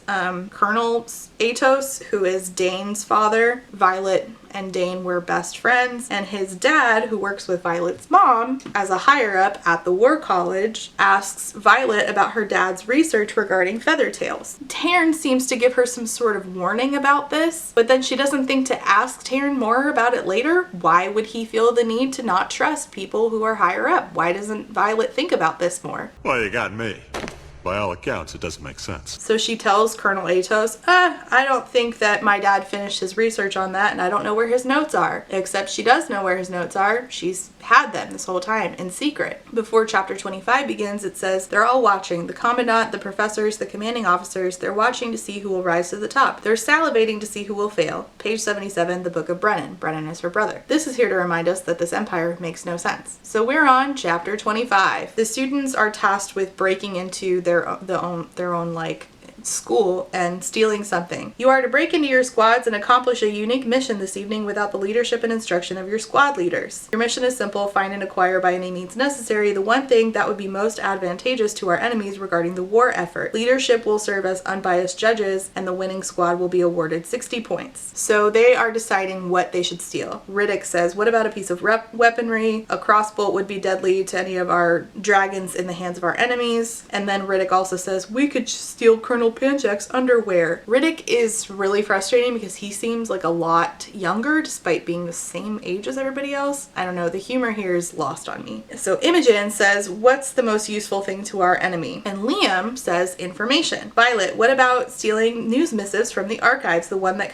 that come in from the front? So Violet says the archives are locked and it's the kind of vault that even wielding isn't going to touch. The whole room is sealed up tight in case of fire. So they're figuring it out. They are trying to decide whose powers would be most advantageous, whose signet powers would be most advantageous in, getting this thing and what they should get, what information they should get. Rhiannon says, get up here and work it out, she orders, making it sure I know it's not a suggestion. So I don't understand why we do this so often. Let's actually count how many times I highlighted it. So this is 1. I don't understand ending with a period every single time. In order to emphasize, you don't really need to do that. It's also pretty redundant to do that with all the periods and then say she orders, making sure I know it's not a suggestion. That was implied by the periods, so we could just not.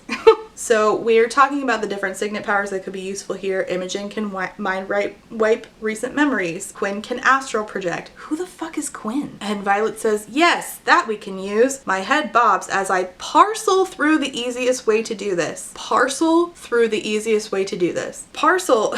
See, this is how I know that this wasn't fucking edited. Parcel and parse are 2 different words. 2 very different words. You don't parcel through something in your mind, you parse through it. So, okay, sure. And so they decide that they're going to break into her mother's office. They use astral projecting and, different people's powers to get in there. They pass by a window and they notice that infantry is still out camping. Rhiannon says, must be nice to get a break. Scribes will go home for the summer. Healers get to spend their weekends on those mind-body health retreats, and the infantry might have to practice making and breaking camp in the snow through winter, but at least they spend those months around a campfire. I don't understand why it's like this. Well, you got me.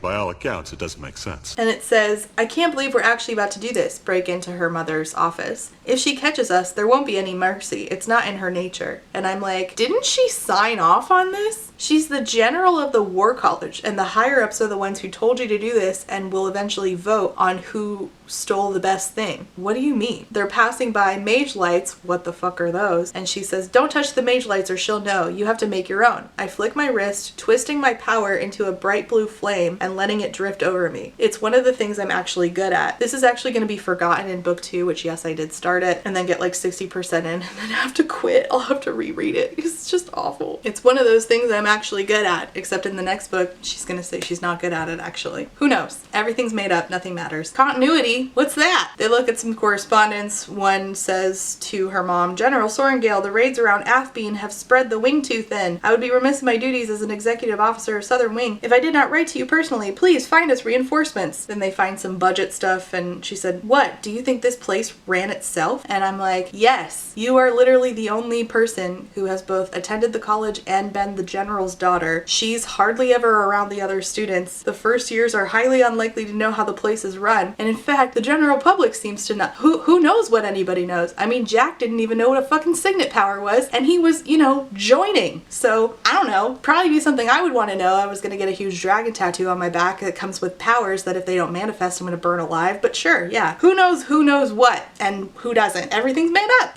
Nothing matters. They also find something that says, protests regarding conscription laws are growing within the province of Tyrandor, knowing that due to Tyrandor's size, it provides the majority of our conscripts to replenish their front lines. Please consider this solution as an alternative to suppressing the unrest with force. Okay, so Tyrandor was the province that like rose up, the people that Zaden comes from. So people are protesting conscription then? Why is this just coming up now? Couldn't Zaden have brought this up sooner? And why doesn't Violet think about this further afterwards? Shouldn't she feel some solidarity here, considering that her mom forced her into the Riders Quadrant when she wanted to be a scribe? This would be a good place for her to be like, Zaden, I sympathize with you and your people. A squad in First Wing stole Kaori's handwritten manual on the personal habits and flaws of all active dragons as their, you know, thing that could be helpful in the hands of the enemy. And I'm thinking, okay, the dragons are okay with a book that is a handwritten manual on the personal habits and flaws of all active dragons. The dragons are okay with that existing? A book that exists that has personal information about them that they don't have control of when they're super secretive about their feather tails and their Imperium? They're okay with this book existing? By all accounts, it doesn't make sense. Also, what is an active dragon? As in active as in alive or active as in bonded? It can't be alive because they didn't know that the golden dragon existed until she showed up. It says a squad in Second Wing elicits an appreciative murder when they murder. Oh man. I mean, yes, but no. Appreciative murmur when they reveal the uniform of one of the infantry and professors fully intact with something riders never bear, a name tag. That would grant any enemy access to our outposts given the rank on the shoulder. Now, first of all, that sentence is very confusing in the way that it's written, but it's also confusing in the information. You don't wear name tags, but if you did, that would grant an enemy access because the name tag also has the rank on the shoulder. You don't wear name tags ever, but you do have special patches that denote someone having a classified signet power like Dain has. How would just a name tag get an enemy into an outpost? Does this imply that if they have their uniform, they can get on base, but if they have a name tag, then you'll know, oh, that's one of our enemies because we don't wear name tags. What do you mean? And Violet's group says, we have brought the ultimate weapon for our enemies, an up-to-date map of all current outposts of Navarian wings to include troop strength of infantry battlements.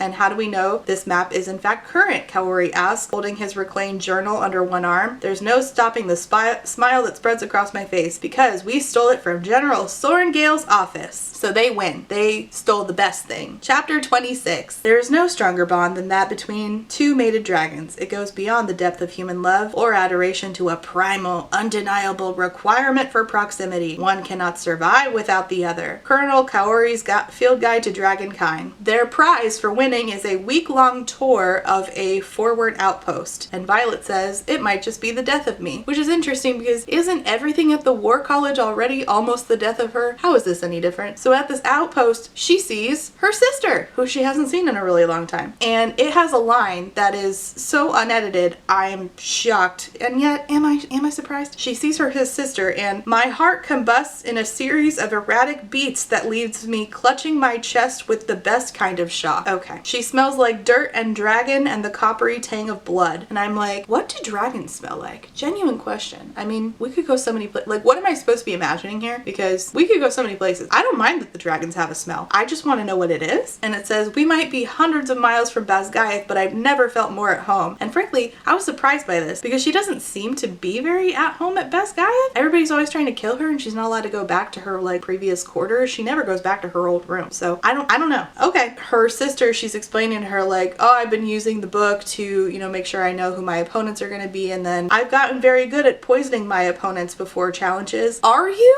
Oh, right, the poison. Are you good at that? You waited until the last fucking second to poison Jack with a literal vial of what, fucking orange juice? For no reason. Again, you would not have seen me doing that shit, waiting. I would have literally bathed my entire body in orange essential oil and eaten nothing but raw orange zest for 24 hours before fighting that man. I would have brushed my teeth with orange pulp and like rubbed it under my armpits like fucking deodorant before I fought that man, just so that he could not get within a few feet of me without passing the fuck out. But okay, sure, you're so good at poisoning. She also explains to her that Amber, Dain's friend, said she was a liability to the wing and allowed other people to break into her room while she was sleeping to try to kill her, and that right there is against the codex. You can't kill people while they're asleep. Why? I don't know. Rules are arbitrary and stupid at the murder college. And she's like, I got her killed. And Mira's like, you didn't get her killed. She got herself killed by breaking the codex. The codex is meaningless at this point. Let's be so serious. These kids are allowed to kill each other for no reason at very random times, but except when they're asleep. Can't have that. That's where we draw the line about murder.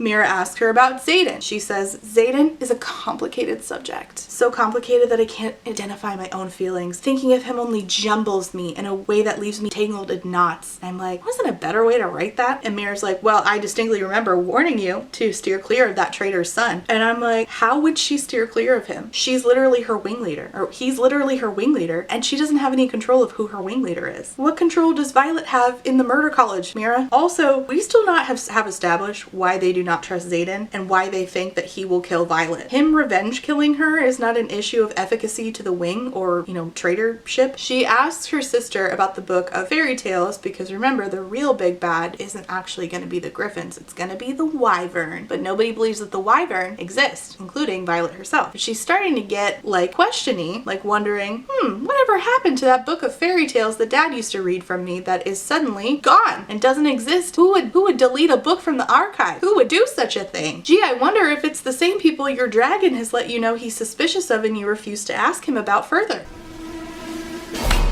I wonder about that. That could be that. That could be it. And she's like, do you have my book? She's like, oh, yeah. Mira says, I grabbed it from your room in case Mom decided to get rid of all your stuff, which is weird. I don't know why their mom hates Violet so much. And I feel like this got retconned in the next book, but I'll talk about that when I review the next book. And Mira's like, I have the book. I have it at Montserrat, where she is stationed. Figured you'd be pissed if you graduated and it was gone. I mean, whatever would you do about if you forgot minute details of gallant riders who took out army of wyvern and the venin who sucked the land dry of magic? This is here to remind us again, this author can't be subtle. I know they're just stories, but I've never used to get why the villains would choose to corrupt their souls and become venin. Mira's like, we have the kind of power people would kill for, Violet. Dragons and griffins are the gatekeepers, and I'm sure that to someone jealous enough, ambitious enough, risking a soul would be a fair price to pay for the ability to wield. And I'm like, wow, this is really heavy-handed. Great. Randomly, for no reason at all, she asked Mira, have you been like stationed with any dragons of mated pairs? Any writers who have like mated pair dragons by chance? And Mira's like, one, why? And Violet says, I'm just wondering how long they can be separated. And Zaden comes out of the shadows and says, turns out it's 3 days. Chapter 27. It talks about Mira Sorengale being recommended years ago for a Star of Navarre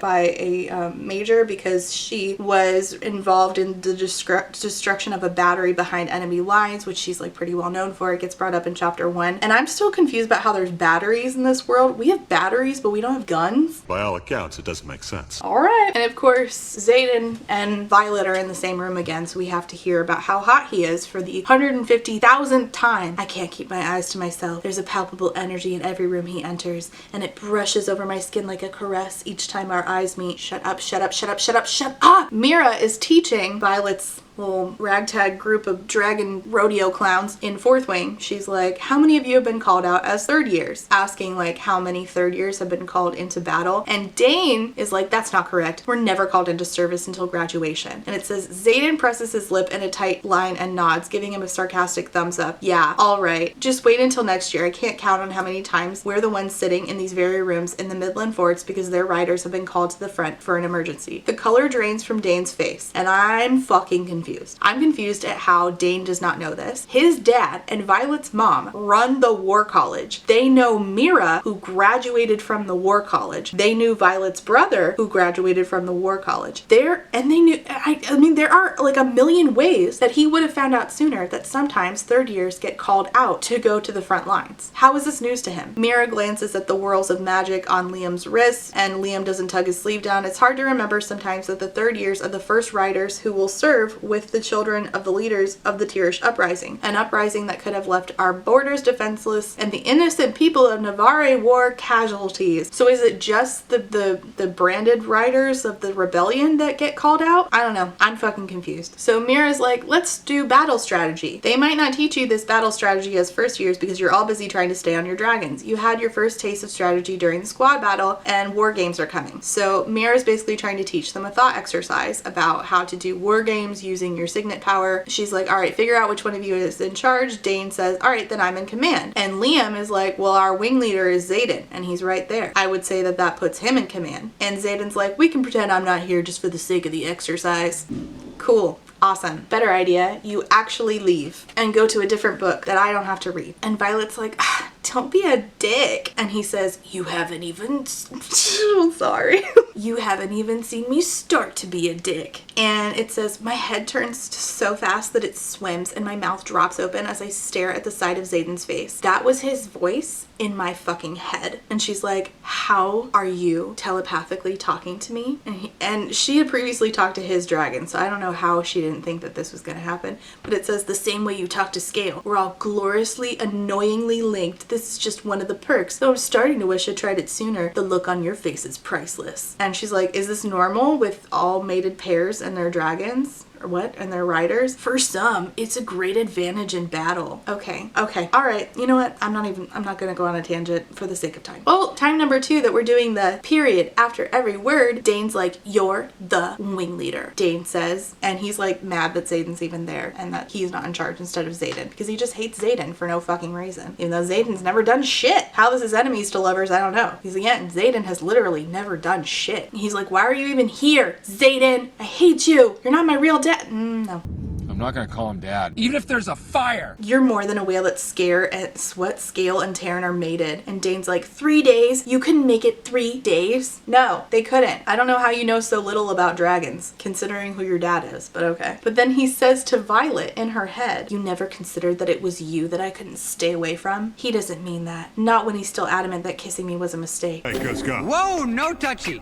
No touchy. Yeah, to be honest, I'm confused too, Violet. I don't know why he's suddenly flirting with her when he literally just asked her for more boundaries, like, I don't know, 2 chapters ago. This feels very out of line with what he previously stated, but okay. Dain's like really annoyed. Of course you rush to defend him. Dain hurls a hurt glare at me. Though how you can forget that this guy wanted to kill you 6 months ago is beyond me. I blink up at him. I cannot believe you went there. Yeah, me neither, considering he never really remotely showed any interest in killing her. So that makes no sense. And somebody's like, do you boys want to just whip it out and measure? It would be faster. Tee. Back to the thought exercise. Mira's trying to get them to do battle strategy using everybody's signet strengths essentially. So you can shape your dragon's flames, lead them through the occupied parts of the keep without killing civilians. Somebody's like, wait, you want me to leave my dragon and go on foot? And she's like, yeah, why do you think we get all of that hand-to-hand training? And I'm like, I mean, that's a great question. That's a great question. Thank you for asking. I mean, it would be actually probably really helpful for them to, you know, train in tandem with the infantry to learn how to work in cooperation in case that's, you know, comes up where they have to leave their dragon. But okay, what do I know? Especially when, you know,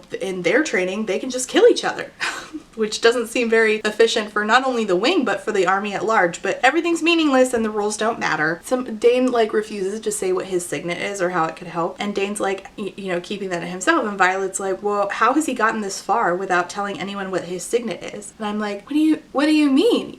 You know that the uppers do know what his signet is because he has the classified thing. So he just doesn't say to you all what his signet is. Why would he have to tell you? Of course, leadership knows and the students don't. What do you mean? And then it says again, what had Scale said about signets? It reflects who you are at the core of your being. It makes sense. Mira is protective and she's able to, like, you know, keep the wards up. Dain has to know everything so he can steal information out of your brain. And Zaden has secrets. And I'm like, okay, well, shadows and secrets are, okay. But what about intrinsics?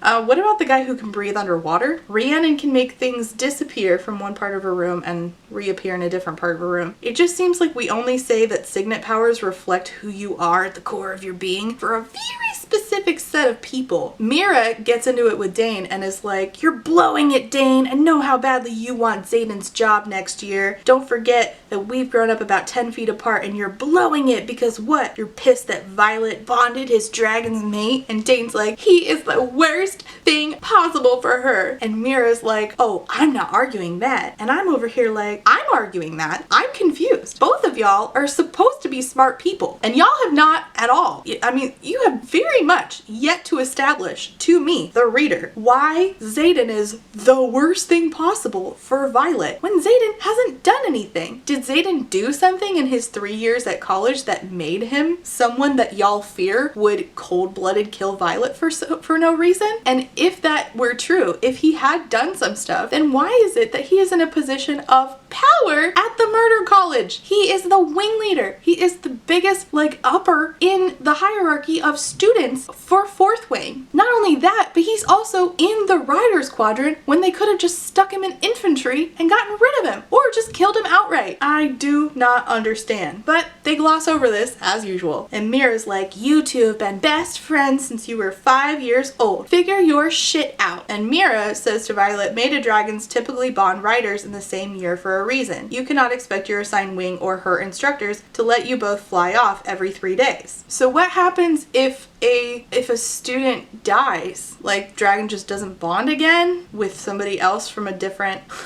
class? Like a different year? Also, wait, what in general happens if a rider's, oh wait, the rider dies. Okay, alright. What happens if a dragon gets incapacitated? Like, what if they lose a wing? What do they do then? What does the rider do? I have so many questions. Okay, hello. I'm back to finish filming 4th Wing. Oh, my cat's in here. By the way, I do have my physical copy. I will say that I need to just get rid of this. I do have the sprayed edges one, and I know a few people were asking me about this book, like buying it off of me. And the thing about that is that I have written all the fuck up in it. I am willing to sell it for charity purposes. Like, we could use it to donate to Palestinian Children's Relief Fund. So, like, if you're interested in that, I know a couple of people messaged me on Instagram about it. If you are interested in a book that has the sprayed edges, but again, I have written to death all up in quite a large chunk of this. Like, there's a lot of underlying, there's a lot of what and shit. But if you want it, I'm willing to auction it off for charity. So let me know down below if that's something you guys want me to do. Okay, so where were we? So her and Dain are not getting along. Dain is mad at Violet for, you know, even talking to Zaden. He hates Zaden. Zaden hates Dain because of jealousy reasons. Mira hates Zaden because of I don't know what. Violet is obsessed with Zaden for I don't know what. And Mira is mad at Dain for being mad at Violet. So this is great. Isn't this going great? Her sister, Mira, says to her, he might wield shadows, Violet, but give him his way and you'll become one. And I'm like, based on what? Did he make someone else a shadow of their former selves? She thinks these very specific things about him simply because his dad was the great betrayer. That's it? Is there anything else, or is this that shallow? Turns out I think it's just that shallow. Killing someone isn't the only way to destroy them. Keeping you from reaching your potential seems like a great path to the retribution he swore against our mother. And I'm like, wait, he swore retribution? Like, what did he say specifically though? Because he kind of just doesn't do anything. And how is he allowed to swear retribution? Isn't that kind of, you know, not efficient for being wing leader of the most powerful part of the military? I'm confused. Well, you got me. By all accounts, it doesn't make sense. Do you even know why he hates our mother so much? I mean, she killed his dad. Why the kids like him are put on the parapet? No, obviously not, because for some reason you declined to give Violet any information that could actually help her out and have her, you know, have a foundation that would lead her to make better choices. But no, you just don't tell her anything. And Zaden's like, Violet can't keep her seat. Mira's like, why didn't you tell me you can't keep your seat? How can't you keep your seat? Why do you think? Because of the EDS, which they don't call EDS, Ehlers-Danlos syndrome, but I mean, of course she, like, why do you think? My joints and muscles are stronger because Imogen makes me lift these horrible weights, but that doesn't fix me. Mira blanches. No, I didn't mean it like that, Vi. You're not anything that needs to be fixed. I just didn't know you couldn't hold your seat. Why didn't you tell me? How would she have told you? When would she have told you? And also, what could you even do about it? There's a drift of griffins heading this way, yells Ternanog. The wards are down, and Zaden's like, Violet, you need to get the fuck out of here. And in order to convince her to get the fuck out of there and leave her sister, he kisses her. The kiss is reckless and consuming, and I give it my all, knowing it might be the last one. His tongue licks into my mouth. Yuck. Leave for me, Violet. I will hate you for this. Yeah, he nods, a flash of pure regret crossing his face as he draws away. I can live with that. Wow, Shadow Daddy. She like holds her arms out and Taryn comes and swoops and picks her up, which is objectively hilarious to imagine. And hundreds of feet below, a dozen griffins envelop the keep, so she's left to believe that her sister might be murdered by griffin riders. Did you forget that griffins were the enemy? I also forgot several times while reading this because they don't really get talked about. That's not the point in this book. Plot, stakes, what are you talking about? Chapter 28. I haven't slept well since the night my father left Arisha declared the secession. He's finally giving her some information about himself, and she says, that was more than 6 years ago. Yes, good job doing basic math, Violet, good for you. It is somehow a concept to you that a person whose father was executed, and then they themselves were forced into the murder college, that person does not sleep well? That surprises you? I don't understand. He starts to give her more information, like, my birthday was in March, and she says, oh, mine is in, and he says, July. And again, I'm like, oh no. Be careful when you're writing fantasy not to use the months from this world without a very good in-world explanation, because the reason we named the months particular things has to do with, like, very particular things in our history that won't exist in your fantasy world, so you need to make up your own months. And honestly, this book sort of, like, waffles between saying, like, later, when the leaves change, and then all of a sudden it's like, actually, I'm just gonna say the months that we use here. So that was not wise. And he's like, yeah, I know your birthday's in July. Oh god, not her being a fellow Cancer. Wait, have I made this joke before? Why am I getting deja vu? I made it my business to know everything there was to know about you the second I saw you on the parapet. Great. You could have just asked and then had a conversation, and then I wouldn't have had to suffer. Can't know how to ruin someone without understanding them first, he says. And is that still your plan? He flinches and says no. He flinches at the question, is it still your plan? The plan that he just said to her. Her asking, is that your plan? He flinches at. What? What changed? When exactly did you decide not to ruin me? Maybe it was when I saw Oren holding a knife to your throat. Remember Oren? Not important. Or maybe it was when I realized the bruises on your neck were fingerprints and wanted to kill them all over again just so I could do it slowly. Maybe it was the first time I recklessly kissed you, or when I realized I'm fucked because I can't stop thinking about doing more than just kissing you. My breath catches at the admission, but he just sighs, lets his head fall back against the wall. Does it even matter when, as long as it changed between us? I mean, it matters to me, the reader, who is fucking confused about this setup, but okay. She asks, do you have any siblings? He says no, and he's like, wait, why? She's like, oh, I'm just asking. This is happening over the course of like several different conversations, by the way, and she's like sort of weirding him out by asking him random ass questions. One of which is right in the middle of battle brief, she asks, what's your favorite food? And he answers, chocolate cake. And I'm like, first of all, I also like chocolate cake, obviously. Every man who sucks who is willing to watch this video is like, oh, fat bitch. Yes, of course I like chocolate cake. But I'm wondering how in this world we are getting chocolate cake. I feel like, again, this is sort of like, a lot of fantasy books do this where they're like, they make chocolate a thing. I can name you several. Sarah J. Maas always does it. And my instant question is, you have a lot of political stuff going on. If you're gonna have a lot of political stuff going on, you better establish real quick where you got cocoa from, because it's not from the place that your characters currently inhabit, and you know it. I just love how she's like, what's your favorite food? In the middle of battle brief, and he says chocolate cake. Like, let me guess, the next day he asked you what day it was? On October 3rd, he asked me what day it was.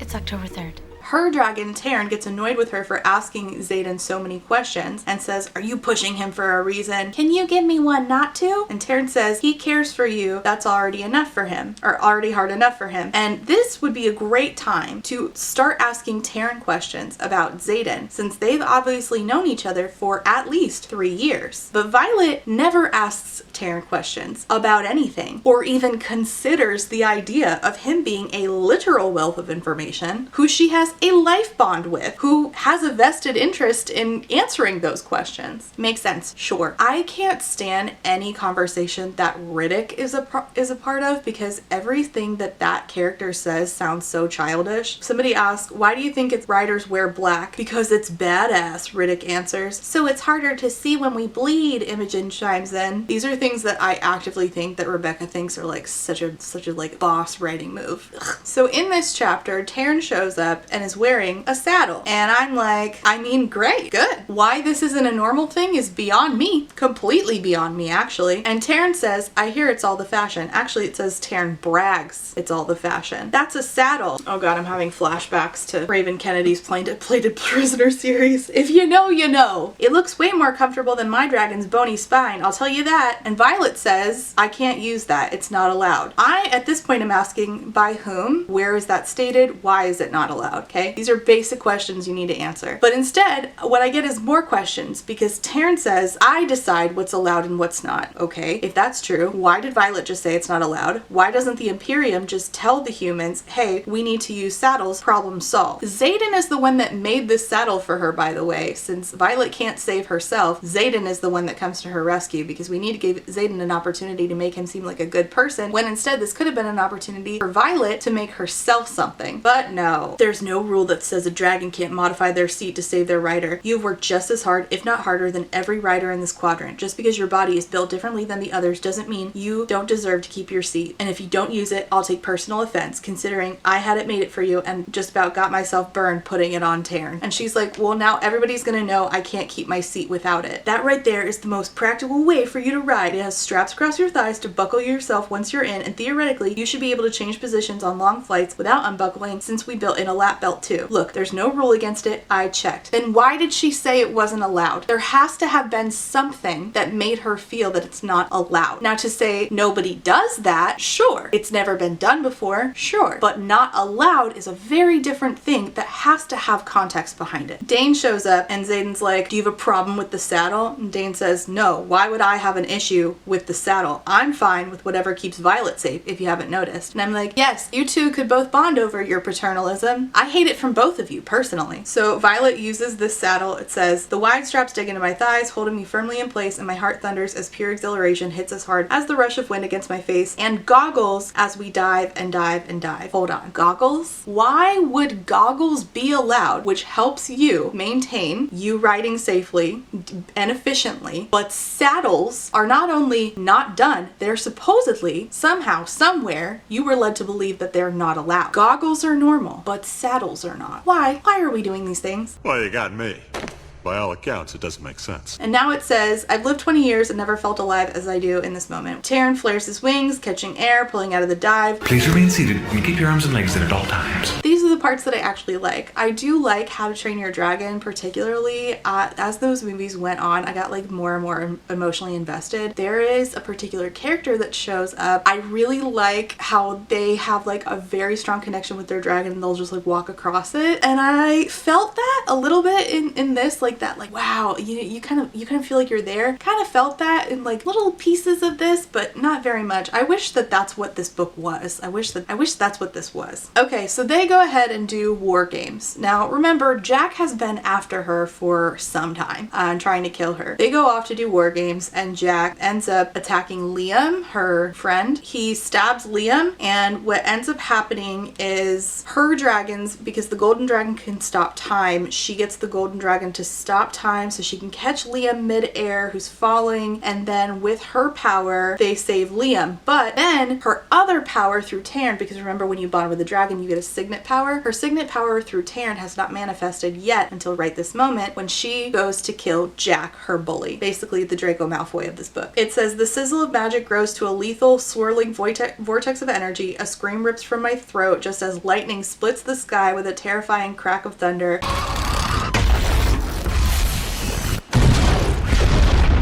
The bluish streak of silver death slams into the tower and sparks flare as it explodes in a blast of stone. A bluish streak of silver death is a very weird descriptor, and I feel like we could have polished that up. Jack falls down the mountainside in an avalanche of rock that I know he can't survive, and Taryn gets really excited and says, "Lightning wielder!" even though they literally just murdered somebody. Human lives, they don't mean anything to dragons except for Violet and Zaden. I don't know. Everything's willy-nilly. Chapter 29. The death of a cadet is an inevitable yet acceptable tragedy. This process thins the herd, leaving only the strongest riders, and as long as the cause of death does not break the codex, any rider involved in extinguishing another's life shall not be punished. Yes, but the codex is just willy-nilly. Don't kill them while they're asleep, but you can do it in training, but you can't use your signet power. But do it in training, but don't. I don't know. Jack is dead. I killed him. Tell me Liam is alive. Tell me it was worth it. So Liam is alive for now. All I can think of that is that I finally have a signet, a real true signet, and the first thing that I did with it was kill a man. Now we're gonna do a bunch of self-loathing all of the sudden so that we can turn that self-loathing into a sex scene. Isn't that great? We have to make Violet feel like we have to make this contrived thing where Violet is finally at rock bottom and now Zaden will fuck her. Awesome. She goes to Dain and says, if you don't want to use that kind of power again, you don't have to. Zaden shows up and says, get the fuck away from her with that nonsense. And I'm like, how about both of you? How about you take your own advice? And both of you just... Zaden pushes Dain's chest and tugs me out of his arms. Lightning. Your signet is lightning, isn't it? I thought so, but I wasn't sure until I saw you take that tower down. This is so shitty. This is just as shitty as what Dain just tried to do. Instead of either of you giving this young woman any agency, even giving her the idea she should have some agency. No. Both of you are like, I know what's best for you. Shut the literal fuck up. You're both terrible. This is the same complaint I have about Rhysand. If you know something important about something that they do not know. He knew her signet was lightning. You knew this information. You withheld that information because you think you know what's best for them, and you're not their parent and they're not a minor. You're paternalistic, you're shitty, you're an asshole. You're a patronizing piece of shit. What you did will save countless others. He was nothing more than a bully and was only gonna get worse as he grew more powerful. Why didn't you guys report him? Why didn't you guys report him? If that's true, if he was going to get more shitty as he got more powerful and hurt a bunch of people, isn't he a threat to the wing? Why didn't you report him? It's all convoluted nonsense. His dragon will choose another rider. I'm glad he's dead. I'm glad you killed him. I didn't mean to. I was just so fucking mad, and we just caught Liam, and I thought my relic was backlashing finally. She thought that her power was not going to come in from Taryn and that she was going to die, so she was like, might as well take Jack down with me. I don't want this. Rhiannon can move objects through space, and Dain has retrocognition. Hey! Dain snaps, and Zaden says, oh, you think I didn't know about your power already? And I'm like, hold the fuck on. Zaden knows that Dain has retrocognition, and he's not going to be in trouble for being a rebellion leader's kid knowing classified information that he shouldn't have access to. This isn't a concern to them. He's not going to get interrogated about this, especially since they don't trust him, but then they do trust him enough to be in a position of power. Which is it? You don't have to use your power, Violet, Dain says. Stop fucking coddling her. Hey, that's 3 with the period after each word. How about you stop fucking coddling her? How about you stop? How about both of you get the fuck out? How about everybody leave and we have an empty book full of not nonsense? How about that? She's not a child. She's a full-grown human, a writer. Start treating her like one, and at least have the decency to give her the truth. You think Melgren or any other general, to include her own mother, is gonna let her sit on a power like this? It's not like she can hide it. Not the way she just demolished one of the practice forts. And Dain says, you just wanted her to be like you, a cold-blooded killer. Soon you'll be telling her that it's alright, you'll get used to the killing. What are you referring to? Because it can't be the time he killed Oren and all them in Violet's room, because that was to save Violet. And Dain is all about anything that saves Violet's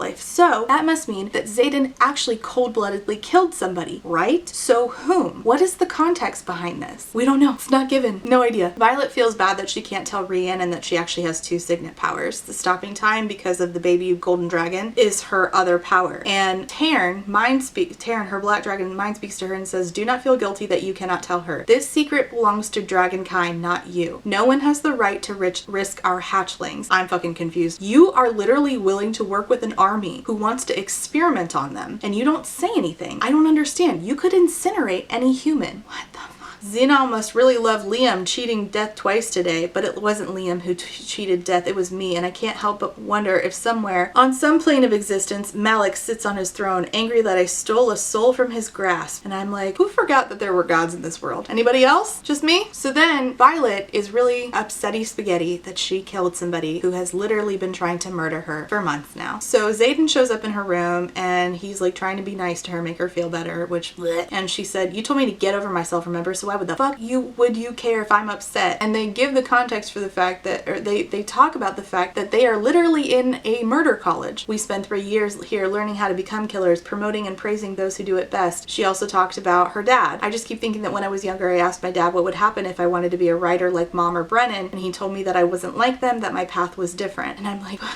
what?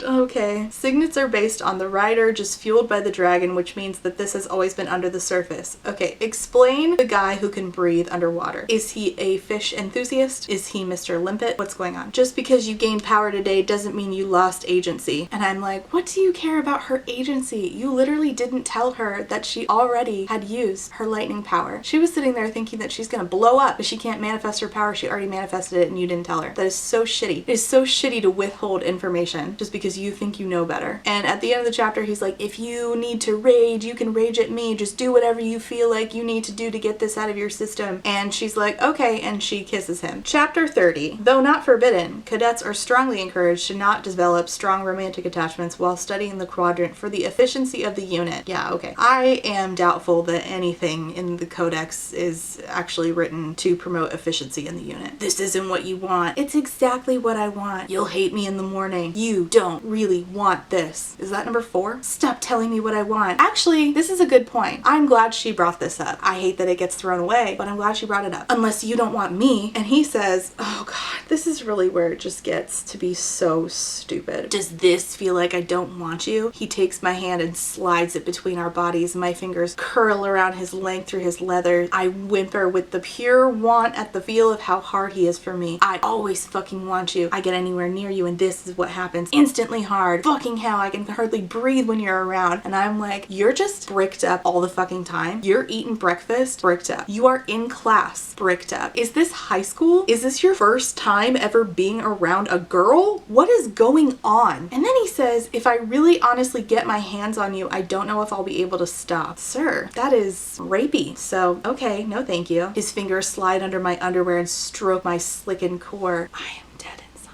If I have to read the word slickened core ever again, I swear to God, it might damn us both, but I can't wait to feel you come around my cock. Oh my God. First of all, why would that damn you? Why would that damn you? My pulse skyrockets. I take the fertility suppressant. Of course we both do. I would like to harken back. I would like to harken back to the point earlier where she says painkillers are awesome, verbatim. But instead of calling birth control, we call it the fertility suppressant. Silly goose o'clock over here. Anyways, back to the dramatic sex scene. I don't care if it damns us. I need him. Why would fucking damn you? Why would fucking damn you? Give some context, I'm begging. Our mouths meet in a ravenous kiss as my back hits the armoire, but I barely blink, too consumed with the stroke of his tongue, the feel of him between my thighs. Shit, are you alright? I'm fine, you won't break me. And I'm like, hold on, but you, listen, and I asked people who are my patrons who have EDS, and yes, things do slip out of place when you are having sex, and I thought that that's where we were going with this, and we don't, and I thought that was really interesting because I thought that we were going to have to, like, explain how, like, even during sex, like, not just during, like, you know, riding and fighting and, like, sparring and stuff, but also, like, during sex, things can just, like, slip out of place if you have EDS, depending on, like, what's going on with you. I thought that that's where this was going, and it didn't, and I was shocked. I was like, well, then what? What? What was the point of that line then? Lightning whips through me, flashing so bright that my eyes slam shut. By the way, he went ahead and slammed it to the hilt. Heat flares above me as thunder cracks immediately and I smell smoke. So she is causing lightning in the room and they are lighting things on fire. Zaden's power fills the room, eclipsing what light we had, and the curtain falls, but we're moving before the charred fabric can so much as touch my skin. So I'm a little confused about what the shadows he wields do. They just seem to be like a catch-all for doing anything. They block out light. fight, they move things, they hold things. At one point, he makes a shadow rope. I'm a little confused about it. I would like some explanation. This man kisses with his whole body, rolling his hips in time with the thrust of his tongue, bracing just enough of his weight so I can breathe while stroking his chest over my hypersensitive nipples. Oh my god, I'm so tired. He presses my knee up toward my chest and takes me even deeper. I rock my hips to meet his, and she calls this frighteningly perfect. And I'm like, well, I'm frightened, certainly, but different reasons. I'm surprised though that like they're moving hips, she's like moving her knees and stuff, and that nothing's slipping out of place. Like I really thought that that's where this was gonna go, and it didn't. Okay, so they're having obviously the best sex to ever sex, and he's now telling her, or that now they're done having the best sex to ever sex rather, and he's now telling her about the situation with the kids of the rebellion, why they are in the murder college. 107, and that's how many scars he has on his back. The number makes my stomach lurch, and then my hand pauses. 107, that's the number Liam mentioned. That's how many kids under the age of majority carry the rebellion relic. And he made a deal, he says, where he takes personal responsibility for the loyalty of 107 kids the rebellion's leaders left behind, and in return we're allowed to fight for our lives in the Riders Quadrant instead of being put to death like our parents. I chose the chance of death over the certainty. Which, okay, fine. They think that they should punish these children. I still don't understand why they didn't just put them in the infantry, where they can't really have a high position of power, because they're constantly talking about how they don't trust Zaden, and yet he is in the top part of the military and he's in a position of power in that top part of the military. I don't fucking get it. So if any of them betrays Navarre, then Zaden's life is forfeit and the scars are a reminder, and apparently the one who put the scars on his back was her mother. And then he tells her, whatever you do, don't fall for me. And she's like, well, fuck. Because, you know, obviously she's been falling for him the second she got to the murder college. No hesitation, just right over the parapet of her heart. And in the morning, she wakes up to a jar full of violets on her nightstand, which definitely screams, don't fall in love with me. So then she has to go do training with the scary guy who trains them with their signets. And Taryn says, I'll burn him alive before he takes a single step towards you, as if, you know, if the guy is gonna do anything bad to her. And I'm like, so you could just kill anybody? You could just, could you just kill anybody then? Like, is that how this works? I'm genuinely asking. So Violet says, I was there the day you killed Jeremiah. His signet, which was mind reading, being an intrinsic, manifested and you snapped his neck like a twig in front of all of us. He says, it's widely known that intrinsics aren't allowed to live. She says, I don't understand why mind reading is a death sentence. He says, because knowledge is power. As a general's daughter, you should know that. We can't have someone walking around with unfettered access to classified material. They're a security risk to the entire kingdom. And she says, but Dain is alive. And he says, because Atos will be useful to them as long as they can keep him under their control. And I'm like, wait, you can't keep intrinsics under control? You've been doing this for how long, and you guys don't have any sort of protocol for taking intrinsics? Like, I'm trying to think, like, if I were an evil empire and I knew that mind readers were a problem, instead of just immediately killing them and having wasted resources getting them all the way through murder college, I would try to identify what's causing people to become intrinsics, since powers are rooted in who you are at the core of your person, according to this book. And I would also try to, if I were an evil empire, try to create a place where I could put all the intrinsics so that I could try to benefit from that power while still not having them take all their secrets, or take all my secrets from me. This just sort of feels lazy. She doesn't like him. He says, I have no plans on killing you, Sorengale. Losing an asset like you would be a tragedy for the war effort. And also mentions that because her and Zaden's dragons are bonded, that she's valuable because they are the most, they are bonded, and now her and Zaden are the most coveted pair of riders this kingdom has seen in far too long. And I'm like, is Zaden valuable or is he not valuable? Is he trusted or is he not trusted? I don't understand. And she says, Navarre is my home, Professor. I will give my life to defend it, just like every Sorengale who has ridden before me. This feels like it was written by somebody who doesn't understand empire propaganda. So like, if you think about the United States, we are taught at a very, very young age to think of the United States as the only place where freedom exists. We're taught songs about freedom. We're taught a very incorrect and whitewashed version of United States history. Sure, that's part of it, but we are taught to demonize other countries and like Jesus, like deify our country in a way that is not being done here, because she's constantly seeing stuff that makes her question the empire, and she doesn't really seem to have a very strong loyalty to the empire. She's saying it here, but we have not demonstrated that up to this point. And what the empire typically does, and they also do this in Fundyland, which those things are typically like Christofascism in the United States is a thing. So they teach you to be like very proud of America and very proud of your Christian upbringing. And also any any questions that you may have, they teach you very specific mental gymnastics to sort of brush off those questions so that you already are trained to not think too deeply about things. And I wish that that had been done here. I wish that that mental gymnastics piece had been done here. If you're gonna write imperialism, do it right, because it's a really interesting topic and it exists in the real world and you can write it into here. Then again, you know, looking at certain things that Rebecca has said recently, chapter 31, they realized that they made a huge mess because of the sex that they had was very rambunctious, and she set some stuff on fire. And it took 2 water wielders to take out the fire. They're just allowed to do whatever. Like, this is so stupid. She tells him about the book that her brother left and the book that her dad left her, the book of folklore that talks about the venin, who are the real evil in this. And the note in it from her dad says, "My Violet, by the time you find this, you'll most likely be in the scribe quadrant. Remember that folklore is passed from one generation to the next to teach us about our past. If we lose it, we lose the links to our past. It only takes one desperate generation to change history, even erase it." And Zaden says, "That's cryptic." And I'm like, cryptic, is it? This doesn't make sense with the end of the book because he's revealed to be part of the revolution, as is her brother. And this would have been a really good time for him to ask sort of leading questions to see if to test her loyalty and see if she agrees with her dad at all. And then he can go talk to her brother about it. They can have a conversation. But no, he got a little cryptic in the years after Brennan died. She says, "Losing my brother made my father even more reclusive." She talks about the folklore book, saying that some of the stories talk about a great evil that spread across the land as man became corrupted by dark magic and turned into creatures known as venin. Another talks about the dangers of wielding power from the ground instead of the skies, as one could easily start drawing magic from the earth and eventually be driven mad. "What do you think he's trying to tell you?" Zaden asks. "I don't know. Every fable in this book is about how too much power corrupts, so maybe he felt someone in leadership was corrupt." I glance up at Zaden and joke, "I certainly wouldn't be surprised if General Melgren ripped a mask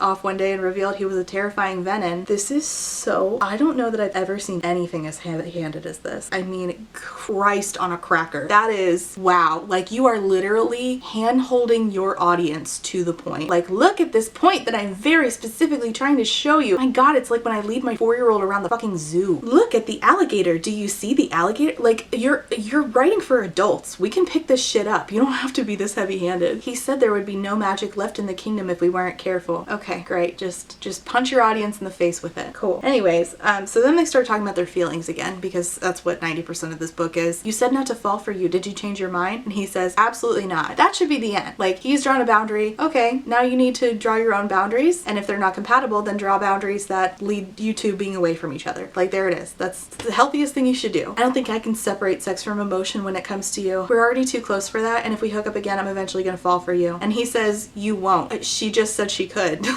Okay. "You don't really know me. Not at my core." Well, yeah, duh. There's no way he would have designed that saddle, spent all that time training me to fight and fly if he didn't feel something. He's going to have to fight for this too, or it will never work. Why are you already asking him to fight for it? He just said no. You said your boundary is you can't have sex because you'll have feelings. He says he's only willing to have sex because he won't have feelings. Stop. I think it's best we agree this was just a one-time thing. So she says to him, "So the next time I see you, I'll just act as cool as you are right now and pretend that I'm not remembering what it feels like to have you inside me." And then she gets mad at him and says, "You don't get to tell me we can fuck but I can't fall for you. That's not fair. You can only respect what I choose to do, so we're not doing this again until I want to risk my heart." And then he says, "I think that's for the best. I'm graduating soon. Who knows where I'll end up." And she thinks to herself, we're going to end up right here time and time again until he's willing to recognize what this is. He still hasn't admitted there's something between us. Ma'am, he said no. Let it go. Why are women characters written like this? I hate it. So then they're back in battle brief and it says, "I feel a familiar prickle along my scalp. It's lice. Get checked." And I know Zaden has filed into the battle brief room. And randomly she's like, "Today marks 6 years since Brennan was killed." I'm like, "Oh, you remember you had a brother? That's weird." Most of the time you just forget. And then they have these 2 conversations going at once. One between her and Zaden in their head where he's like, "There's no future for us." And then another conversation where they're actually listening to what's going on, like, in battle brief. And they're trying to learn about, you know, like, what to do. And the professor says, "You've noticed that the graduating classes from the Riders Quadrant are diminishing every year, while the uptick in attacks has cost us another 7 riders and their dragons this year, haven't you? It takes at least a full company of infantry to make up for the loss of 1 rider."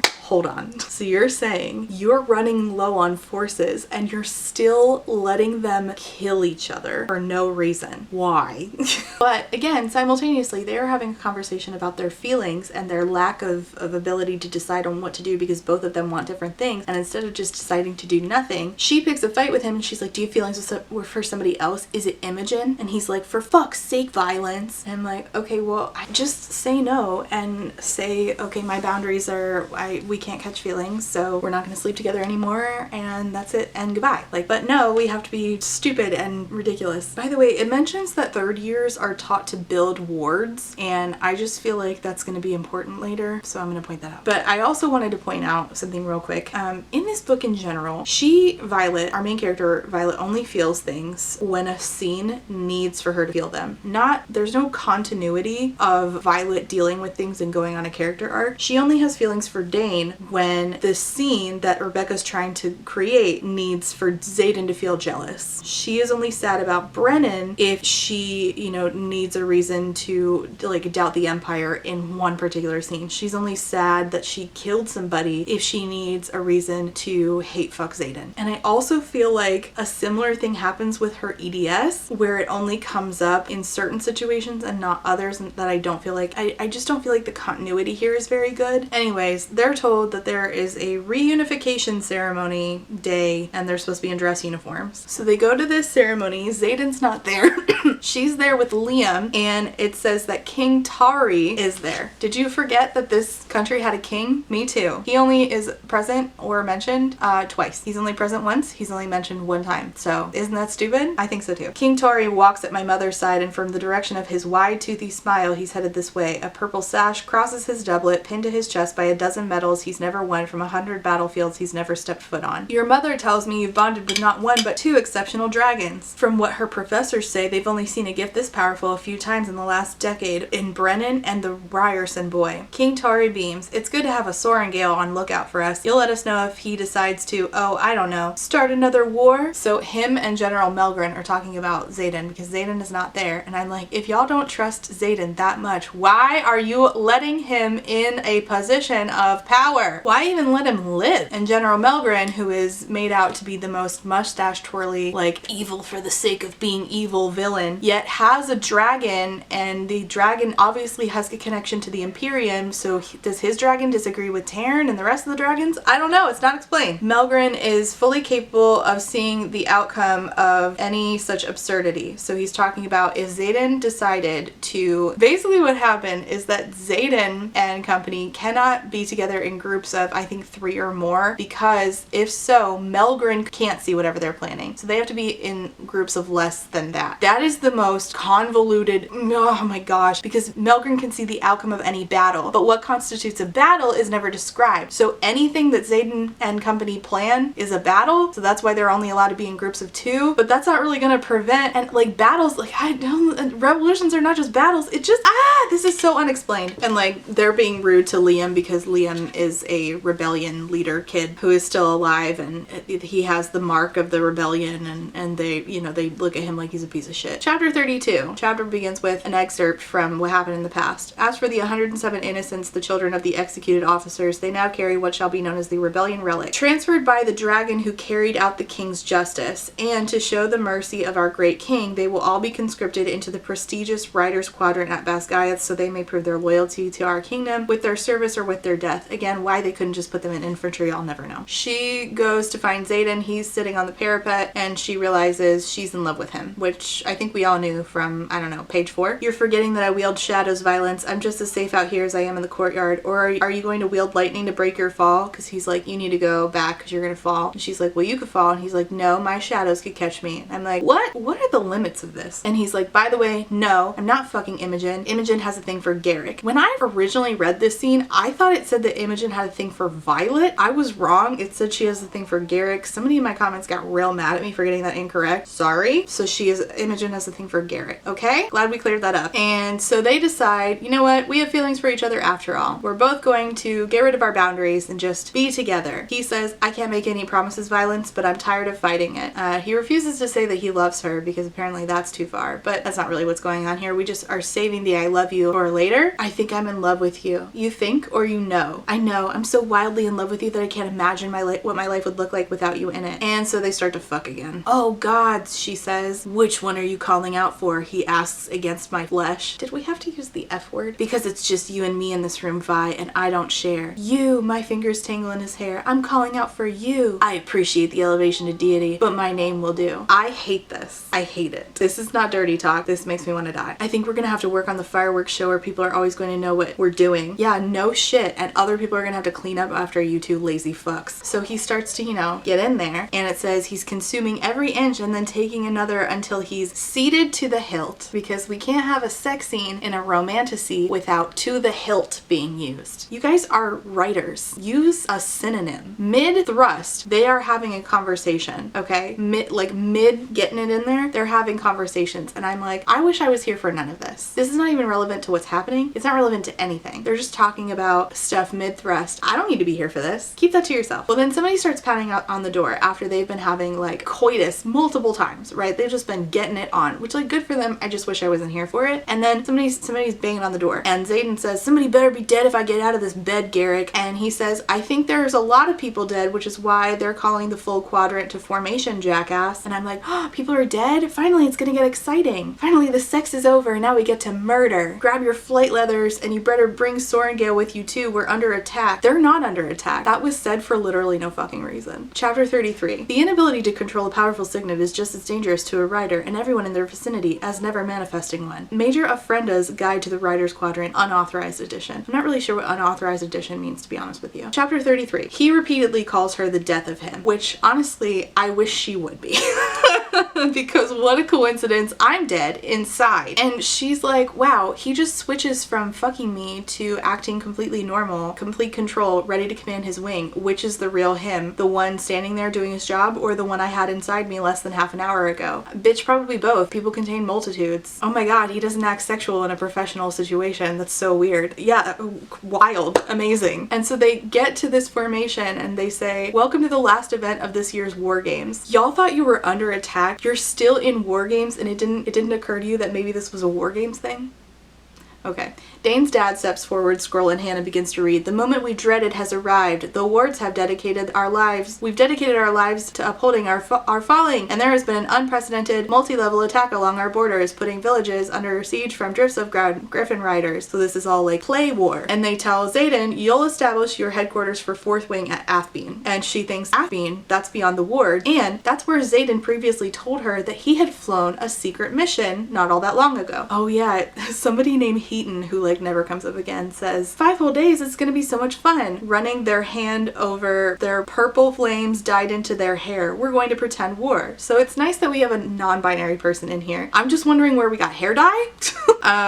Okay, that's all right, cool. So then they say that Andarna, the dragon that they don't know is a baby dragon, they want Andarna to keep up with Violet and Taryn. And I'm like, why is Taryn allowing this? Can't you just say no? How would they force you? How? Aren't the dragons not like under the humans' charge? I don't understand. But thankfully Andarna has a thing that attaches to Taryn's saddle. So she just clips right in. Zaden decides to say, okay, well, Violet's actually gonna come with me on my team. And Dain, who is not in charge of everybody else like Zaden is, like it's Zaden, then it's Dain, and then it's everybody else. Zaden's like, no, she's a first year and Athbean is beyond the wards. So no, she's not going with you. And Zaden's like, well, I'm also taking Liam, and you're not making the same argument about Liam going with me beyond the wards. And Zaden's like, we're going. We're probably gonna be gone for like several days. My dragon and Violet's dragon can't be separated. And Dain's like, not that you know of. It's like, why are you arguing with your superior, weirdo? How are you allowed to argue with your superior?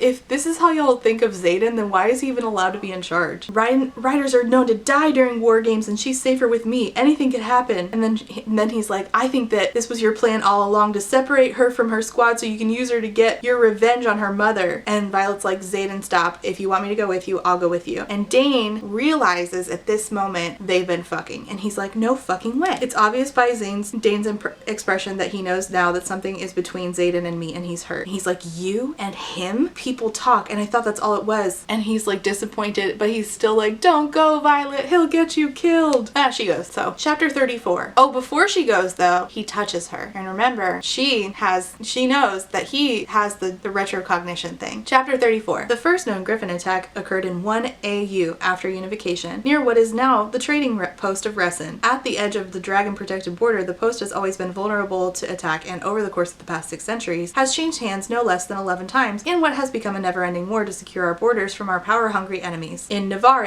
an unedited history by Colonel Lewis Markham. It mentions in this chapter that it is easier for dragons to communicate within the wards. So this is like a benefit that dragons get from being around humans. However, because the humans are the ones that put up the wards. Right, all good, I get it. Problem is, I still don't understand why the dragons don't just be in charge of the humans. Make them put up their wards, the dragons do whatever the fuck they want. If the humans step out of line, the dragons eat them. Ta-da! Makes no sense. She immediately regrets that Andarna came with them. And I'm like, wait, but didn't you say they were forcing you to take her? I'm confused. Gods, I should have left her at Basgaiath. What the hell was I thinking? Bring her out here. She's just a kid and this flight has been grueling. But didn't you say that they were forcing you to take her? I'm so confused. Humans, even bonded ones, do not decide where dragons fly, even as one as young as Andarna knows her own mind. Okay, then how would they have forced Andarna to go ever? I'm so confused. So they are on their way to go to Athbeen, where they are supposed to go for their war games, to find out their mission that they have to play out for war games, right? On the way, they stop somewhere. They're getting like rest or whatever the fuck. And her and Zaden are making out. He calls her a very dangerous addiction, which I resent the use of addiction where it doesn't apply. And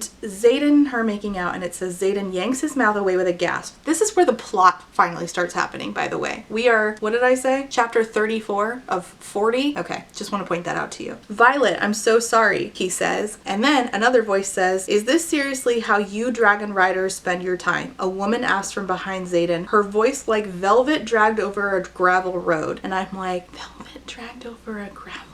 I mean, how much velvet are we talking? I think that your voice can sound like velvet and your voice can sound like rough like gravel and smooth like velvet, but velvet dragged over a gravel road is so specific. I don't think that we could have fixed this. It could have been better. So this is a griffin rider. The woman says, if the rumors are true, there's only one silver-haired rider in your death factory of a college, which means that's General Soren Gale's youngest. Fuck, Zaden swears. I need you to stay calm, Violence. Violence calls out for Taryn. Taryn is coming. Bodhi shows up. Liam shows up. Violet realized that she is with everybody around her is all children of the rebellion. Zaden says to her, if you've ever trusted me, Violet, I need you to do it now. And Zaden looks at the Griffin Rider and says, you're fucking early. Chapter 35. In his last days of interrogation, Fen Ryerson lost touch with reality. Railing against the kingdom of Navarre, he accused King Tori and all who became before him of a conspiracy so vast, so unspeakable, that it does not bear repeating by this historian. The execution was swift and merciful for a madman who cost untold lives. Navarre, an unedited history. Zaden says, what happened to meeting tomorrow? We don't have a full shipment. And Violet's like, what the fuck is going on? These are griffins. These are the big bad, the enemy that we're supposed to be fighting, and nobody's doing anything. And Zaden's talking to them like he knows them. Unlike our black, the riders' leathers are brown, matching the darker feathers of their beasts, who are currently staring at me like I'm dinner. And Taryn says, if they try anything, they'll be a snack. So Taryn doesn't have loyalty to the griffins either. But Taryn obviously knows about all this. Why he didn't tell Violet sooner? I don't fucking know. Zaden knows them. He's working with them, aiding our enemy. Betrayal cuts my throat like glass as I try to swallow. That's why he's been sneaking off from the quadrant. The fact that you didn't figure out this sooner is just a testament to how fucking stupid Violet Sorengale is. So the Griffin Rider says, we lost a village in the vicinity to a horde of venin 2 days ago. Now remember, the venin are supposed to be a myth. They decimated everything. They were unmistakably venin and had one of their, and Zaden interrupts her and says, don't say anything else. Because Zaden doesn't want Violet to know certain information. And Violet's like, they actually believe a village was destroyed by mythical creatures. Again,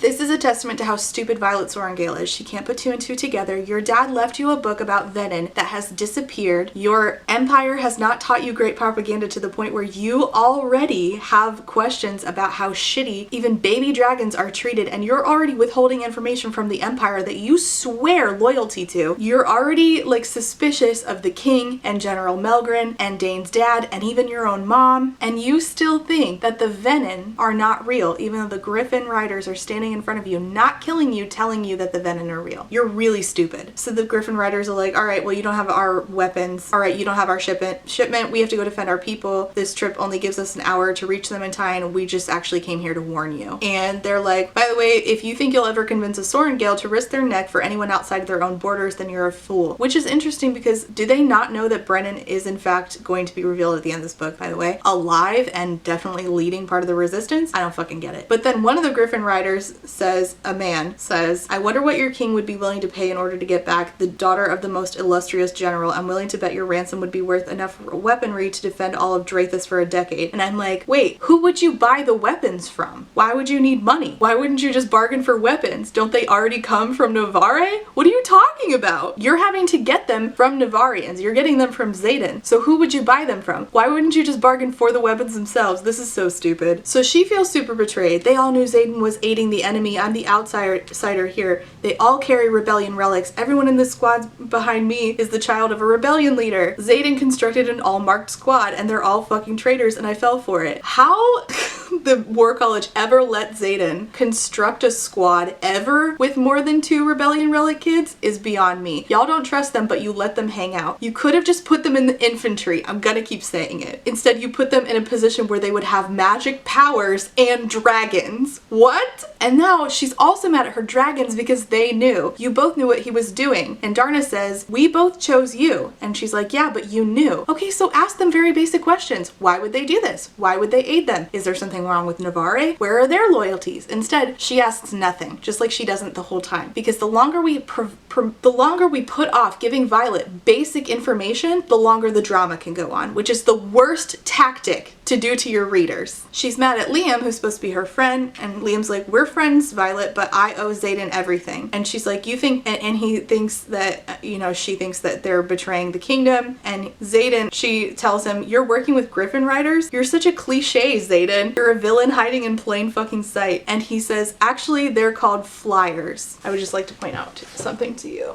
So the Griffin riders are not called riders. The dragon riders are. The Griffin riders are called flyers, not riders. Dragon riders are riders. Griffin flyers are Griffin flyers, not Griffin riders. This says fly or die, not ride or die. I just want to point that out. Continuity where? And he's like, do you ever stop to think that sometimes you can start out on the right side of the war and end up on the wrong one? And she's like, in this particular case, no. Wow, then you're really stupid. I was trained as a scribe, remember? All we've done is defend our borders for 600 years. Oh man, this is the most unaware shit that I've ever seen anybody write ever. Oh boy.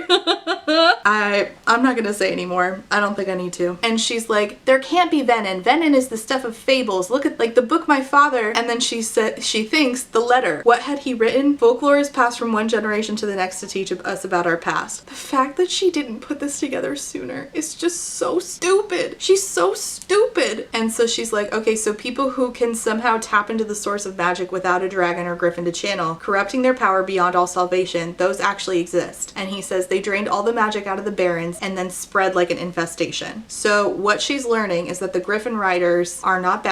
The venin are the bad guys, and for some reason Navarre, her country, has been keeping this a secret, fighting and killing the Griffins and their riders in Coromiel, is that the country's name? While all along keeping a secret that the venin and their wyvern exist. Now, why are they doing this? We don't know. We don't get that answer. In fact, I've read quite a chunk of Iron Flame and I still don't know the answer. I expect it's not going to be a very good answer. Absolute power corrupts absolute. Oh my gosh, what a lazy way.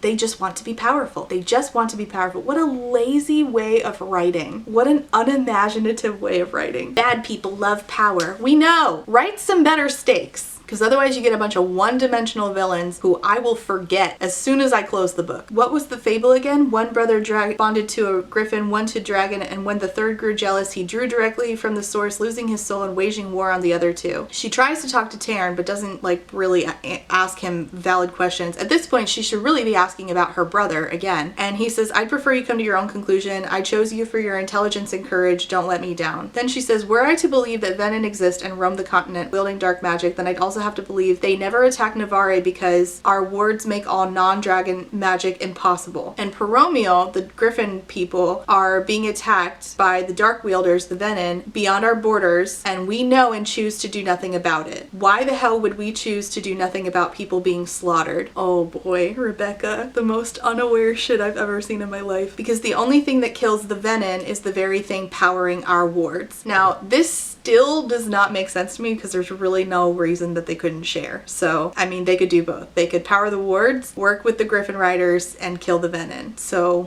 okay, sure. Is this why there have been raids along our borders? They're looking for the material we use to power our wards? He's like, yeah, it's the alloy embedded into the rune-marked hilt of this sword right here. And he's like, she's like, you took this from my mother's desk? And he says, no, your mom probably has one for the same reason you should, to defend against venin. And she's like, we talked about the venin before. And he's like, yeah, and I told you, I would hope that if this threat was out there, our leadership would tell us, which was him trying to hint at, you know, the fact that the leadership is not going to tell us. And this is when she finally gets to the conclusion, venin are real, periods after it. Is that number 5? Those are just the ones I highlighted, by the way.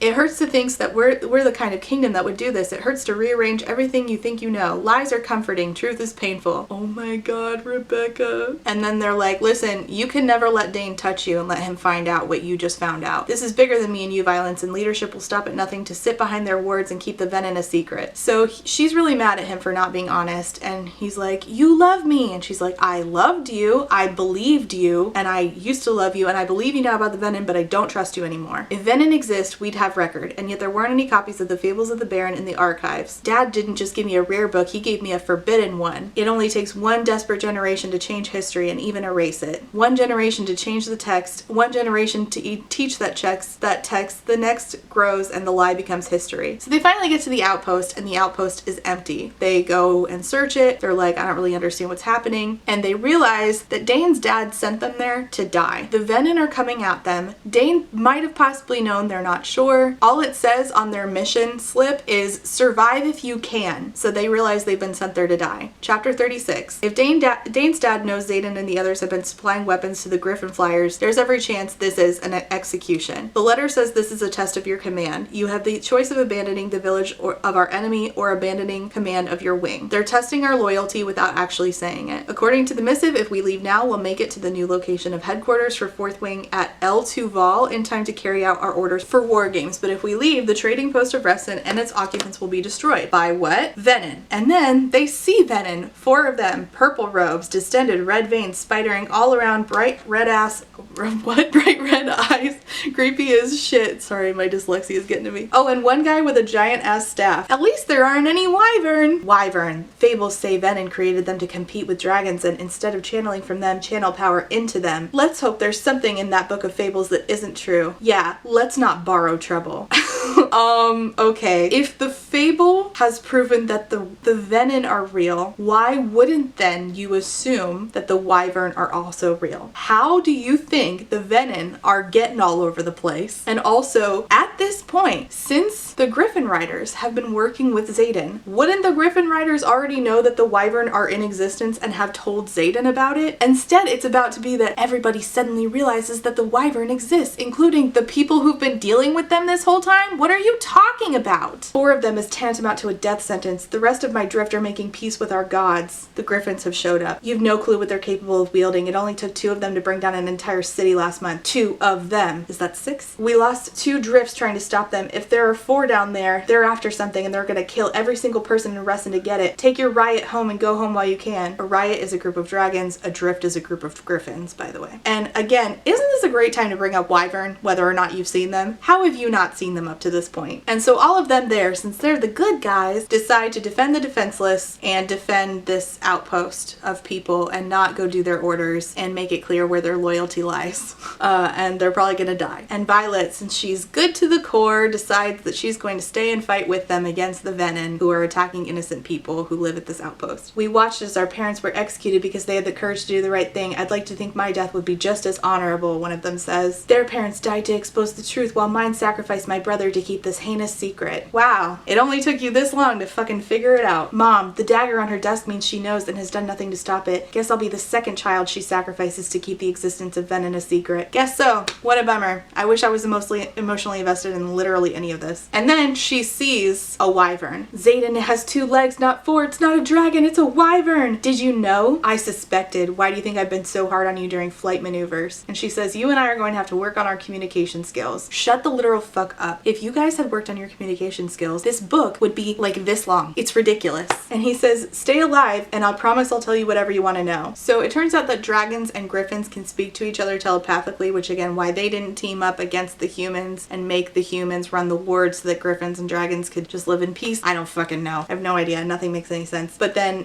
one of the dragon riders gets killed. Her name is Soleil and I can't tell you a single thing about her. I don't remember anything about her. She's worthless to the book. She's just a red shirt. Who cares? The venin don't like Violet because she can wield lightning. The venin, one of them uses a staff to like send balls of blue flame, and Liam is running along his dragon, and his dragon, which this is kind of cool, uses her tail to whip Liam over onto one of the wyvern. He lands in a crouch on the wyvern, pulls out one of his rune daggers, the ones that kill the venin, slits the venin's throat. But unfortunately, Liam's about to die too because his dragon gets attacked, and when your dragon dies, you die. So he's dying, and he says to Violet, at Parapet, you have to take care of my sister. So this is where we find out that there's going to be a new character in next book that is Liam's sister. He's asking Violet to take care of her. He's dying, and there's nothing I can do, nothing anyone can do. How can all this power be so fucking useless? I know you feel betrayed, but Zaden needs you, and I don't just mean alive, Violet. He needs you. Please hear him out. I love that this is your dying words. This is what's important to you as you're dying. You're literally about to die forever, and you're talking to somebody else about their relationship that you have no vested interest in. Great. Super good. It's been my honor. Liam's chest rattles as his lungs struggle. Chapter 37. Liam's dead. She gets into an argument with one of the venin, and the venin says, aren't you a little small for a dragon rider? And she says, big enough to kill you. They get into a fight. The venin poisons her.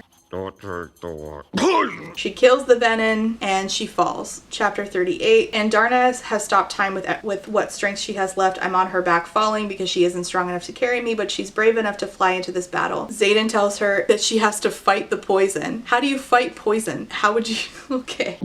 Somebody says, we have to get her back to Vazgaiath. Nolan might be able to help. That's a 12-hour flight and I'm pretty sure her arm is broken, says Zaden. There is somewhere closer. You can't be serious. You'll put everything at risk, says Garrett. I wouldn't say that again, says Imogen, or her dragon will probably eat you. And don't forget, if she dies, there's a damn good chance that Zaden does too. We have to get her to him. We ride. And Zaden takes her somewhere, and a familiar voice is heard by Violet, and Zaden says to this voice, you have to save her. Chapter 39. You're all cowards. The last words of Fen Ryerson. Redacted. Chapter 39 is in Zaden's POV. Kill me now. She chose me for the scars on my back. No, I'm pretty sure that she chose you as soon as she walked up to Parapet and was like, that's the hottest man I've ever seen in my life. Oh my god, he's so hot. Look at his fucking hair. Look at how his hair hangs in his face. He's got muscles on top of muscles. Oh my gosh, he smirks and my scalp is tingling. Like, we have heard nothing but what Violet finds attractive in you this entire book. Shut the literal fuck up. I should have left her at Vazgaiath or sent her with Atos, even if it's Strength, Sigale, and Taryn. Probably, yeah, but then, you know, no plot would have happened. And that's what we do here, is we just set up things so that it just, certain scenes can play out. Not because these actions actually make sense, but because we need this action to happen in order for a certain action, a certain secondary action to happen. It's just great writing. And Taryn speaks to Zaden and is mad at him. You should have told her about the venin. I waited for you to impart the information and now she's suffering. Why would Taryn, who thinks so little of humans, wait on Zaden to do anything? Why didn't Taryn just tell Violet? Okay, that makes sense. I should have let her all the way in. She's so amazing. She was mastering her shields in 10 minutes. Yeah, she's the special. We get it. Looking back, there were a tiny thousand moments that pulled me over the edge for the woman asleep in the bed I always pictured her in. She's in his bed at his old house where he grew up, that isn't demolished, by the way, because this is where the resistance lives, at Zaden's house. Convenient. She finally wakes up and he's like, oh, she still wants me. The revelation makes my heart soar. I take the kiss deeper, swiping my tongue over her soft lower lip and gently sucking on the tender curve. She just woke up. She has not brushed her teeth. That's all I can think about. He's like, I'll make it up to you. And she's like, make what up to me? And he's like, oh, how much do you remember? Because you had poison. And she's like, oh, I do remember, and go fuck yourself. He's like, don't panic, everything's fine. And Darna isn't quite the same, but she's her. Apparently Andarna's huge now, and her gift is gone. The ability to stop time is gone because she's not a baby dragon anymore. I don't really understand how that works. She says, where.r.we. Is that 7? This looks like Orisha. And he says, yes, brilliant dot fucking dot woman dot. Is that 8? Orisha, rebuilt or never burned? And he says it's in the process of rebuilding. So Orisha is where he's from. Melgren can't see the outcome when more than 3 of you are together. That's why you're not allowed to assemble. If I had just told you everything sooner, you would have been prepared. Apparently there was a box that was retrieved at the place that they were where the venin attacked, and that box is going to be important in the next book. That's what the venin were there for. Garrick's dragon is remarkably sensitive to runes, which allowed them to locate and retrieve the small iron box between the rubble of the clock tower. Wow, how convenient. And he asks her, I have to ask you, are you in? Are you willing to fight with us? And she says, yes, I'm in. Oh my gosh, I'm so shocked that it took like no convincing to get her in on the revolution. Just because I believed you though and I'm willing to fight with you doesn't mean I'll trust you with my heart again. I can't be with somebody I don't trust. Hey, Cusco. Whoa, no touchy.